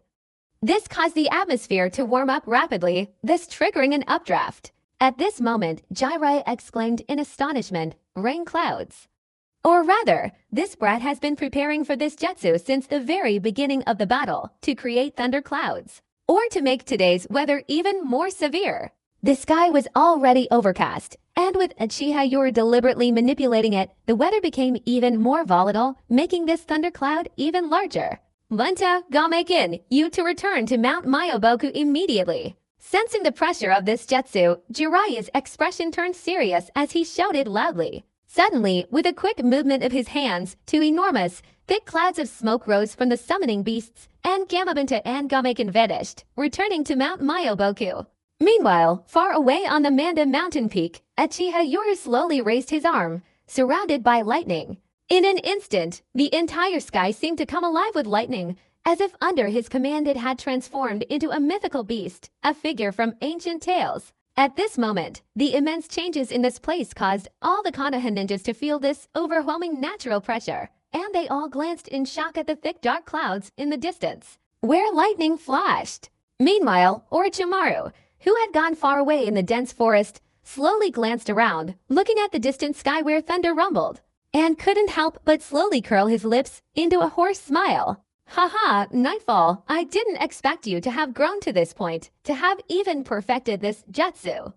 I look forward to the future when we will move this shinobi world together. A light drizzle fell, and the fire in the dense forest was gradually dying out, but amidst the falling rain, Jiraiya, with his hands clasped in front of his chest, was filled with solemnity. This jutsu has reached S rank, especially in utilizing the power of nature. Its power is even more terrifying. More importantly, this jutsu itself requires almost no chakra to consume. Instead, the user becomes a guide. Little Brad, you're truly just like Orochimaru, an indistinguishable genius in ninjutsu, to have developed such a terrifying jutsu. At this moment, even though Jiraiya was in danger, he couldn't help but show admiration. A genius indeed. He was a genius like Orochimaru. This jutsu had truly raised the level of danger posed by this little brat to a whole new level. S-rank ninjutsu. Mastering this level of ninjutsu is extremely rare in the 5 great nations. Many of these techniques are even considered forbidden, as learning them would cause immense harm to the body. Therefore, S-rank ninjutsu that are harmless to the body are even rarer. S-rank jutsu is incredibly difficult. Normally, a jonin could master 1 or even 2 rank jutsu, and that's already impressive. Even a ninja of Jiraiya's caliber would normally only possess B-rank jutsu for basic attacks. And a rank jutsu is considered a finishing move. After all, ninjas are inherently fragile and highly offensive. Didn't you see how the first Hokage killed the Estora squad with a single blow? In the world of jonin, a rank jutsu are considered ultimate killing techniques, and S-rank jutsu are even more unquestionable. In fact, there are some jonin that you could give an S-rank jutsu and they would never learn it in their lifetime. This little brat's talent in lightning release is truly abnormal. Jiraiya couldn't help but curse under his breath. Don't be fooled by this jutsu's suspected exploitation of natural forces. Its affinity for lightning attribute and absolute control have reached an abnormal level. Standing atop Manda, Uchiha raised his arm, lightning flashed down, and amidst the resounding thunder in the sky, this figure, looking down from above, exuded an aura of dominance. This jutsu is a lightning strike descending from the heavens. The technique is called Kirin. Uchiha Yoru's face showed a cold expression. He directed the lightning from his palm, and in an instant, the lightning in the sky seemed to be summoned, converging wildly. With a roar, it tore through the dark clouds, revealing a ferocious lightning beast. For a moment, the entire world was bathed in a dazzling white light, causing those who looked in that direction to instinctively raise their arms to shield their eyes. Roaring. First, a blinding white light illuminated the heavens and earth, followed by a deafening explosion that reverberated throughout the land. After the explosion subsided, the dark clouds and lightning in the sky seemed to have almost completely dissipated, leaving only the gentle drizzle falling. As the thick smoke gradually dissipated in the drizzle, countless Konoha ninjas who had rushed to witness this scene were all showing expressions of fear. Perched atop the colossal beast Manda, Uchiha Yoru gasped for breath, his three tamos sharing and eyes rotating as he looked down arrogantly at everyone. At this moment, his figure was unusually imposing, no longer the jonin who needed to borrow the title of Sannin. In this battle, he used his own strength to prove himself, and also to prove himself to all of Konoha. Lord Jiraiya. Many Konoha ninjas watched in disbelief as the fog gradually dissipated, but when that familiar coughing sound came from within the smoke, everyone's faces lit up with joy. Cough cough, little brat, your ninjutsu is truly terrifying. Do you know that you almost hit me? As the swirling smoke dissipated, Jiraiya was seen slowly opening and closing his hands to form hand seals. He had summoned the giant, stomach-shaped rock sleeping toad at the last moment, but after the jutsu attack, he dispelled his own jutsu. Looking to the side, a hint of admiration appeared in his eyes, but his nature allowed him to immediately put on an exaggerated act. Little brat, do you know how dangerous this jutsu is? Jiraiya shouted loudly, causing countless Konoha ninjas to breathe a sigh of relief, while many secretly understood the reason. Although the jutsu was terrifying, it ultimately hit not Jiraiya, but rather the ground beside him. Even though he was affected, Jiraiya clearly saw it. Little brat, you! At this moment, Manda glared at this terrifying jutsu with her snake-like eyes, feeling a surge of apprehension. This little brat was a ninja with potential similar to Orochimaru's. Uchiha Yoru, you dared to attack a fellow villager, and you even dared to betray and flee with Lord Jiraiya. Do you intend to join Orochimaru in this? At that moment, a particularly prominent jonin from the Sarutobi clan stepped forward to directly and angrily criticize, but just then a flash of lightning streaked across, causing countless people to gasp in astonishment. As the shadow fell, the anger on the face of this special jonin from the Sarutobi clan vanished, replaced only by fear. They only saw the grass-cutting sword slowly resting against his neck. Uchiha Yoru's speed far exceeded everyone's imagination. From afar, Jiraiya, seeing this, was even more frightened and said, "Little brat, don't cause trouble." At this moment, Uchiha Yoru arrogantly surveyed his surroundings, the three tamo in his eye sockets rotating downwards. Although he was in a sorry state, his aura was incredibly intimidating, instantly causing countless people to recoil in fear under the gaze of those divine eyes. The Konoha Police Department is carrying out its duties with impunity. Who dares to obstruct it? All those who resist will be subject to the police department's manhunt. A chilling voice echoed in everyone's ears, but Uchiha Yoru turned his head to look at the Sarutobi clan ninja in front of him, and said coldly, "Sarutobi River. You spread false rumors to create panic and further mislead the peaceful village. You're arrested. How dare you?" Although he was filled with fear facing Uchiha Yoru, with so many people present, he immediately tilted his head back, his anger and resentment freezing over. He simply refused to believe that the other party actually dared. But when everyone was present, Uchiha Yoru angrily shouted the Anbu's order was only to hunt down Orochimaru. But did they ever say Orochimaru was a rogue ninja? Anyone who dares spread false rumors that a Konoha Sannin ninja has defected will be arrested on charges of espionage. Even if the Hokage issued an order to hunt down Orochimaru, who said that the Sannin betrayed and fled? Anyone spreading false rumors and causing chaos will be dealt with without mercy. At this moment, the loud shout subsided, and all the ninjas in their daze looked at each other in shock. That's right. They were already in a daze, suddenly receiving an order to hunt down Lord Orochimaru. But it didn't mention betrayal or fleeing, did it? Upon hearing this, Jiraiya reacted instantly. That's right. Orochimaru only made a mistake at most. He was the one who fled and was being hunted down. He hadn't been convicted yet, so who would dare say he betrayed them and fled? Who doesn't know that you, Uchiha Yoru, are Orochimaru's disciple? You're being unreasonable. This Sarutobi River special Jonin, even under these circumstances, still resisted with a flushed face, turning to Jiraiya and shouting, "Lord Jiraiya, Uchiha Yoru is obstructing the pursuit of Orochimaru. He's an accomplice, part of the same pursuit." 3. A clear, crisp sound echoed through the rain, and everyone stared in astonishment at the scene. Sarutobi River, even more enraged, his eyes blazing red, clutched his face, a spurt of blood gushing from his teeth as he angrily shouted, "Uchiha Yoru." Uchiha Yoru coldly withdrew Sarutobi's hand from his grasp, then directly turned his head and glanced at everyone, finally fixing his gaze on Jiraiya, shouting, "I am the captain of the 7th Division of the Police Department. I am acting on orders from the Deputy Chief of Route. Jiraiya, you obstructed Route's confidential mission, and I acted on your orders, Jiraiya. Confess your guilt." That's pretty good. Just a second ago, Jiraiya was breathing a sigh of relief, feeling that there was still a chance for Orochimaru's situation to turn around. But the next moment he was stunned.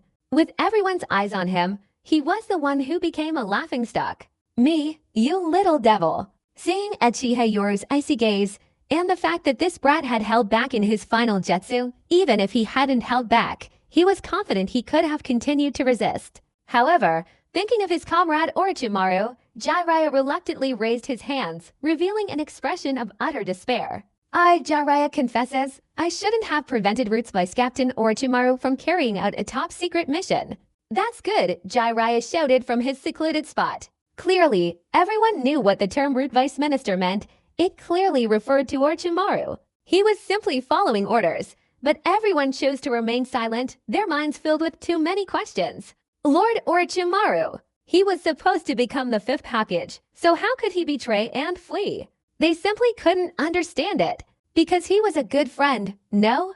A good friend, Jiraiya chose to frankly confess his guilt, a scene that made Sarutobi, who had just received a slap in the face, feel even more humiliated than ever before. Lord Jiraiya, you. Sarutobi stared at Jiraiya with a look of utter shock and disbelief, but Jiraiya, with his thick skin, chose to ignore him for the sake of his comrade. However, Uchiha Yoru, glancing at everyone, shouted in a low voice, 7th Division of the Police Department, enforcing the law. All Konoha ninjas have the right to cooperate. The disturbance caused today, I have the right to suspect that some of you are instigating, spreading false rumors, and creating conflict. I expect that none of you will leave without permission. Follow me back to Konoha. Uchiha Yoru directly assumed the identity of a police officer to subdue the people. Faced with all of this, most ninja were somewhat surprised and panicked, their eyes all turning towards Jiraiya. But Jiraiya, surrounded by so many people staring at him, directly displayed a confident demeanor and shouted loudly, "Not bad. As a Konoha ninja, I must cooperate with the police department's work, and I, Jiraiya, will take the lead." Okay, since the Sannin were all expressing their opinions, what else could they say? In an instant, they all nodded in agreement. These were all people who lacked initiative on such a major matter. A few intelligent ones secretly muttered, only fools would disobey orders. Chasing after Lord Orochimaru, what nonsense. They're just going to their deaths. There were also a few jonin who clearly felt it was inappropriate, so they chose to remain silent, but similarly, almost everyone inwardly did not believe that the heroic Sannin of Konoha would betray them.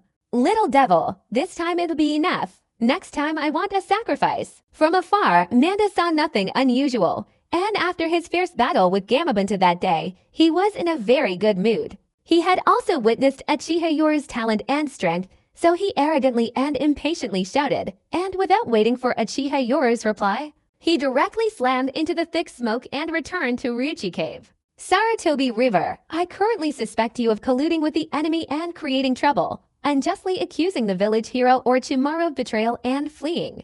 Now you've been captured. If you resist, I have the right to eliminate you on the spot.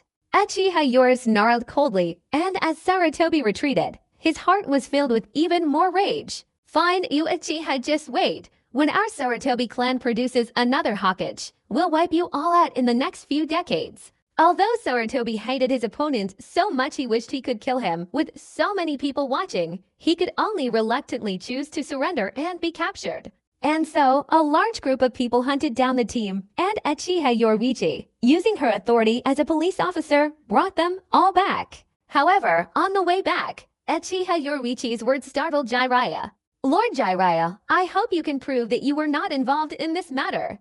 Looking at Jiraiya, Uchiha Yoru, panting, whispered in his ear, "Some time ago, I went to the Sarutobi clan to deliver a gift containing intelligence that could prove teacher Orochimaru's innocence." A blunt remark startled Jiraiya, and the next time he was walking with the group in the rain, Jiraiya silently performed hand seals, almost unnoticed by anyone. Konoha. The gloomy sky cast a heavy, oppressive atmosphere over the entire village, and the prolonged drizzle that followed seemed to add to this sense of sorrow.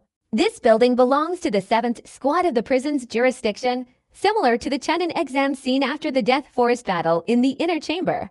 At this time, the stairs are filled with ninja guards, and the prisoners in the prison are all hiding in their cells, showing fear and not daring to come out. "Yes, boss." Lord Yoru, Uchiha Shishi, and Hyuga Hizashi, who were considered the highest-ranking officers in the police force at the time, immediately became tense upon seeing the newcomer, as if they had seen a glimmer of hope. After the seal disappeared, Uchiha Yoru wearily walked into the prison.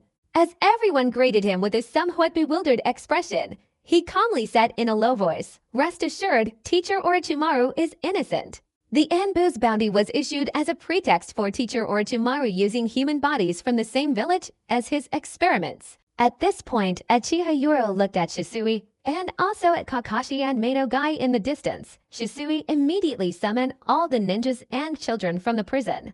"All members of the 7th Police Squad, heed my command to protect this group of ninjas and the child who is the boss. Unless the Hokage himself gives the order, the police department has the right to disobey any departmental order, even the Anbu." This time, Uchiha Yoru shouted loudly, instantly causing the surrounding ninjas to panic and rush to find their trusted companions, all shouting in unison, "Yes." They were originally Orochimaru's elite main force, so if something really happened, they would inevitably be implicated. "Little devil, take me to see the missing ninja." As he followed, Jiraiya's expression turned serious, lacking his usual playful demeanor. Uchiha Yoru, however, chuckled self-deprecatingly. "Utsugi Yugo, go and bring the list to Lord Jiraiya." Utsugi Yugo, who was initially just an observer, was startled upon hearing this, looking completely bewildered. She genuinely didn't understand what was going on. Seeing this, Uchiha Yoru shook her head and softly said, "Go to the prison office and retrieve the research file from the 3rd drawer of the 7th cabinet." "Yes." Upon hearing this command, Utsugi Yugo hastily and respectfully shouted, then transformed into a flashing black shadow and disappeared. At this moment, the figure of Sanin Jiraiya standing there seemed to bring a glimmer of peace to their panicked hearts, especially Hyuga Hizashi, whose panic was unparalleled. Once something happens to Lord Orochimaru, not only will the Uchiha clan lose face, but he won't care about the other civilian ninjas either. However, almost all the Hyuga ninjas who have split off will have Orochimaru's mark imprinted on them, which is practically unavoidable. Hyuga, separated from Orochimaru's countless main ninja, was filled with unparalleled panic, hoping nothing bad would happen this time, yet a hint of fear still flickered in his eyes. In just a moment, Utsugi Yugo brought the scroll file, and at the same time, in the vast, enclosed space of the prison courtyard, figures began to stir one after another. At this moment, the surrounding 7th Squad of Konoha ninjas all frowned. They were all young ninja, mostly Chunin and Genin, and there were even children around 10 years old. These were all missing personnel. Seeing this scene, Jiraiya couldn't help but frown, while Uchiha Yoru chuckled self-deprecatingly. Although they lost their freedom in prison, all they needed to do was appear in the village. And they were waiting for Lord Jiraiya. I don't need to tell you that. Jiraiya fell silent. It would be a lie to say he was unaware of what had happened in Root Village, hence his silence. "Captain Knight." Utsugi Yugo respectfully handed over the scroll. After receiving it, Uchiha Yoru's eyes revealed 3 Tamo. Upon opening the scroll, the 3 Magatama Sharingan within his Sharingan suddenly began to spin. Prize. After Uchiha Yoru removed the Sharingan seal from the scroll, He directly threw it to Jiraiya, saying the information on these people was all obtained through the police investigation themselves. There's also another part about the person in the black prison uniform whose background we can't investigate yet. At this moment, Jiraiya looked at the identities and photographs on the scroll, then glanced at the ninjas from his village who had been released from prison. His face was filled with rage. There were over 100 of them. Rest assured, to avoid any mishaps, Orochimaru's experiment instructors are all enemy ninjas, spies, and wave-wielding individuals. Although this would result in higher costs, Uchiha Yoru secretly breathed a sigh of relief. Fortunately, he resisted the temptation and didn't act rashly just to save a little money. Otherwise, this would have been a serious mess. The prison was sealed inside the high-rise building, and the 7th Division of the police department, with over 200 ninjas, were bustling about in this suffocating atmosphere, waiting for the situation to truly end. They were all members of Orochimaru's main faction, and many of them were still unwilling to accept Orochimaru's downfall. This time, anyone with common sense can see clearly that Orochimaru has fallen from power. If that were all, it would be fine, but the real concern is that the undercurrents of trouble are becoming increasingly serious. Jiraiya, holding the scroll in his hand, fell silent. "Little brat, everything will be all right." Jiraiya was seen with both hands moving in unison, and in an instant, a toad appeared from Kuchioshi. Following that, he threw a scroll to the toad, and the toad and Jiraiya together transformed into white smoke and dissipated. It turned out that Jiraiya had been using a shadow clone all along. Hokage's office. Third Hokage, what exactly happened with Orochimaru? Give me an explanation. Jiraiya burst through the window and roared at the person opposite him, while the 3 advisors in the office, Midokado Homura and Uchiha Kaharu, who would have normally reprimanded Jiraiya for such behavior, were now feeling guilty. But Shimura Danzo, with a stern and serious expression, coldly rebuked Jiraiya, "You are being extremely rude." But this time, Jiraiya wasn't as casual as before. He angrily turned around and shouted, "Danzo, what's going on with Root?" Orochimaru joined Root. "Don't tell me that without Root's support, Orochimaru can set up a laboratory in the village? No one is a fool. In Konoha, they could set up a laboratory with their eyelids lowered and still not be discovered. Are the Konoha Byakugan, Anbu, and Root members all incompetent?" Jiraiya. The hoarse voice of the 3rd Hokage, Sarutobi Hiruzen, echoed through the office. Enraged, Jiraiya turned to look at his teacher. In their eyes, facing the peak of the ninja era, Jiraiya, who hadn't yet reached his peak, gradually fell silent. 3rd Hokage, what's going on with Orochimaru? Do you really want another White Fang incident to happen again? Jiraiya's hoarse voice echoed through the office. The 3rd Hokage, Sarutobi Hiruzen, spoke in a low, hoarse voice. Jiraiya, the village has endured 3 wars, the Ninetales Night, and the loss of the 4th Hokage. Konoha cannot withstand the turmoil, and Orochimaru, behind the Uchiha and Hyuga clans, is stirring. For the stability of Konoha, for peace. I cannot choose to abandon Orochimaru, but no one wants to see this situation unfold. Seeing the 3rd Hokage's unwavering gaze despite his suffering, Jiraiya was filled with both anger and even more sorrow. He took a scroll from his chest and threw it without hesitation. 3rd Hokage, Orochimaru discovered everything you were doing long ago. Root captured the ninja and the child, and they've all been imprisoned. At this moment, Jiraiya's face showed an even more mocking smile. Experimenting on the human body, what a ridiculous crime. But when the 3rd Hokage saw this scroll, a hint of relief immediately appeared on his grim, aged face. Even Midokado Homura and Uchiha Kaharu secretly breathed a sigh of relief, luckily. Luckily, Orochimaru still understood the limits. At this moment, it seemed as if everyone's malice was directed at Danzo. Shimura Danzo, his face flushed crimson, retorted angrily, "Don't look at me like that. Since you have the information on these missing ninjas, you should investigate them carefully. These ninjas are either descendants who betrayed the village's interests, or those who deserted or abandoned missions during such heinous acts." Although Shimura Danzo was ruthless, he wasn't a fool who would recklessly attack the village's ninjas. Otherwise, the 3rd Hokage wouldn't have tacitly condoned his actions. Seeing these old men still trying to argue, Jiraiya chuckled self-deprecatingly, "Teacher, I can reluctantly accept this explanation, but why did you remain silent about the intelligence Orochimaru gave you?" Jiraiya then took another scroll from his chest and threw it over, sneering. This is a scroll that Orochimaru sent as a gift to his Uchiha student when he came to visit. It records the results of human body experiments. Although it doesn't say anything explicitly, teacher, don't you understand, Orochimaru? Looking at the scroll, Sarutobi Hiruzen was shocked and terrified. He recalled Uchiha Yoru's visit, where he borrowed money and also gave gifts. In return, he had used his most skilled or rank jutsu.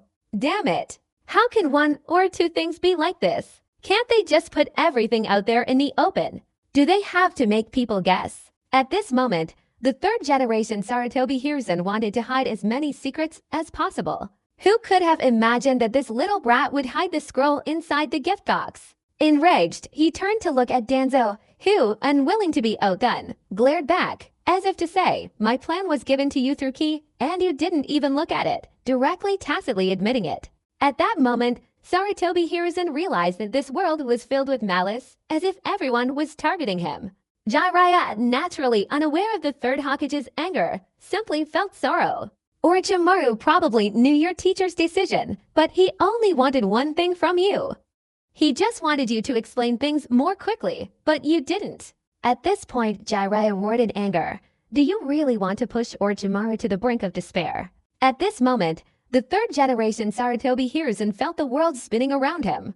Root had orchestrated all of this, and Orochimaru had signaled to him earlier, but he hadn't noticed. But at that very moment, an Ando appeared in the Hokage's office. Seeing everyone fall silent, the third Hokage, enraged, exclaimed, "What's going on now?" Facing the third Hokage's furious questioning, the Anbo member, trembling inwardly, bowed his head and said in a low voice, "Almost all the ninjas in the village know about Lord Orochimaru's research on the human body, and countless ninjas have already begun to gather in protest. Damn it!" Sarutobi Hiruzen roared, but at that moment another Anbo ninja appeared, though this time he was in a rather precarious situation. Reporting to the Hokage-sama, Orochimaru's whereabouts had been discovered 60 kilometers outside the village. The man, panting heavily, had just finished speaking when suddenly his eyes rolled back, his consciousness became muddled, and with a violent gurgling sound from his throat, he spat out a large snake. Following the head of this large snake, which everyone watched intently, it chewed out a guardian orb from its mouth. The Konoha ninja's symbolic headband clanged as it fell to the ground, and at the same time, a clearer cut appeared on the headband. Seeing this, Jiraiya's pupils contracted. Orochimaru! It was clear that Orochimaru, through Genjutsu and summoning jutsu, was conveying his intentions, completely severing his ties with Konoha. Upon witnessing this scene, the Konoha F for high-ranking members all fell silent. This time it's a real big deal. Orochimaru's choice of people wasn't foolish.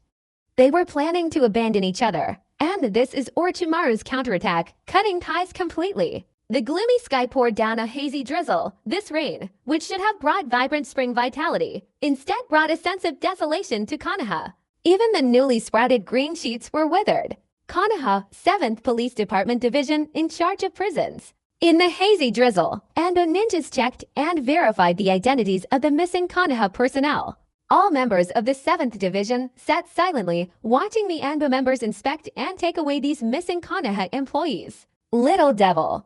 The towering prison walls encircled Uchiha Yoru, who seemed like a lost soul, stood tall amidst the hazy drizzle. His upper body, torn from the recent battle, revealed his muscular physique, yet his figure stood so alone in the gloomy rain. The crisp sound of wooden clogs echoed around, and Jiraiya approached, unsure how to comfort her. However, Uchiha Yoru, hearing footsteps behind her, closed her eyes again, bathing in the rain. "Lord Jiraiya, you don't seem trustworthy either. Take all the evidence."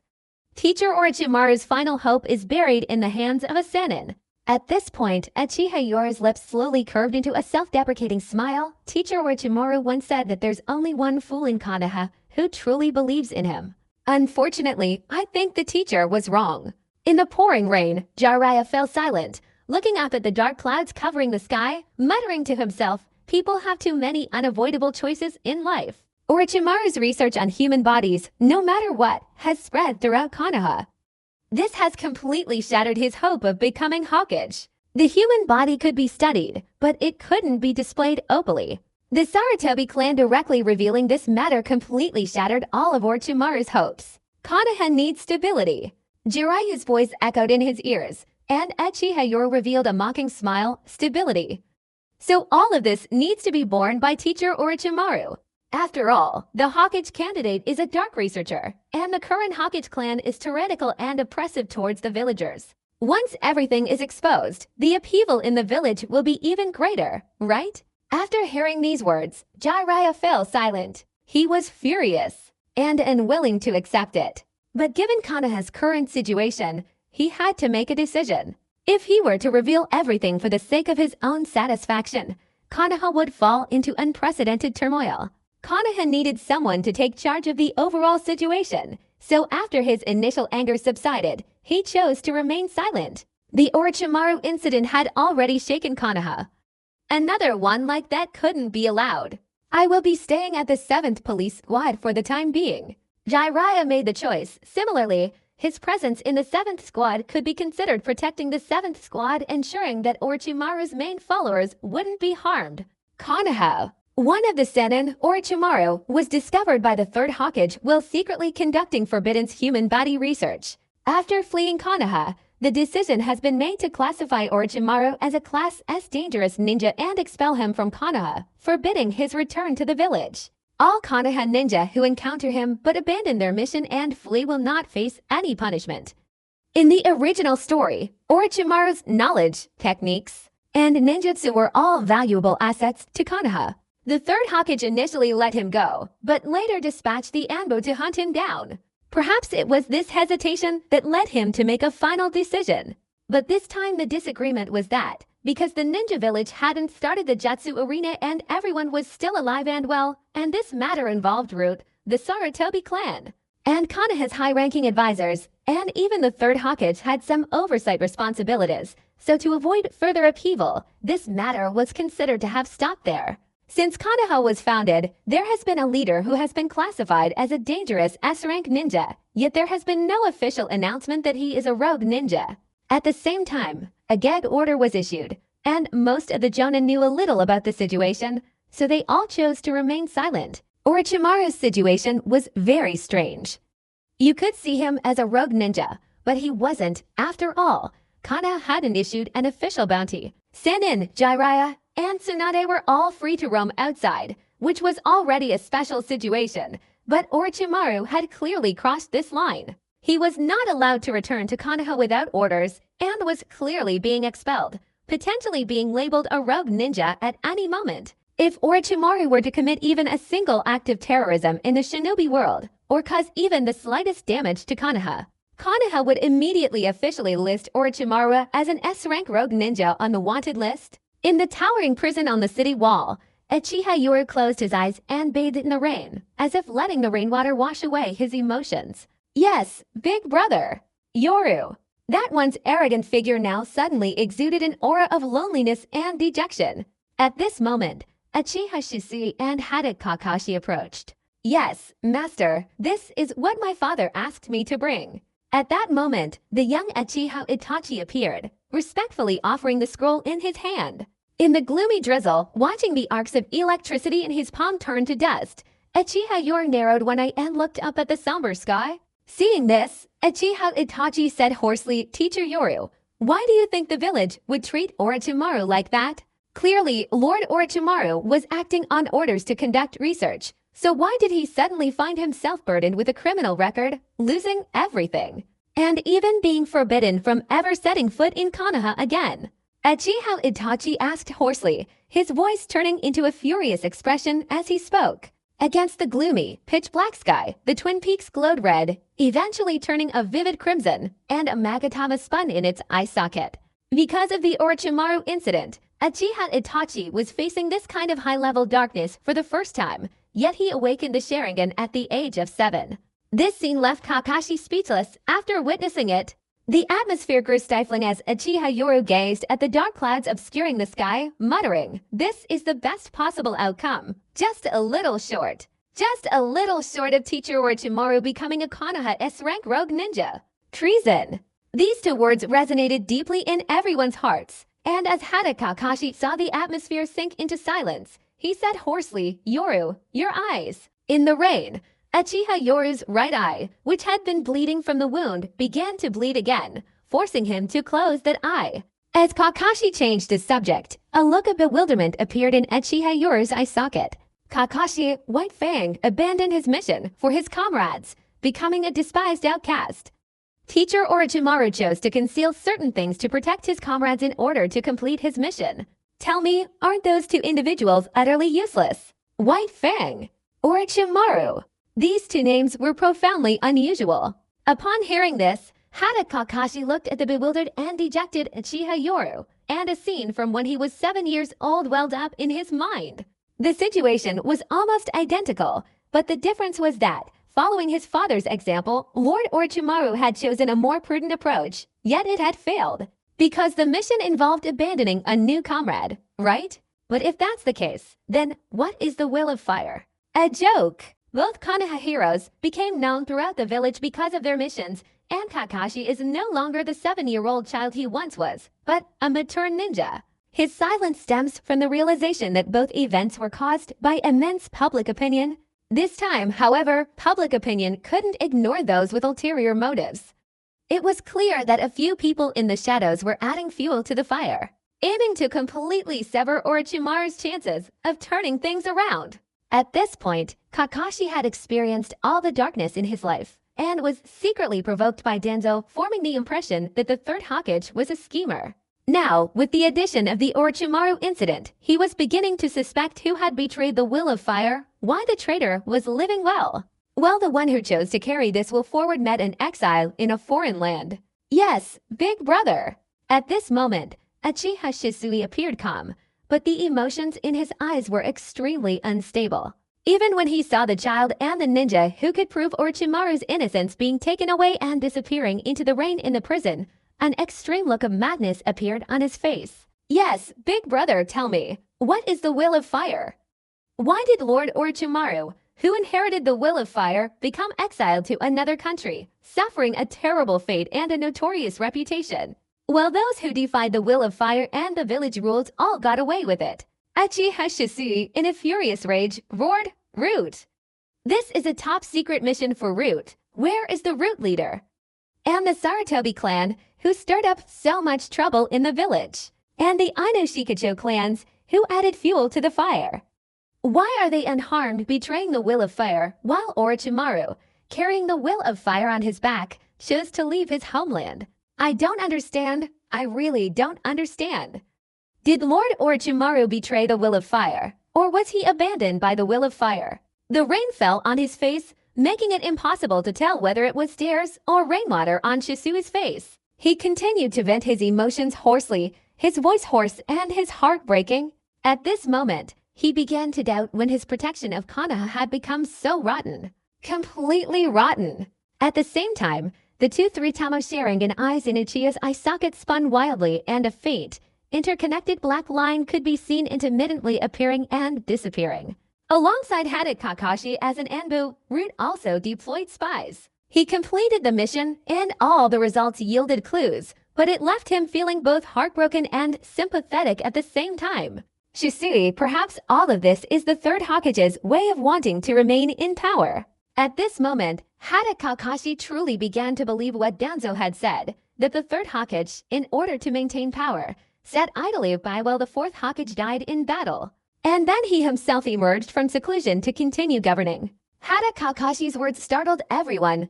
Even the young Uchiha Itachi showed an expression of disbelief after hearing them. Kakashi, with a bewildered look, spoke in a hoarse voice. "I also hope all of this is fake. Just like Danzo said, endless years have worn down the once heroic spirit of the ninja, and now the third Hokage is probably driven by power." Before Kakashi could finish speaking, Uchiha Yoru's fist slammed down fiercely. With a thud, Kakashi clutched his stomach and knelt on one knee. Due to the heavy blow, even his forehead protector fell off. As the rain poured down, Uchiha Yoru, with blood trickling from the corner of his eye, revealed a single Sharingan that spun wildly and ferociously as he glared at Kakashi. His expression grew even colder as he said, "Hada Kakashi, I hope this is the last time. Don't use your baseless speculations and doubts to judge the village cage. You have no right to. Cut out all the filthy thoughts in your heart. If you do again, I will personally put an end to you."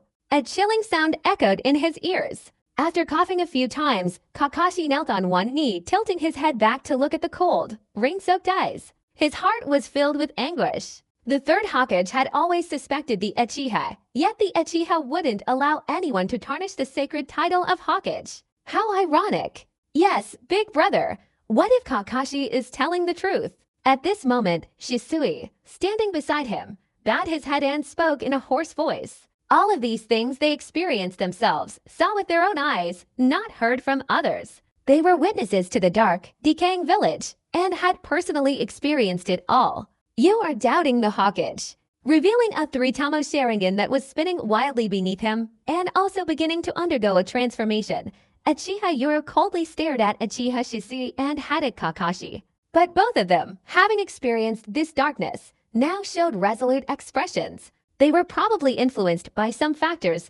Just as Danzo said, they had begun to suspect that the third Hokage was acting for his own benefit and willing to step down, and even thinking of making the Hokage his personal property. If such a day ever comes, I will dedicate all my efforts to becoming the new Hokage of Konoha, and I will personally change all of this. The sound, like hammering iron, echoed down, and in the pouring rain, for figures 3 adults and 1 child were bathed in the downpour.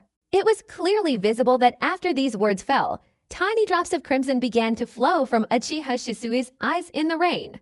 Yes, big brother, the true inheritor of the Will of Fire, Lord Orochimaru, has been cast aside, while the rotten, discarded high-ranking members of the Will of Fire remain high above. In the pouring rain, looking at Uchiha Shisui's resolute expression, his stubbornness, even revealing a hint of despair, caused the 3 black Magatama stones in his eye sockets to completely dissolve in the bright red light, transforming into a 4-cornered fan-like shape. At the same time, Uchiha Yoro's other eye opened wide, and his 3 tomos simultaneously formed a single, spinning shuriken. Because he had just taken a blow to the stomach, Kakashi, kneeling on one knee, lifted his head. His forehead protector slipped off, revealing his 3 tomo Sharingan, which, as if resonating with something, began to slowly spin and transform into a black, swirling shuriken. As the rain fell, Uchiha Shisui's Mangekyo Sharingan officially awakened, along with Uchiha Yoro revealing 1 Mangekyo eye and Kakashi's 1. The 3 individuals, each possessing 4 Mangekyo eyes, awakened simultaneously. This scene, witnessed by Uchiha Itachi, left him utterly shocked. His Magatama Sharingan, at this level, seemed to be under some kind of pressure, or perhaps it was the treacherous spirit of the Will of Fire that stimulated his gaze that caused the Tomo Sharingan to begin rotating, intermittently transforming into Magatama Sharingan. As this energy evolved, a sharp, stabbing pain shot through their eye sockets, forcing them to close their eyes. Kakashi, in particular, was terrified by the rapid draining of his chakra, feeling as if his own eyes were undergoing some kind of transformation. Uchiha Shisui, however, closed his eyes in agony. As a descendant of the Glass Clan, he understood better than anyone the immense price these eyes had to pay, and it was precisely because of this that he suffered even more, even hating himself. Why couldn't these eyes have come a little sooner?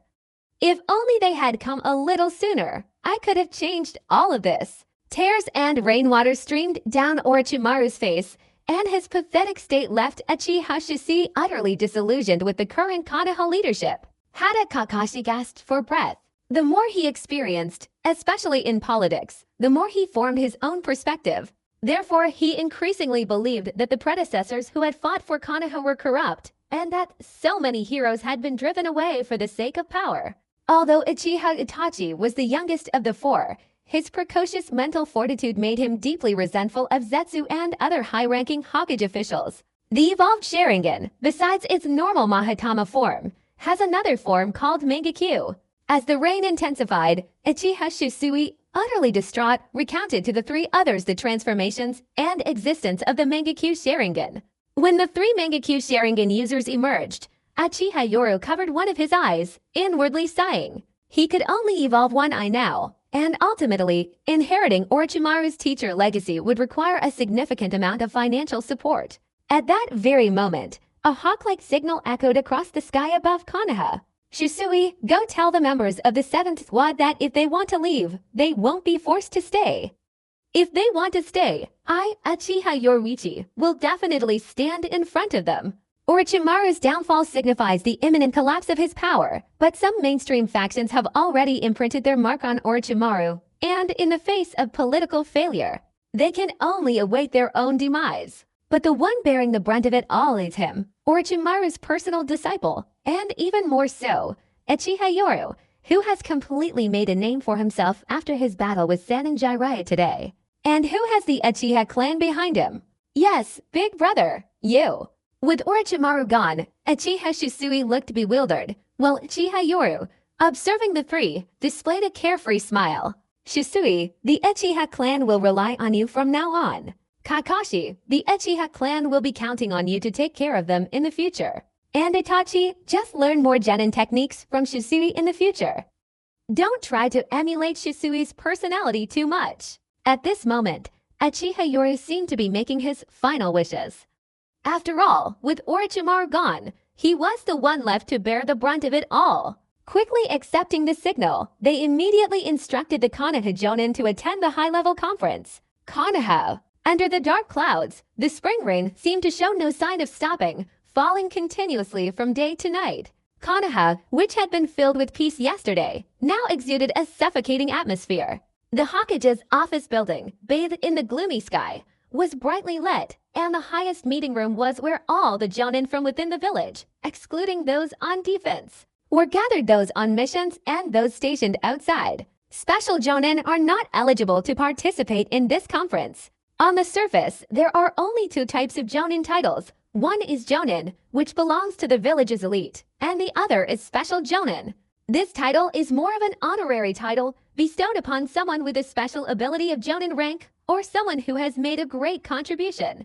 In particular, Jonin is not just an honorary Jonin, but there is also a type of Jonin who, although called Elite Jonin, are not actually part of the 5 Great Ninja Villages title. It's just a designation. The title of Jonin refers to an elite ninja, or a ninja who has achieved the rank of Jonin in a ninja village, or a ninja who has earned that title. These ninjas are known as Elite Jonin. The Hokage in the meeting room. As the staff gradually arrived, the brightly lit meeting room was filled with a strong smell of cigarette smoke. They've all arrived. There were about 100 Jonin, though of course this wasn't the entirety of Konoha's strength, as after this kind of incident, Jonin were still needed everywhere to maintain order. The members of the powerful families all wore serious expressions. Today's events were so sudden that everyone was caught off guard. The atmosphere was even more suffocating than it had been after the Ninetales rampage, and even Jiraiya, one of the Sannin, was present. Only a few short years had passed, yet the third Hokage, who had previously exuded an aura of unwavering authority, now bore a 3-part haggard expression. Sit. With a simple, hoarse voice, all the Jonin respectfully sat down and looked at the high-ranking F4 of the village. At this moment, everyone's expression was very grim, because from the very beginning, none of them had ever thought about forcing a cage-level expert to leave. The third Hokage glanced down at everyone, a thick cloud of smoke rising from the corner of his mouth. A hoarse, sinister look appeared in his eyes as he said, Orochimaru's research and invention of Forbidden's techniques, including human experiments, has been made public. The village's decision, and indeed mine, is final. Do any of you have any objections? The age on his face had brought out the prominent age spots, but now the third generation was still the ninja hero. And in his final moments, he remained as undiminished as the tiger that had taken over Konoha. Everyone fell silent. Even Uchiha Yoru was speechless. This is politics. Some things are clearly orders from above, but if you do them secretly, everyone knows, and that's fine. But once you expose it, it's a different story. This is also a matter of emotional investigation. If Orochimaru had directly betrayed and fled, those high-ranking officials would dare to deny it, shifting all the blame onto Orochimaru. Under the current circumstances, this is vaguely putting an end to the matter. For example, what exactly was Orochimaru experimenting on the human body for? His research involved Forbidden's techniques, and how did he manage to evade the Konoha Anbu route, the police, the intelligence agency, and countless other ninjas investigating the experiment? How was such a large amount of research funding, equipment, and specimens openly transported to the village? Can all of this be investigated? Therefore, at this point, Whoever steps forward to investigate will have their political career over and will also be blacklisted, becoming an outcast. Either you're playing this political game from the bottom up, or you can't turn the tables until you've swept away all the forces in Konoha. As expected, seeing countless people silently accepting this news, the third Hokage, Sarutobi Hiruzen, said hoarsely, and Chief Sarutobi the Plum Blossom has violated regulations, causing turmoil in Konoha. He is dismissed from his position as Anbu Chief for serious negligence. The execution is to be carried out 3 days from now. Meanwhile, Sarutobi Shinosuke, due to unfavorable handling of the situation by the Land of Lightning, is currently serving as the Deputy Commander-in-Chief of the front lines, with Nara Shikaku taking over as overall commander. Boom! Everyone was terrified, yet at the same time, they all understood that Sarutobi Hiruzen, having committed such a major act, absolutely had to provide an explanation. None of the Jonin present were fools, even if they didn't know now. Their investigative abilities were extremely powerful, and within a few days they would be able to uncover everything clearly. Therefore, Sarutobi Hiruzen directly brought the matter out into the open, and even directly conveyed the cruel execution order, knowing that this was his eldest daughter-in-law. Sarutobi, the plum tree, possessed extraordinary strength. Executing him at this time would only deprive Konoha of a significant force. Sarutobi Hiruzen's resolute statement shocked the Konoha high-ranking officials, and Uchiha Kaharu, upon hearing it, frowned and looked at everyone, then spoke in a low voice about the current situation. Orochimaru's expulsion will cause a major upheaval throughout Konoha and even the Land of Fire. Konoha is currently in turmoil, and it's a time when we need capable people. I suggest we temporarily send Sarutobi to the front lines to atone for his past mistakes. After all, the strength of an elite Jonin is indispensable to any ninja village. Following Uchiha Kaharu's opening remarks, Mitokado Homura also frowned and said in a low voice, Sarutobi, I think Kaharu's suggestion isn't bad. An elite Jonin is a very important fighting force on the front lines, and no one knows what might happen. At this moment, almost all the ninjas were silent, but some bowed their heads, filled with resentment. Among them was Uchiha Shisui, hiding among the crowd. Hearing the high-ranking official's words, he found them incredibly sarcastic. An elite Jonin. And not only that, they also lost a cage-level expert capable of threatening an enemy nation. At this moment, the 3 Jonin clans of Aino, Shika, and Sho let out a wry laugh, while Akimichi chews a faint a sincere smile. I agree with the 2 advisors' suggestion. After all, the role an elite Jonin plays on the front lines is extremely important. I agree too. Not bad. Even if the Anbu chief didn't achieve anything, he certainly put in a lot of effort. This time, nobody knew things would develop to this point. I agree. After someone spoke up, the Jonin all nodded in agreement one after another. Most didn't want to get involved in this kind of thing, and some were purely loyal to the third Hokage, naturally wanting their own people to speak up. Sarutobi, let's discuss the Plum Blossom situation again. Sarutobi. Right now, we need to figure out how to calm down the turmoil caused by Orochimaru's expulsion. Uchiha Kaharu, this old woman, truly lives up to her years of political experience. First, she sent out a signal, and now she's directly changed the subject. As expected, upon hearing about the political situation, the third prince frowned and said in a low voice, I have ordered the border regions to be well prepared, especially since some small countries might take advantage of the situation to provoke conflicts with larger nations. After this kind of incident occurred, the third Hokage's first consideration was the severity of the impact, and he immediately issued various orders. But at that very moment, upon seeing Uchiha's figure, Shimura Danzu immediately revealed a sinister look in one eye. Third Hokage. It seems the matter concerning Uchiha Yoru, who is in charge of the 7th squad of the police department, hasn't been resolved yet. In an instant, the atmosphere fell silent again. Everyone shut their mouths, knowing that the crucial scene was about to unfold. Orochimaru had been banished, so what would happen to this main lineage disciple? Facing Shimura Danzu's indifferent gaze, Uchiha Yoru calmly looked at the Konoha F4. The 7th squad of the police department is carrying out orders from route. How outrageous! Shimura Danzu snorted coldly, a cold smile forming in his heart. Although no one had ever anticipated Orochimaru's actions, they had already happened, and now he could only seize the opportunity to deal with them. Moreover, it might not necessarily be a bad thing for him. After this incident, the Sarutobi clan's so-called dual Hokage illusion was shattered. After all, no one had ever imagined Orochimaru would react so violently. Look at the White Fang. Didn't he just quietly go home and accept the situation? Unlike you, Orochimaru, who immediately turned into a rogue ninja. His rivals were almost completely eliminated, but Orochimaru's remaining forces were still intact. This was a considerable force, and what Danzo wanted most now was to absorb it.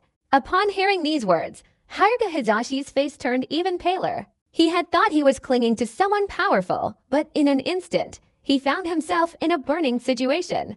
Uchiha Shisui clenched his fists tightly, while Hada Kakashi covered his face and bowed his head, making it impossible to discern any expression. However, when faced with the most powerful figure in Konoha's world, Uchiha Yoru remained calm and showed no sign of agitation. Instead, he turned his back to everyone and waved his hand, signaling them not to act rashly. They were at a disadvantage. They were powerless to resist everything, but this was a community, a village with rules. Since they couldn't break those rules, they would retaliate within the boundaries of those rules. Third Hokage-sama, the police department is independent of Konoha's other departments. It has autonomy and is only responsible for taking orders from the Hokage-sama. But at the same time, it also has the responsibility to assist each department, right? Uchiha Yoru completely ignored Shimura Danzu, knowing full well that the other party intended to target him, directly harboring resentment. He currently needed to gather sufficient strength within the high-level power structure, so he needed to bring people along, such as the third Hokage, since the high-level faction would ultimately suffer losses in this matter. After hearing this, the third Hokage Sarutobi Hiruzen frowned and said in a low voice, "Not bad." The police department is responsible for assisting each department. So Uchiha Yoru, the 7th Division Police Chief and former Deputy Chief of Root, what kind of outrageous behavior is he up to? Shimura Danzu's resentful words only fueled his anger. He was furious that for so many years no one had dared to challenge the authority of Konoha's high-ranking officials. For all these years, no one had dared to challenge the F4, and now a mere brat had the audacity. Speaking of Root, the Vice Minister, who doesn't know that this was Orochimaru's previous position? Seeing this scene, Uchiha Kaharu narrowed her eyes and shook her head, saying, "Danzo, you have now been temporarily suspended from your position." Looking at the F4's righteous demeanor, it seems they are intervening in injustice for the sake of justice, but in reality, it's a case of one side praising the other and the other criticizing. Lord Hokage, this is the 7th Squad's all-inclusive police report for Root's assistance. Uchiha Yoru slowly took a scroll from his chest, and at that moment, many people showed expressions of surprise, but then they all fell into deep thought. Was Orochimaru's doing foreseen?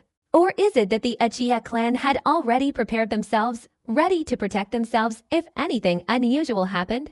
Before Root, the deputy minister, used the village's confidential research as a pretext to order us and the major families to borrow research funds, saying that Root and the village would repay the full amount later. These are all the promissory notes for everyone. Once again, Uchiha Yoru took out a scroll from his chest, his expression calming down. However, at this moment, the members of the great clans were all agitated and restless, all looking towards Shimura Danzu.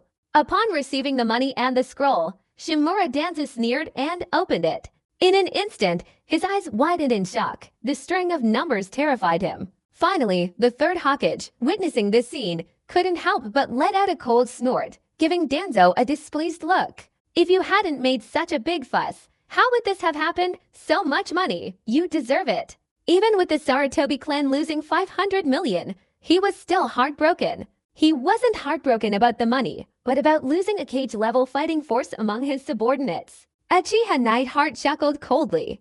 Now that Orochimaru, the teacher, had left behind a powerful force after his departure from his hometown, it had become a tempting prize. Those with less close ties naturally wouldn't have any problems, but there were quite a few ninjas who had already made their mark on him. Only 2 individuals truly had the power to take over this force, the third Hokage and Danzo. Uchiha Kaharu and Mitokado Homura were in charge of diplomacy, and especially at their age, they no longer possessed Danzo's fiery fighting spirit. Danzo wants to recruit people to Root. Ask around Konoha and see how many ninjas are willing to go. Not bad, Root, the former deputy minister, signed it himself. The Aburang clan chief, who usually seemed to have no presence, said in a low voice, knowing that 50 million yen was a considerable sum for their clan. Following the opening remarks, the other prominent families also chimed in, and seeing this, Shimura Danzu was even more furious, gnashing his teeth in anger. The third generation was even more enraged at their lack of ambition. Mostly, they didn't anticipate this kind of situation. And now, what's the difference between Orochimaru and a traitor who fled? It's simply that Konoha still has one last layer of cover to hide. Sanin and Tsunade were free to operate outside Konoha, practically ignoring everything. And Konoha tacitly acknowledged this. Jiraiya spent years outside gathering intelligence on the shinobi world, at least avoiding the power struggles within the village. This can be seen from the legendary ninjas who were seen during the Chunin exam in the original story. Now, Orochimaru's research for Konoha has backfired, with some people acting out of self-interest. They directly took all the research materials and funding, essentially leaving Konoha with nothing, and even forced a cage-level expert to flee to another country. This clearly shows that they were just a little short of becoming rogue ninjas. The village's finances are in urgent need now. Once the village stabilizes, these funds will be gradually distributed to your families.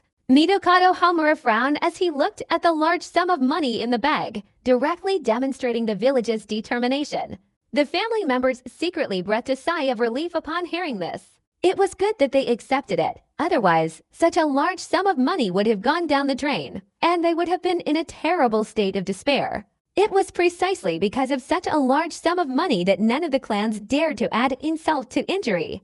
Orochimaru, now classified as a dangerous S-rank ninja, was free to roam the rogue ninja's territory. Once he crossed the line, he would simply be a rogue ninja who would flee with the money, and they would have nowhere to demand repayment. Similarly, Konoha's high-ranking officials also considered the matter with extreme caution, as simply classifying Orochimaru as an S-rank rogue ninja was not financially viable.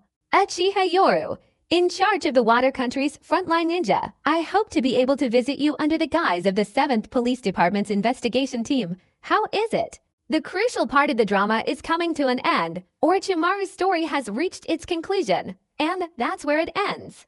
But what follows is Orochimaru's main faction.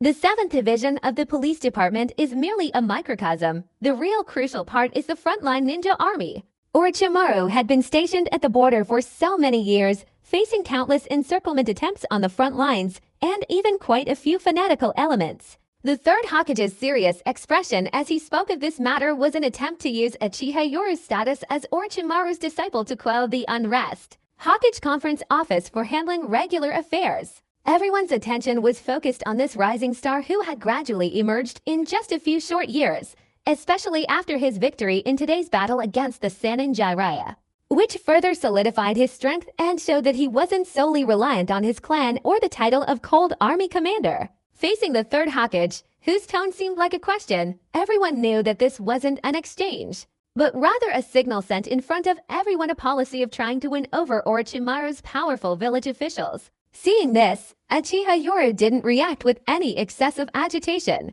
Facing everyone's watchful eyes, he directly said in a low voice, "The 7th Division of the Police Department is willing to obey the Hokage's orders." He inwardly sneered. Clever calculations, worthy of a third Hokage.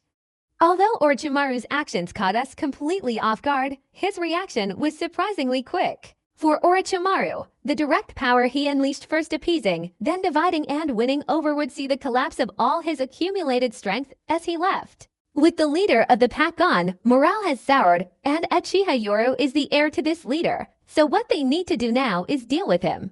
Uchiha Yoru handled this matter with composure and skill, avoiding escalating the situation, which is commendable. At this moment, Midokado Homura looked appreciative, and Utatane Kaharu, standing beside him, also nodded in agreement with the third Hokage, saying, "Not bad." If it weren't for Uchiha Yoru's composure in this matter, the situation would have been even more dire. In Konoha's F for hierarchy, only Shimura Danzu had a cold expression. He wasn't targeting Uchiha Yoru, but the entire Uchiha clan. Indeed, following the praise from the two senior advisors, anyone else would have been overwhelmed by the compliments. The third Hokage, upon hearing this, nodded slightly in affirmation. Not bad. Meritorious service will be rewarded. Now that the village is in turmoil, I hope Uchiha Yoru can do a good job during this time, especially with the prison, which is the most important. I also reward Uchiha Yoru with the greatest sword technique scroll and a metal chakra weapon. Following the sound of the third generation falling to the ground, everyone couldn't help but glance at this rising star. This was imprisonment, even if only for a short time, and there was even compensation. But did the Uchiha clan lack such a thing? Among the Jonin, Hada Kakashi, upon hearing this decisive statement, involuntarily clenched his hands inwardly.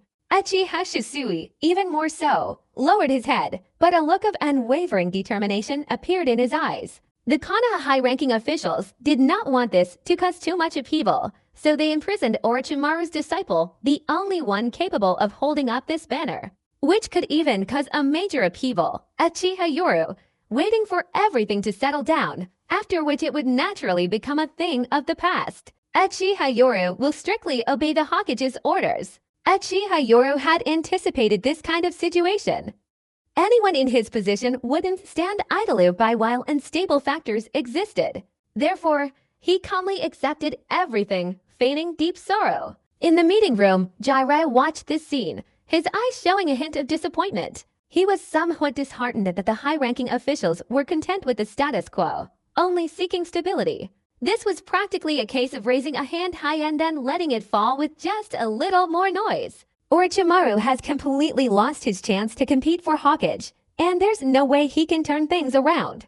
All of this was orchestrated by the higher echelons for the sake of stability, yet the result was only this. Although this method seemed secure, it simultaneously hurt some people's hearts. Haha, Yoru, you little brat, I, the sage, have been waiting at your 7th Division's police station for some time now. If you have any problems with your ninjutsu later, just come and ask me. The tension in the meeting room was suddenly broken by a burst of unrestrained laughter. Jiraiya, without any restraint, burst into loud laughter, clutching his chest as he spoke. This scene made it clear to everyone that this Sennin, Jiraiya, also hoped to stop at this point, not pursue the matter further, and at the same time, to protect Uchiha Yoru. Thank you, Lord Jiraiya. Uchiha Yoru bowed respectfully, but as he lowered his head, a slow, meaningful smile formed on his lips. Divide and conquer. Win them over. Completely destroy Orochimaru's power. In a time of peace, unless he could sweep away all other forces, he would have no choice but to surrender. What a pity.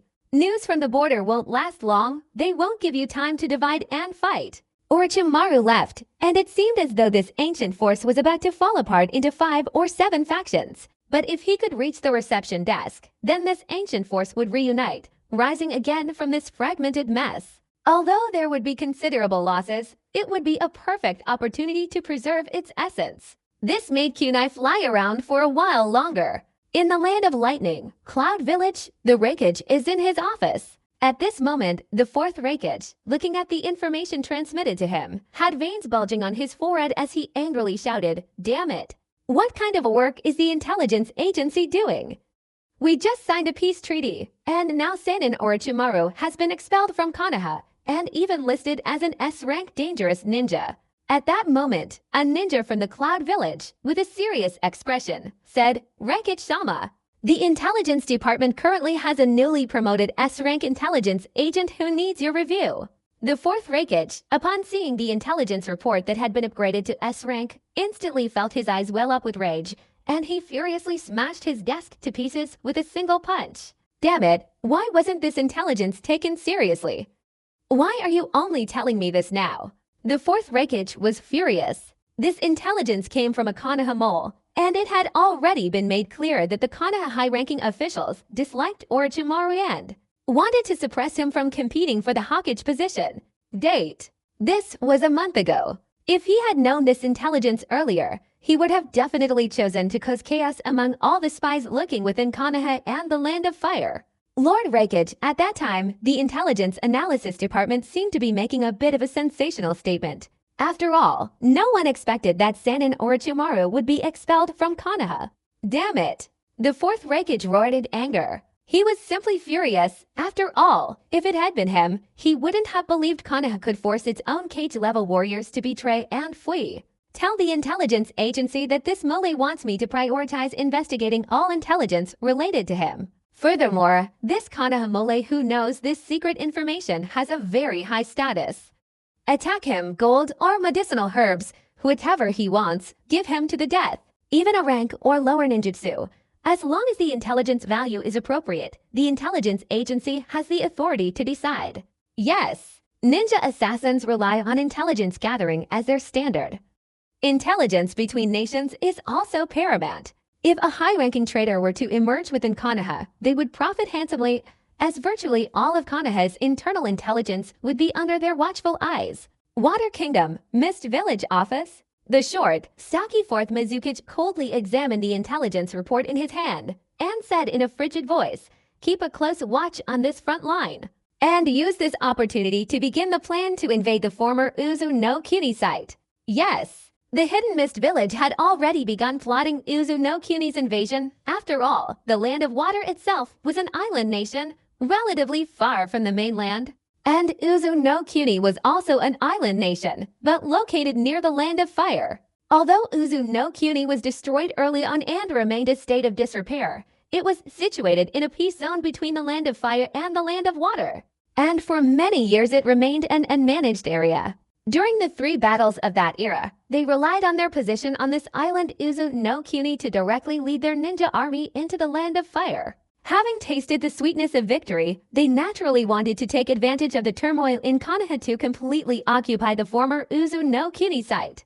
Earth Kingdom, Rocky Village Office. Noki looked at the intelligence report in his hand, unable to hide his admiration. It seems Sarutobi and Danzo were too careless. They didn't learn their lesson from the White Fang incident 9 years ago. They thought they could control things this time, but they didn't realize how fickle human nature can be, haha. Having suffered 3 defeats in previous battles, Noki rarely showed such a relaxed and hearty laugh. His face lit up as he looked at the intelligence report in his hand, nodding involuntarily. Let the intelligence agency take a closer look. Although it's now 80% confirmed that it's a real mole, it could still be a decoy. To be. Haha, Sanin Orochimaru has been expelled from the Land of Fire. Now who in Konoha can challenge the Great Liang? Noki narrowed his eyes, revealing a cunning smile. Spread the news of Konoha Orochimaru's expulsion from the Land of Fire as quickly as possible throughout the shinobi world.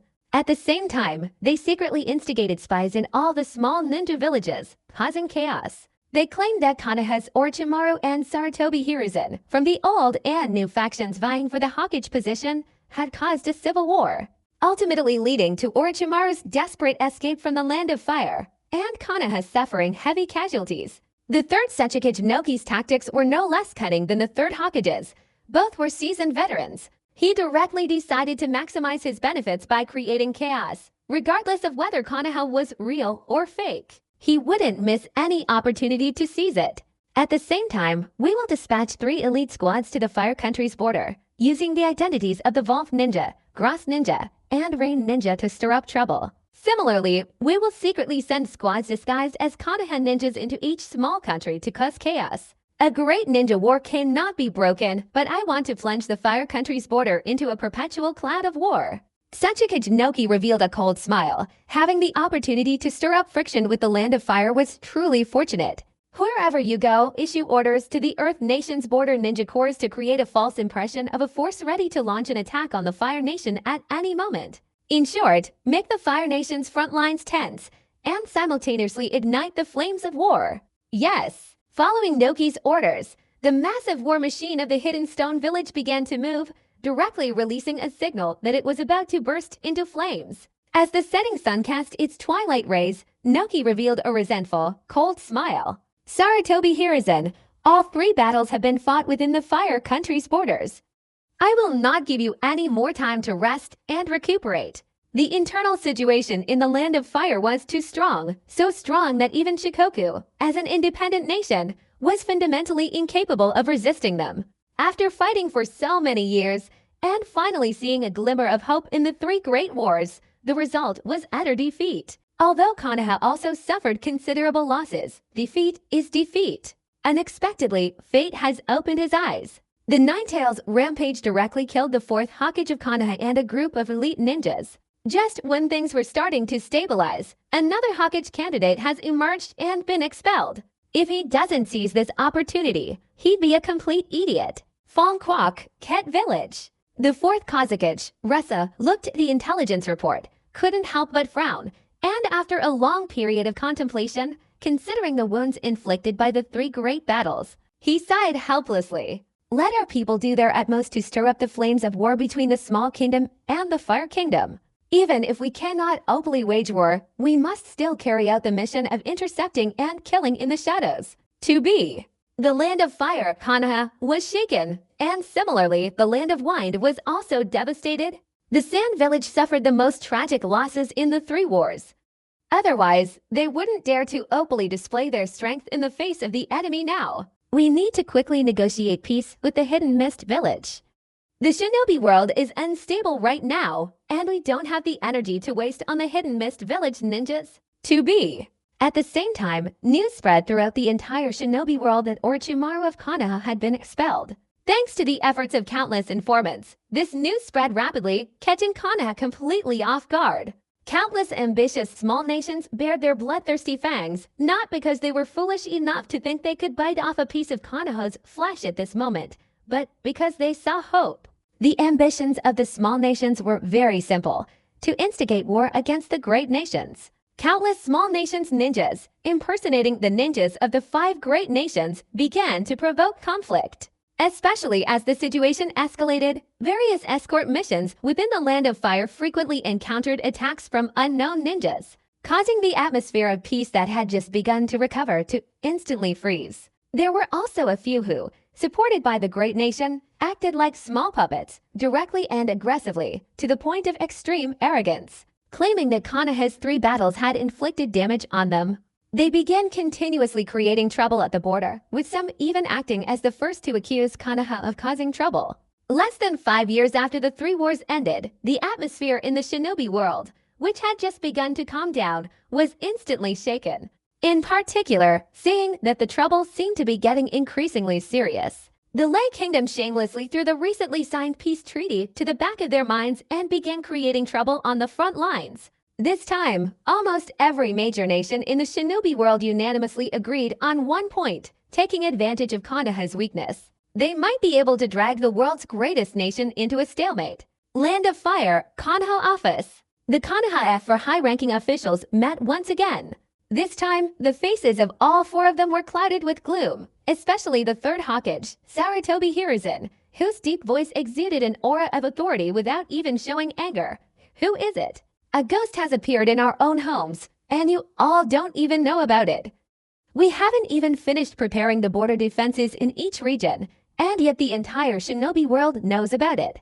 Knowing that Orochimaru's actions couldn't be kept secret, they reacted immediately. But the situation truly exceeded everyone's expectations. It spread too quickly, and not only did each major ninja village react swiftly, but they also clearly outlined their frontline defenses. Especially with the defenses of the Lightning Kingdom and the Water Kingdom on both sides, it was practically like a sieve, causing chaos to erupt within the Fire Kingdom's borders again. Damn it, could it be that Orochimaru, after being expelled from Konoha, harbored resentment and sold out intelligence from the front lines? Usually, Shimura Danzu would be the first to speak up. Even though Sarutobi Hiruzen angrily slammed his hand on the table, Danzo. If Orochimaru intends to betray the village's interests, it's not just about the frontline defenses. Everyone in Konoha was speculating internally that they were the culprits, but they never considered Orochimaru. After all, if he were truly responsible, countless secrets would have long since been scattered everywhere. No one would have imagined that Uchiha Knight, sitting leisurely in his office, was enjoying the fleeting moments of the entire shinobi world. It was a stroke of luck. He was conveniently under surveillance and confined within Konoha, so no one would suspect him. However, he had taken notice of Orochimaru's previous glance at the blueprints of the frontline defenses, and never imagined he would actually need them. Even if Sarutobi Shinosuke were incredibly powerful, he wouldn't be able to completely dismantle Orochimaru's entire network, let alone the Water Country region. This made Kunai fly around for a while longer. VNCH VN the Balifan GG Lavin Fong. G Ting Ni Nagi Hengi Sai Lam Vayak Ninja Fon Ho Now Nayaki TIC. Song Hien Tibanengo Ninja Sai Quatha Hu SNG Hu Vuavang Lach Mchen Ma Quay. Wien Hu Kong Kang Dem Anglan MT Thong. Dum Kai Vien Aspi Ninja SN Lu Chen Huang Vong Ma Sai. Toa Navin Fong Ben Trong King La LS Ram TC TIC and get egged. Zion Thukwe CAK Aspi Ko the Arki Rangu Y Trong Bong T Root. And Ben Ninja Hawaiian Theme Kai Kia Non Chum Chum Lai Bun H. G Trong, the Balifan G Non VNG Sai Kang Sai Bite LM MT Nia, K Hula Re Sai Non VN Dan Sach. Itsuki Yugao Kan Kian Hem MT Cheng Dan Sach Jake Vo Tran Ban Lim Vayak. Y Trong MT Nang Tri Quay Orichimaru SS Tun Sawachiha Yoru Fung Fit Laji MT Kai Gihen Diang. Chithi Achiha Yor Yuna Dua Vo Y Trangek. Hip MT Haijeng the Lai Zion Thukwe CAK Espian Sang MT Trigi. Hanthi Meng Lai Enchi Citran Nanang Enchip Lai. Bun H2 G Sai, touch non Vien Kai G Kang Sai.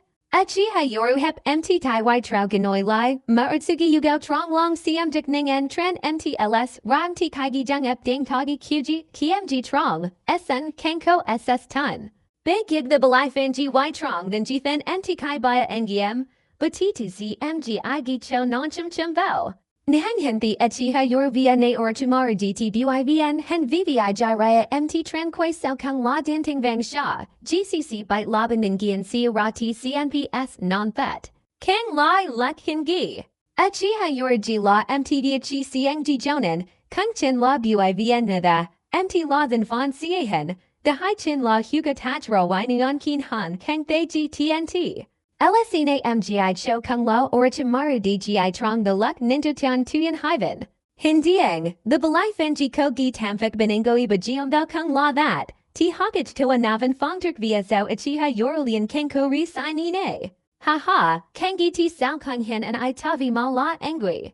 Achiha Yoran Nanang QG MT Ting Thong Thik Lekini MT Goy Alayan Latte Angisi. Touch non, G Ingui Lu Chen Li Jung, Navi Ingui Lian Muan Enchen K MTSS Kayan, Thuk Lek NGI La MT Kai Ninja Siben, Kangnan via MTTU Lion Bing Long.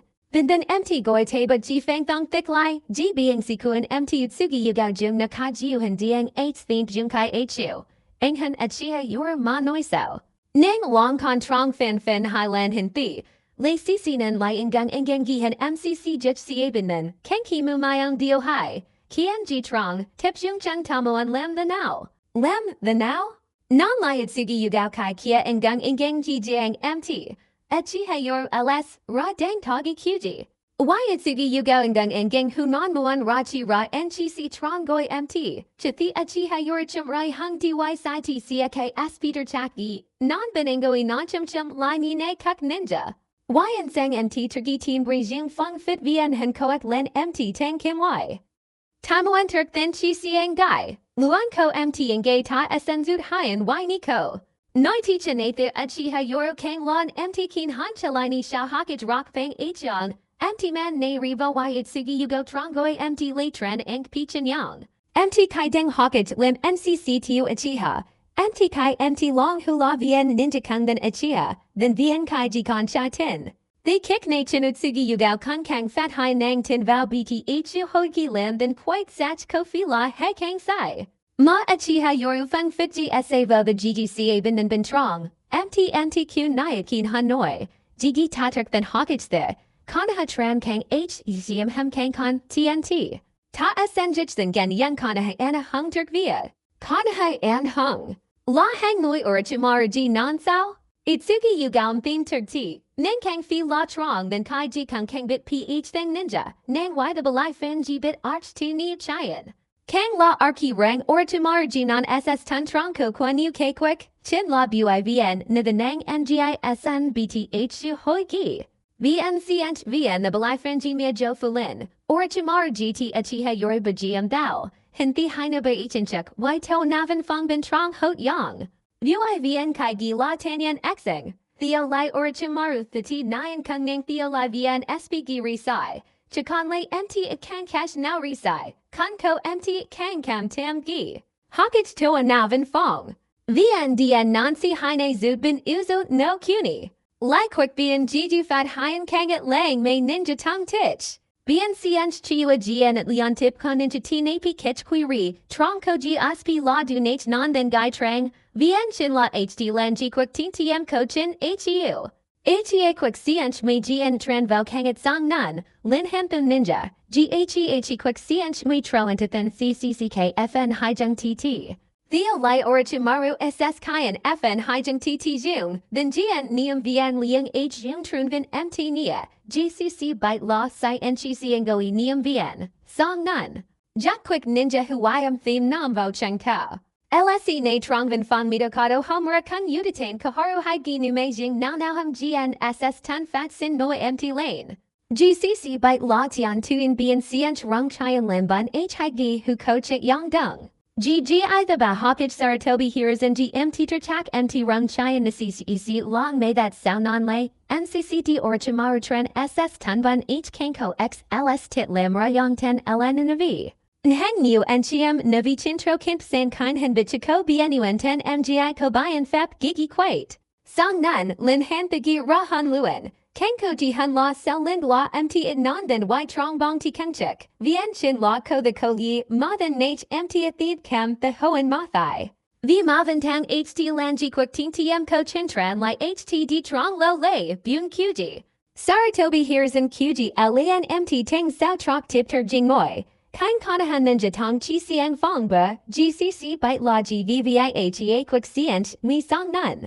Lin hemthu ninja tone bien tin nim vaujium thou, quick dubin, ti la fuyo ben lian kang fi du bun h gang oi. Ninja lang ket ba tren chintin thit elenid, shi kach noi hien ti, cho di lake cho ninja lang ket the jian nchiam kung king hang ji lo. Lang kon nokiam utic tri, sm king diab dang novilian u ra non ggg chin, bien cient nchc nach qui rita estico mt nilian la via ne king lo. Hin kong la siam quian niu nchiam nivi hokage, ko the noi non gigi trong mi kai ela non denthol la empty hang jihan hu arki rang. Chithi saratobi hears in bnun 10 bthu fan tech lan ti. Lang me mgi ark zemra la kang kam tam. Kain chinasuk mon kachet, ithi thipi kang tin la ji, hio chen tit lim tit fong bo la ji, lang me kon kanko login ne muraji chen. Haina diab netrik bantalin hem konahamuan gmt tun hung chogihen. Bin si an mitokado homura kung uditain kaharu haigi ang zong kung la alas rakang h la ji tam angwithine scc. San ji tam hokage non hin frequent tunbo so le la that sound may, kenki tang hot mt hi fuck li heu. Mt and gammon chenki m skung md fun raso hen ls, ra mtv etiang trung chi scc. Lang skung md that la nchiam cheek the si tite. Levo lsi nani lan yuzu no kuni snmg chikontran dangya. NCC du la mt kai hun heo, heng ni revel langskung md chitha. Navi sao ne langskung md lian ko the k lavan csu. Tai the ko the get vo hea quick ciench mui.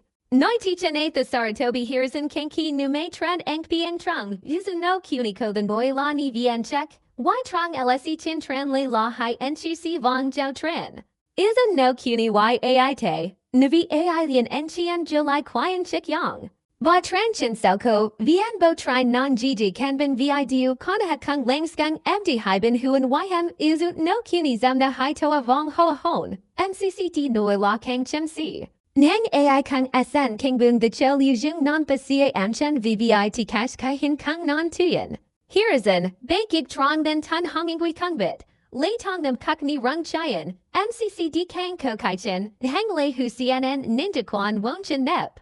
Langskung md la mt kai xang ko gm.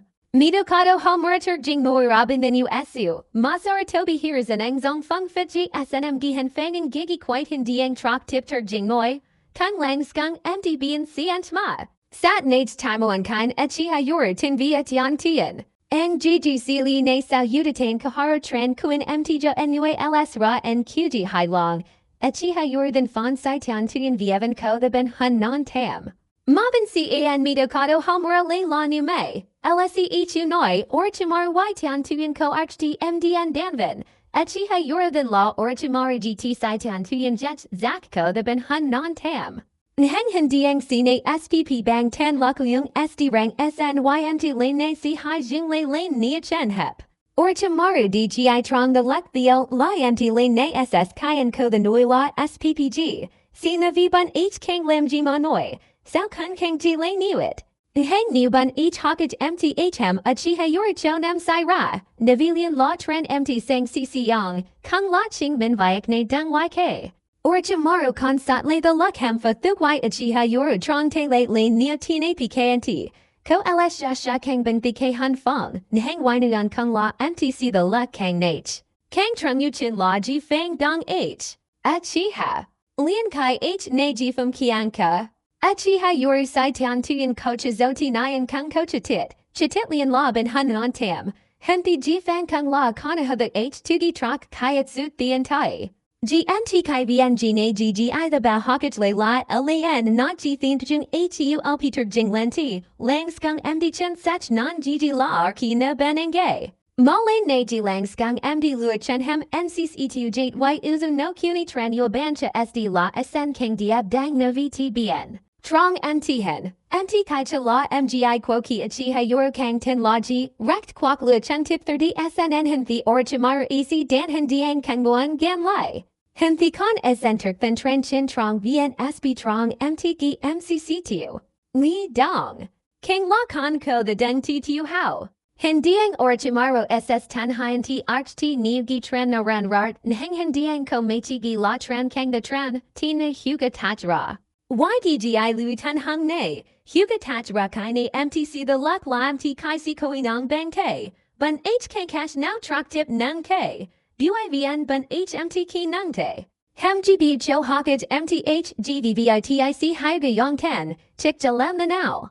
MT Kalmoi, Hien T Kanaha Bin Trong TIC Hyga CCCK Fang Te. Ingui MUI Chuk Hatch Ra, Chik Jillian SN Fin N, Ingui Tip for Chikja. Navi tach rachiko the guy vieb non kang fi. Here is in, Uchiha yor richi sang chong the, hin then hang la Uchiha. Noi kai ne kai dong h the udatain kaharu kang la enki kochit trung. Masaratobi here is an eng ggc li ne sel le la na nang ji thin chung bin then hokage hulp, gvvi ngoi siake kan noi, vesai. Chithi hokage siake chin mt tink no kaint, enbuji kaiman the. MTVia Ninja Konoha Kung Kian Sai Vao. Chunin Yuhi Kuranai, the Kwei Hokage Jinan. Gi Chin La Yuhi Kuranai, the Kick Namido Kato Homura Kung Udatain Kaharu Hai Via CCVN Bienuen Tentran MT Loque MTTIA Gansang. Haiki Non Now LS Ra MTTIA Hayo Arki. Masaratobi hears in non Hanuhi Kuranai Sel Le La Kon Kontur Ding Noi, Kuranai, Viniti Vianengui. Hien ne then run nung shayan ne kang kogi moan non hen, hang then lay cnn ngui. Via dgi ko mt chant ran j ui kuranai eng hin tt hokage ji non monoi sel. Fi trong mt mao ji trong hein hien ra mtc vf then kga. Mt kai lob and then trong tam then. Mt kai kek lob and then quan h king c an ben hcc. Nhang then la ninja, new nqm nevi di bo con koji vvi then trong ten jung. Chit the yui kuranai kcnn rang trok tip tur jing moi. Hokage Jinan in Tam. Yui Kuranine Hun Sn Hem Uchiha Yorun Cc Yang Ton Bien Bo Kao Kweti. Yui Kuranai Kai Kia Thun Kga Dian Non Thine SCCT Nyan Kenko Trunkwe Baki MT, Chithi Saratobi Hirzan Kang Chikang Ko BFT MDN, Engut Lay LS Ryan TTIA Fian Muanchi SCC Thi Dai. U et noi, Kuranai, La Fu Kung Hyven Lobin then Agi, Sinavi then Kunko the them NT Kaitin and Ninja, Hyven Ingui Kang then Trash La Fu. Thuk SS La Trong then Chukang GGC Rung Chayan. Uchiha yor La MT Kai Ji Bingon, La Fu Tin Tang Henbit HEHEY Kai, Hang So Ling TIC Uchiha La Fu Yin Kang Dam Cam Hon, Rakt Kwak CSUV and Chi Dibe Gig Con Arki MGN MT Terchak MT. GVVI Don Tam Saratobi Hears in Tuyat Jiko MT Te, Hu Tian La Noibendan Tin Tam Uchiha Yoru, Con Noira CSUVN Chi Di Makra Yuhi Kiranai Chayan Thon Tam. Lin Nam Rai Hoigi TIC Uchiha Sal Ling HCC Tha, Nether LAP Sai LAP Le Jingsho Yuhi Kiranai MT Kai Ojek. Twe H, Uchiha Yoru La CCH SN, Nanko the Trentha Lake, Chibiakti Kuala TIC Uchiha Sal Ling Ko MT Kai HCC Tha Mathai. Kwanayan, Yui Kuranayang Zong Nangli Sao Trong Long to HDab Chukanget, Kenki Kung Kian GGTHU MT Kaiter Jingmoy, Hokage Jinan In Tam, Kovin MGI Kona. Hung an Yui Kuranai MT Keen Hun, Nang Trong Long Nang Kang Ni Vien La Fat Lan, Nang MCCD La MTNT, Hang Tinti Tam Tone Bien Huzem Arki Rang Rang. Kai Thi Gim Nay Nang Ko the Lim Lien La Jup Uchiha Yor Michi Hem, Hang Hin Dien Kung La Whiter Jup Then. Yui Kuranai, Thai Jing Sai, Chayan Nay Hivan La Fugi Niu. La, Hawkage Jinan. Theo Lai Hawkage Fong Lam Viak Thia Chin Hong Lei, Yudatain Kahar Lei La Nu Mater Jingnoi, Hirzan. Kaina Yuhi Kiranai Tua H10 Tu Y Uchiha Yor Trangi.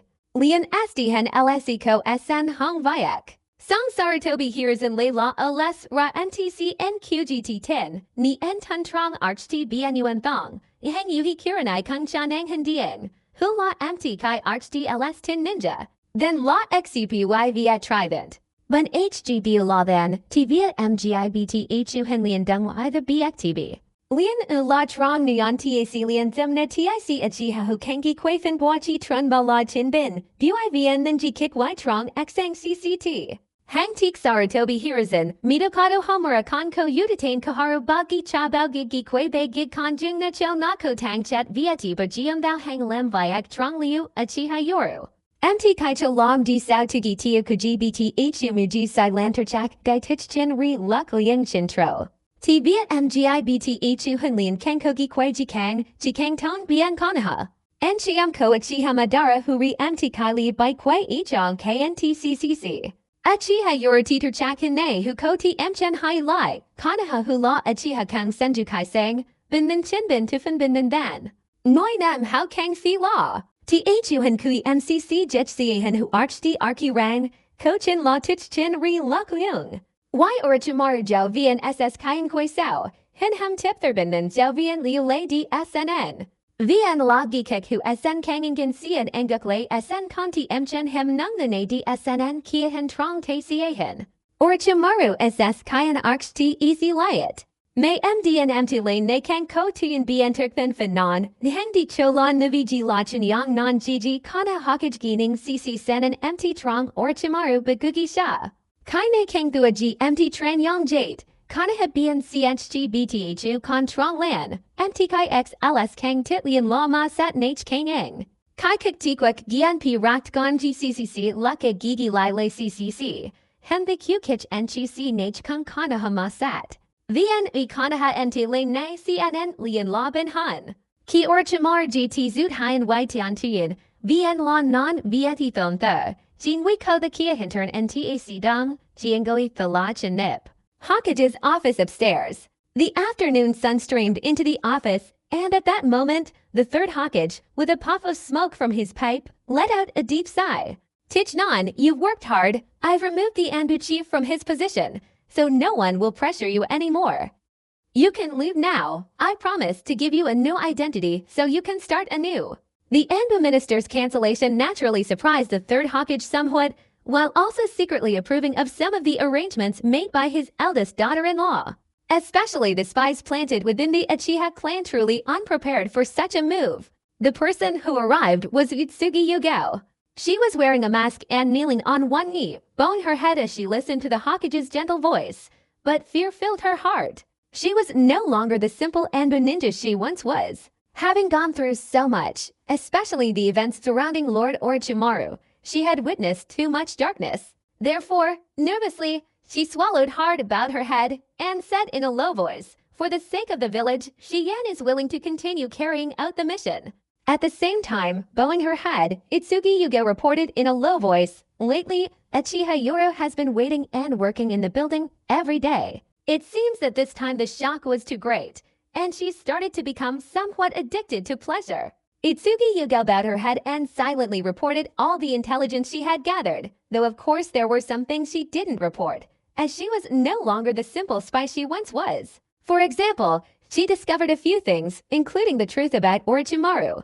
She didn't mention this point at all, because from the information she had, the higher echelons must know more than she did. So she's finally escaped, changed her identity and reappeared in Konoha under the sunlight. Thinking about this, Itsugi Yugo couldn't help but chuckle to herself. After hearing the intelligence, the third Hawkage immediately nodded gently, clearly pleased that Itsugi Yugo had chosen to continue with the mission.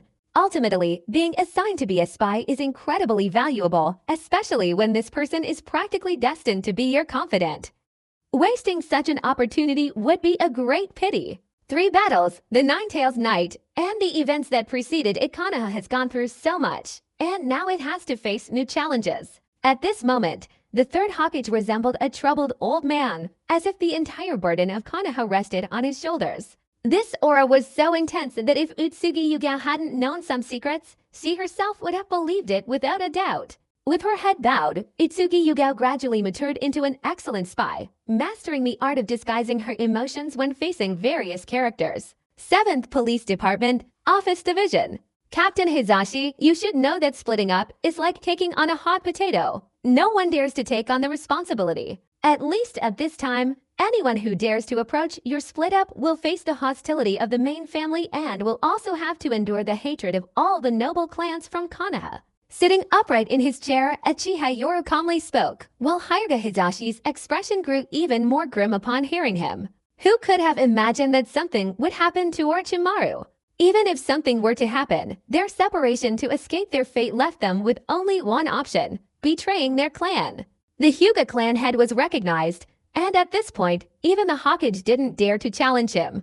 If he were to challenge him, what would become of the clan head? And what would the other major clans think? The Hokage promised that it would only be a few days, so why not? A quick consideration of the pros and cons reveals a problem. Separating them would be like turning the tables. Even though teacher Orochimaru has left Konoha, the 7th squad hasn't returned, and I, Uchiha Yoru, am still here.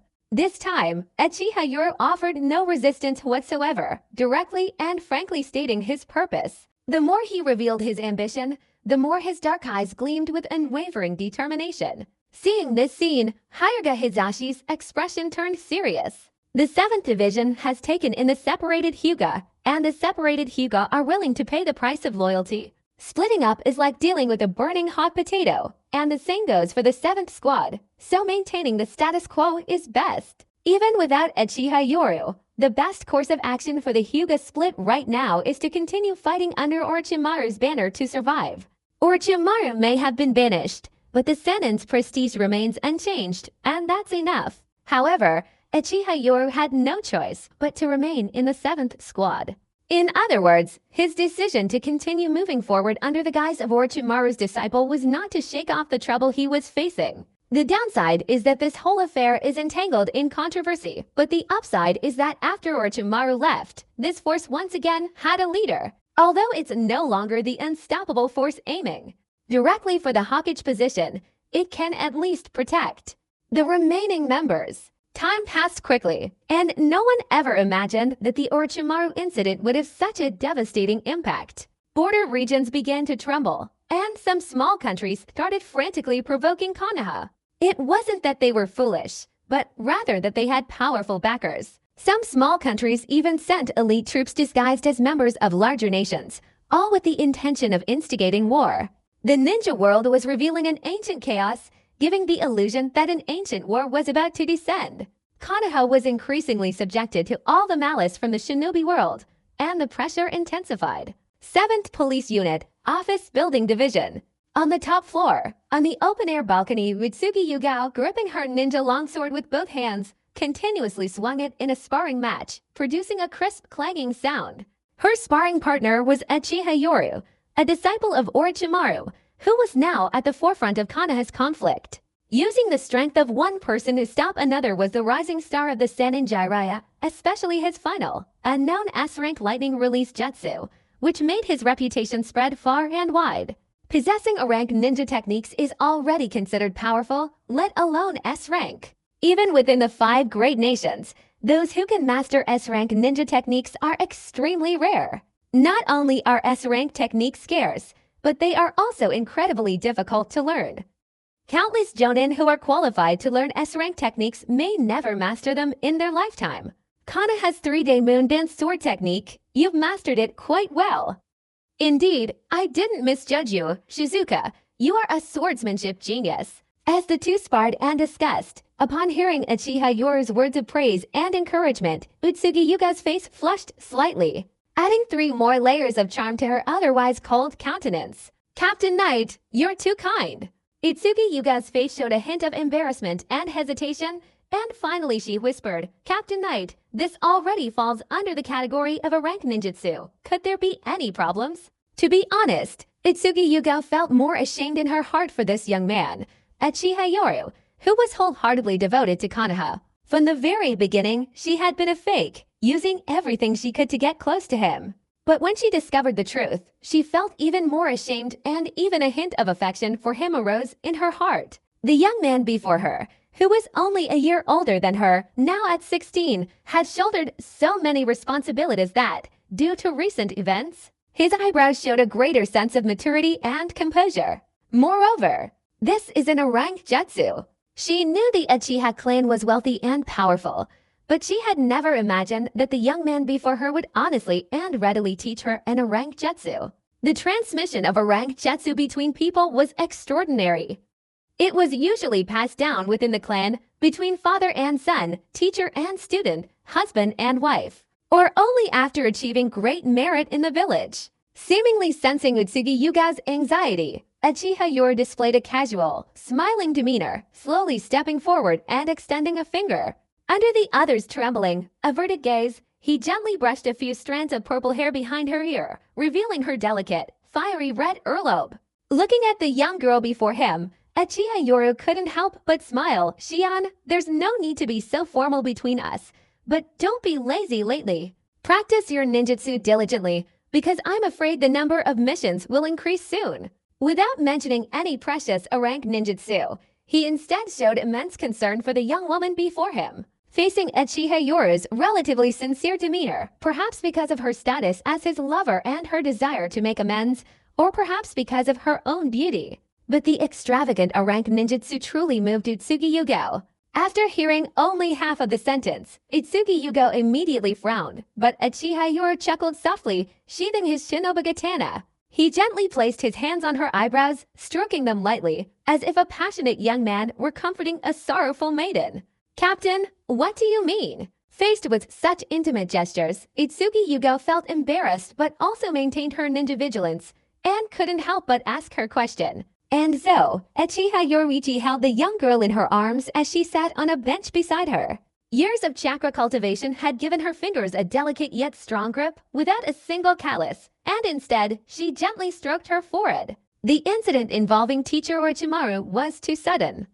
Some people, for their own benefit, completely disregarded the village's safety. The Hokage candidate was banished. This is an unprecedented upheaval for any country, especially since the Third Great Ninja War had only recently ended. Countless ninjas in the shinobi world were unwilling to accept defeat, and some small ninja villages, brimming with ambition, wanted to seize the opportunity to stir up war between the great nations. Is the shinobi world in turmoil? Having trained as ninjas since childhood, she's a skilled killer, but when it comes to analyzing the shinobi world's situation, she's practically blind. Upon hearing these words, Itsugi Yuga, despite her eyes being blackened and her innocent demeanor making her unclear about anything, understood one thing: the impact of Lord Orochimaru's actions was not yet complete, only the beginning. Captain, you mean there's a possibility of war breaking out? At this moment, Utsugi Yuga's face was slightly pale. The shyness she felt while half-nesting in her lover's arms had vanished, replaced by overwhelming fear. Ninjas, though accustomed to bloodshed, were still terrified of war. They feared not the flames of battle, but the harm that war brought. Seemingly sensing the anxiety in the other's heart, Uchiha Yoru smiled gently, slowly pressing the other person against his chest, while simultaneously gripping those delicate, slender fingers with both hands. Healing chakra flowed down, beginning a continuous healing process due to the exhaustion from prolonged sword training. And the callus on his hand was now almost imperceptible compared to when he first noticed it. It's not easy to start a war in a major nation of that size, especially in the current situation.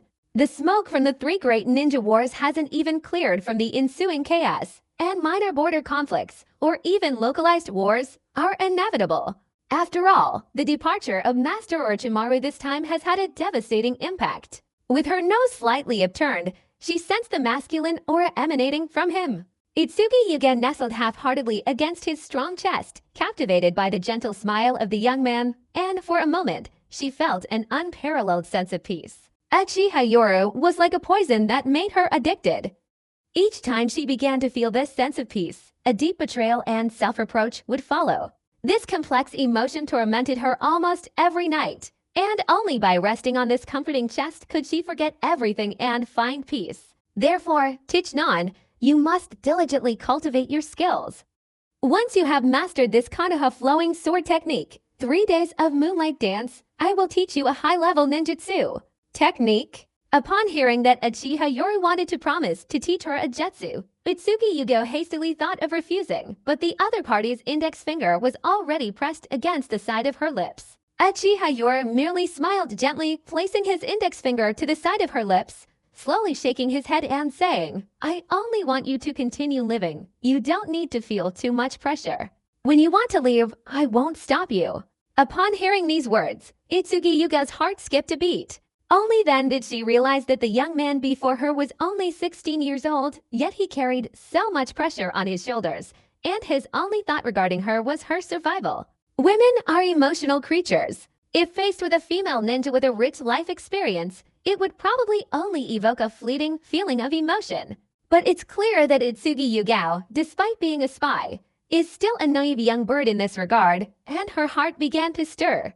At that moment, Uchiha Yuri gently patted her buttock, and in an instant, Utsugi Yuga startled and immediately stood up, moving away from the embrace that had somewhat captivated her. Sitting upright on the bench, Uchiha Yuri narrowed his eyes, looking at the empty rooftop, and coldly said, Lord Jiraiya, peeking isn't a good habit.